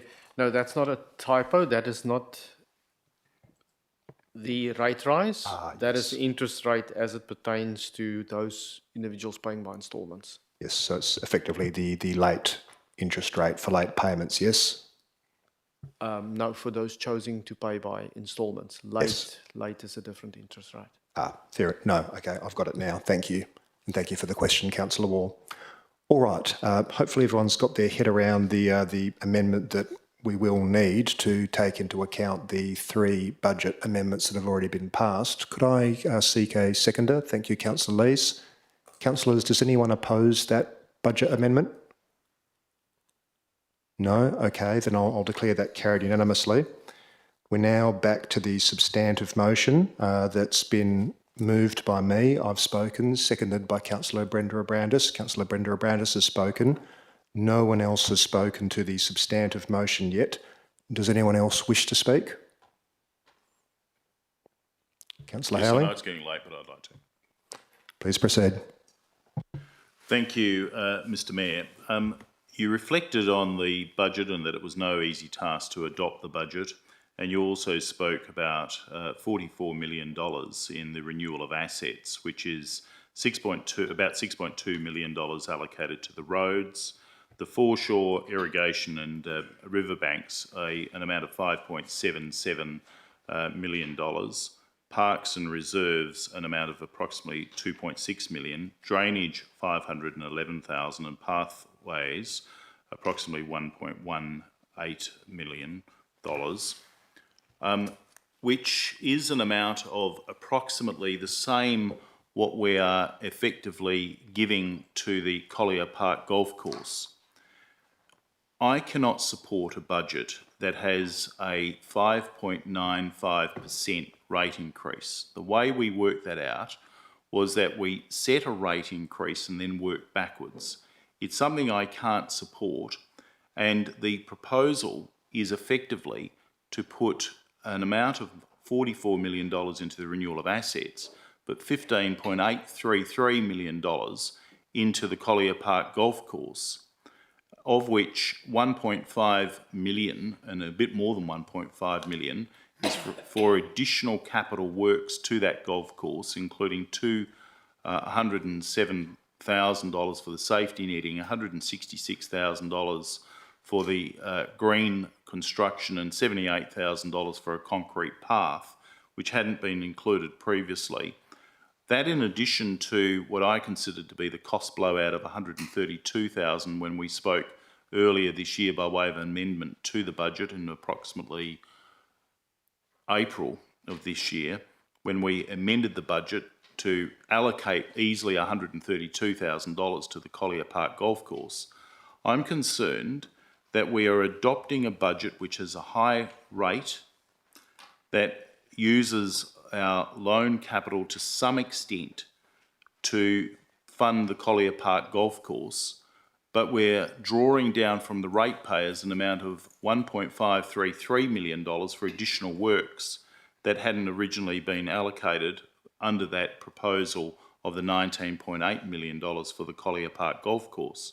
So whereas I see works that need to be undertaken for roads, foreshore, parks, reserve, drainage, pathways, all the sorts of things that are the works that we would undertake, I see the real additional works that we're doing to be skewed almost entirely to a privately operated golf course, which we have to do all of the mowing for, but which we receive an amount of approximately $900,000 in the budget, back from the club links. The risk allocation is too high. The allocation of such an amount of money of $15.8 million to a privately run golf course is not something I can support in circumstances where we are expected to support 5.95%, where the CPI is only at 4.6%, and I don't want to repeat what I've said earlier and throughout the night, where our cash reserves are being built up by approximately $10 million, more than $10 million, and there is very little that is being done for the benefit of the ratepayers, and we are not drawing down on reserves such as the asset replacement reserve to replace assets or to fix up assets. This budget, in my view, and I said earlier when I had proposed an amendment to go back to the drawing boards and look at it properly, is not something that, in my view, I can support. Yes, we had 4 workshops, but they were not workshops, in my view, that enabled us to have clear input about what was precisely going on with the budget, because we didn't have an overall review or an overall view of exactly what was happening with all of the budget allocations. We only received it about a month ago. To say it was suboptimal, that is, in an earlier motion, I would say that the way within which there was a lack of consensus view expressed through those workshops, where councillors' voices were not properly able to be heard, gave rise to a 5.95% budget increase, which we worked backwards from and then allocated most of the budget accordingly. I cannot support, in a time of a cost of living, taking money off. And that's 5 minutes, Councillor Howling. I'll move a motion that you be granted a further 5 minutes. Would anyone else like to second that? Councillor Raison, thank you. Councillors, please cast your votes on a motion that Councillor Howling be granted a further 5 minutes to speak.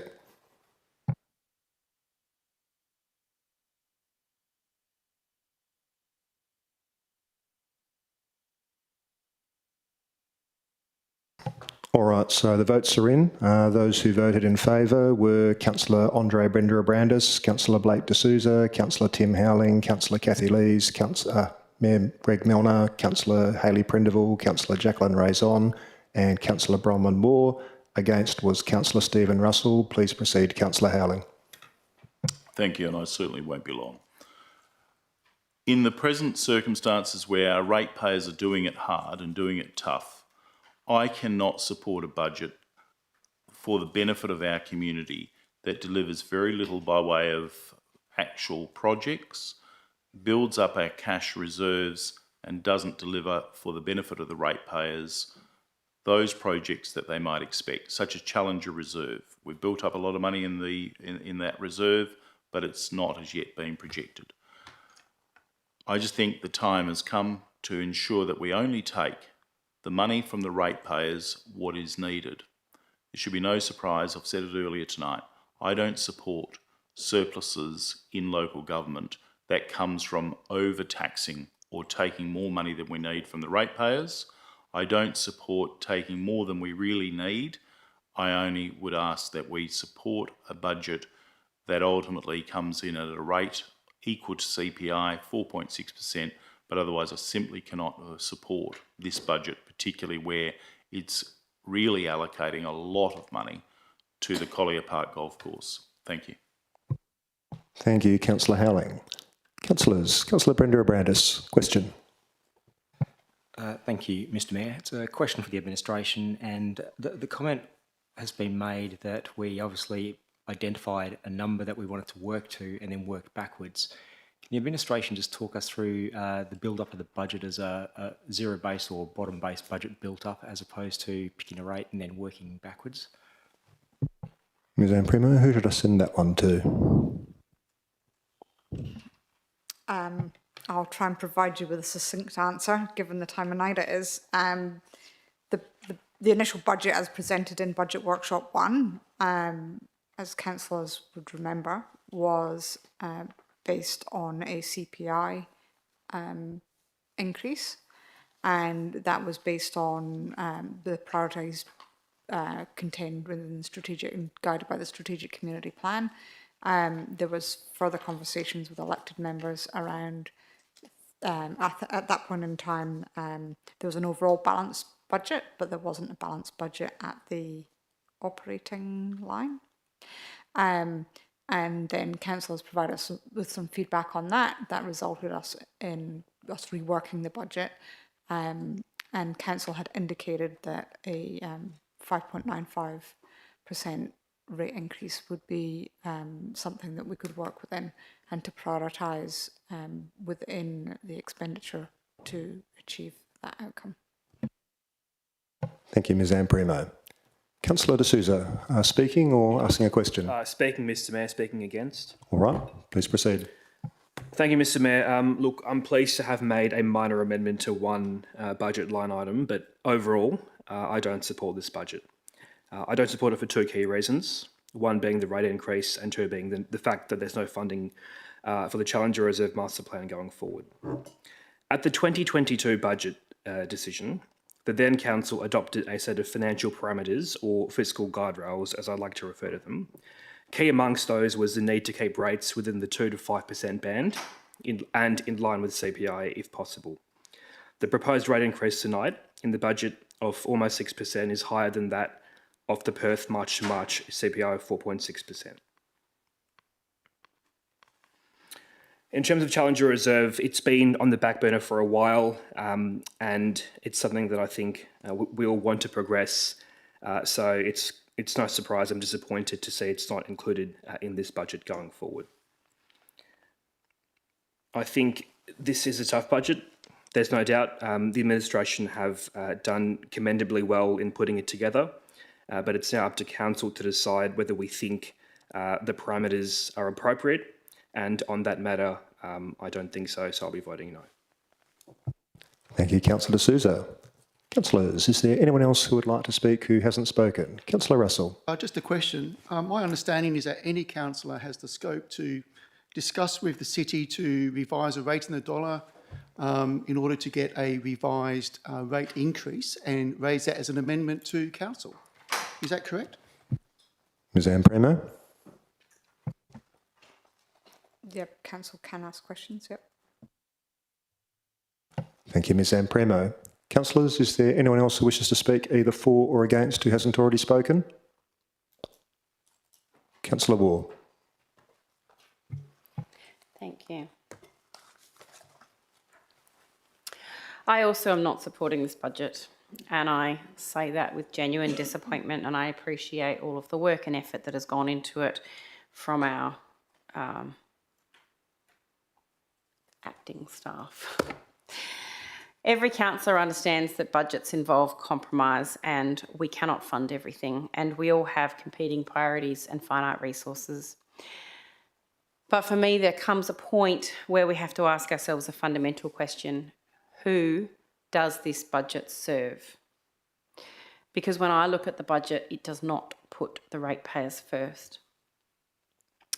I see a budget that asks residents to pay more than inflation at a time when households are already struggling with the cost of living. I see a budget that increases gross rental value year, knowing full well that many residents will experience significant increases. I see a budget that does all of that while proposing to transfer more than $10 million into reserve accounts. And that is what I just can't reconcile. We have residents facing higher grocery bills, higher insurance costs, higher electricity costs, higher fuel costs, higher mortgage repayments, higher rents. Every aspect of daily life is becoming more expensive. Yet our response is to increase rates beyond inflation and then place millions of dollars into the bank. And I just can't support it.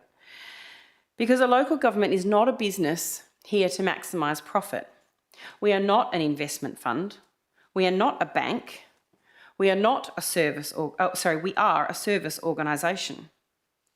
Our role is to collect rates and to use those rates to provide services, facilities, infrastructure and community outcomes. Our role is not to collect more than we need, simply because we can.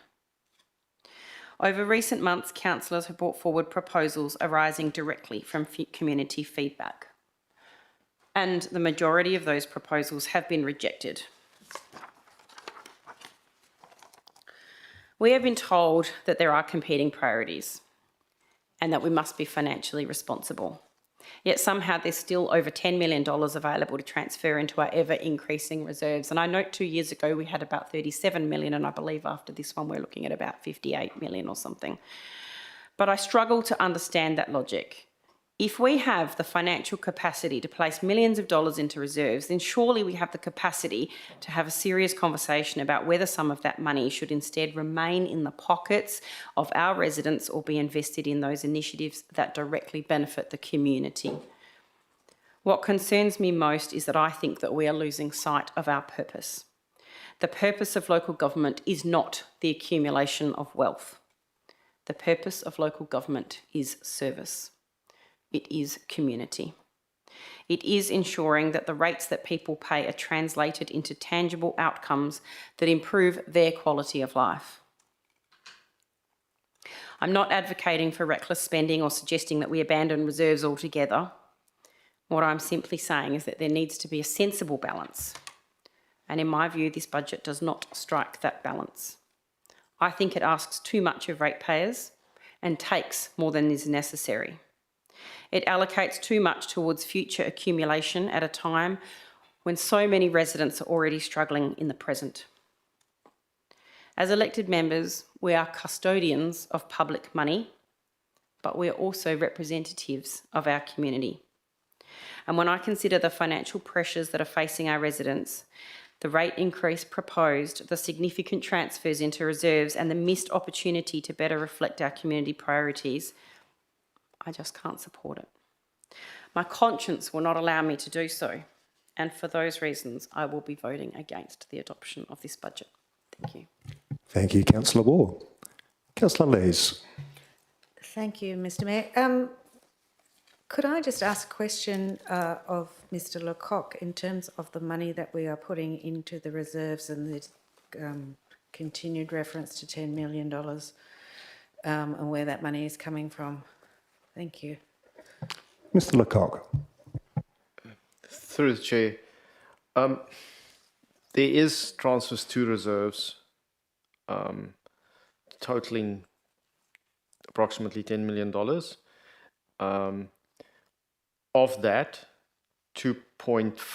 approximately $2.4 million is the reserve interest that's been earned on the reserve funds, and that's being allocated to the reserves.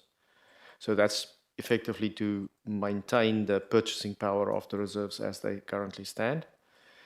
Then there's the transfer in of $7.7 million, which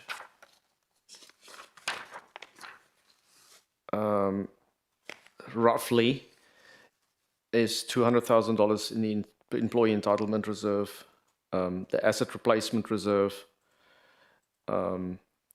770, and the loan repayments, as previously mentioned, through the community facilities reserve, 2.6, public art reserve, 40,000, which is an estimate of a contribution to be received. A Riverwall reserve, 770, and the Financial Sustainability Investment Reserve Fund 1.6, again, the repayment of a loan advanced. The Waste Management Reserve, 1.3 million. And the Environmental Sustainability Reserve Fund, that would have been 318, but then got amended through a resolution. No, that amended didn't go through. Oh, my apologies. I've lost track of what's gone and whatnot. But anyway, so that is the essential tally of the transfers to of $7.7 million. It's worthwhile noting that $7.8 million worth of those funds are being applied as well. So effectively, the net transfer to the reserves approximates $2.4 million, which is effectively interest. And that does not take into account the additional $500,000. But that was just a reallocation, actually, yeah. Thank you, Mr. Lecoq. Councillor Prendeville, I thought I saw your hand go up. Thank you, Mr. Mayor. Firstly, I'd like to acknowledge the significant amount of work that's been undertaken by our administration and Acting CEO Anita Ambrimo for her leadership and hard work, city staff, elected members through the entire process. I recognise that preparing an annual budget is a complex task with competing priorities, financial pressures, difficult decisions that must be considered, and it's not my intention to undermine or disrespect any of this hard work. I'm grateful for the amendments that we've passed this evening. However, for me, it's not enough, and I won't be supporting this budget. My concern is not with the importance of maintaining financially responsible council, nor with ensuring we have appropriate reserves and sustainable long-term financial position. These are extremely important responsibilities that we must uphold, but it's the balance between what we are asking of our community and what we are delivering in return. This budget requires our community to contribute significantly more, while a substantial portion of additional revenue is directed into reserves rather than delivering other substantial projects that our community have been demanding. Throughout the budget process, councillors have raised a number of community priorities and requests: local improvements, safety initiatives, activation of community spaces, projects that residents have directly asked us to consider. And while I understand that not every request can be funded immediately, I believe this budget just doesn't demonstrate a sufficient connection between revenue collected and the priorities of our community. No Challenger Reserve project again, no Christmas spirit, no further local neighbourhood activation or beautification, no extended library hours. It seems that we've all missed out on something. In an effort not to be too pessimistic, there is a lot to be grateful for. Kensington, the last of the underground power project, grateful for some work happening in stormwater sump spaces and some focus on the shot hole borer. I know we've worked hard with fiscal guidelines over financial guardrails, over the last sort of 7 years, and I wonder if what was saved by lower rate increases over the last 7 years were in fact saved by the individual ratepayer, so that they can maybe afford all of these extra pressures now. Maybe if we had have increased those rates just by slightly, maybe we wouldn't have to pass a rate increase at almost 6% at this time, this volatile time where the average family is already struggling with cost of living pressures, fuel prices and other stresses that we've all talked about. I believe it can be done, but a budget that is both financially responsible and a bit more responsive to our community, but at this time I cannot support this budget as it is presented this evening. Thank you. Thank you, Councillor Prendeville. Councillors, is there anyone else who would like to speak either for or against who hasn't already spoken? No. In that case, I'll wind up. Councillors, it looks like we're going to have a split decision on the budget tonight, and I think that's a little bit of a shame because this is a good budget crafted in very difficult circumstances. On the one hand, I'm hearing from some councillors that they think that the rate movement is too high. Okay. But on the other hand, I'm hearing disappointment that we can't fund a range of community upgrades, such as Challenger Reserve. And we've just had a series of budget amendments proposing more spending. Well, welcome to the challenge of setting a budget. If we want to set a lower rates movement, we need to identify what it is we're willing to cut or reduce. And there's been opportunities for that, but that hasn't happened. Equally, if we want to spend more money, we have to identify where that money's coming from. So, with respect, criticising is easy. Saying, let's spend more from our reserves or let's not put money into our reserves, that's easy as well. But making responsible provision for future generations is not quite so easy, and sometimes it's not quite as popular either. But it is important. Striking the right balance in difficult and uncertain economic circumstances is also not easy. And sometimes maybe that's not popular either. But it is really important, and everyone's been given the opportunity to help find that balance. There are no alternative budgets that have been proposed tonight, so voting no leaves the city without a budget. And that would be a terrible shame, because I am confident that this budget, which has been taken months of preparation and had a lot of contribution from everyone involved, I'm confident that this budget does indeed strike the right balance for our community. And I do thank everyone who has contributed constructively to that process. I'm going to put the budget to the vote now. Councillors, please cast your votes.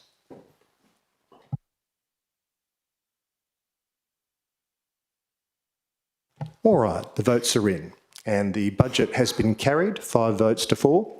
Those in favour were Councillor Andre Brender-Abrandis, Councillor Kathy Lees, Mayor Greg Milner, Councillor Jacqueline Raison and Councillor Stephen Russell.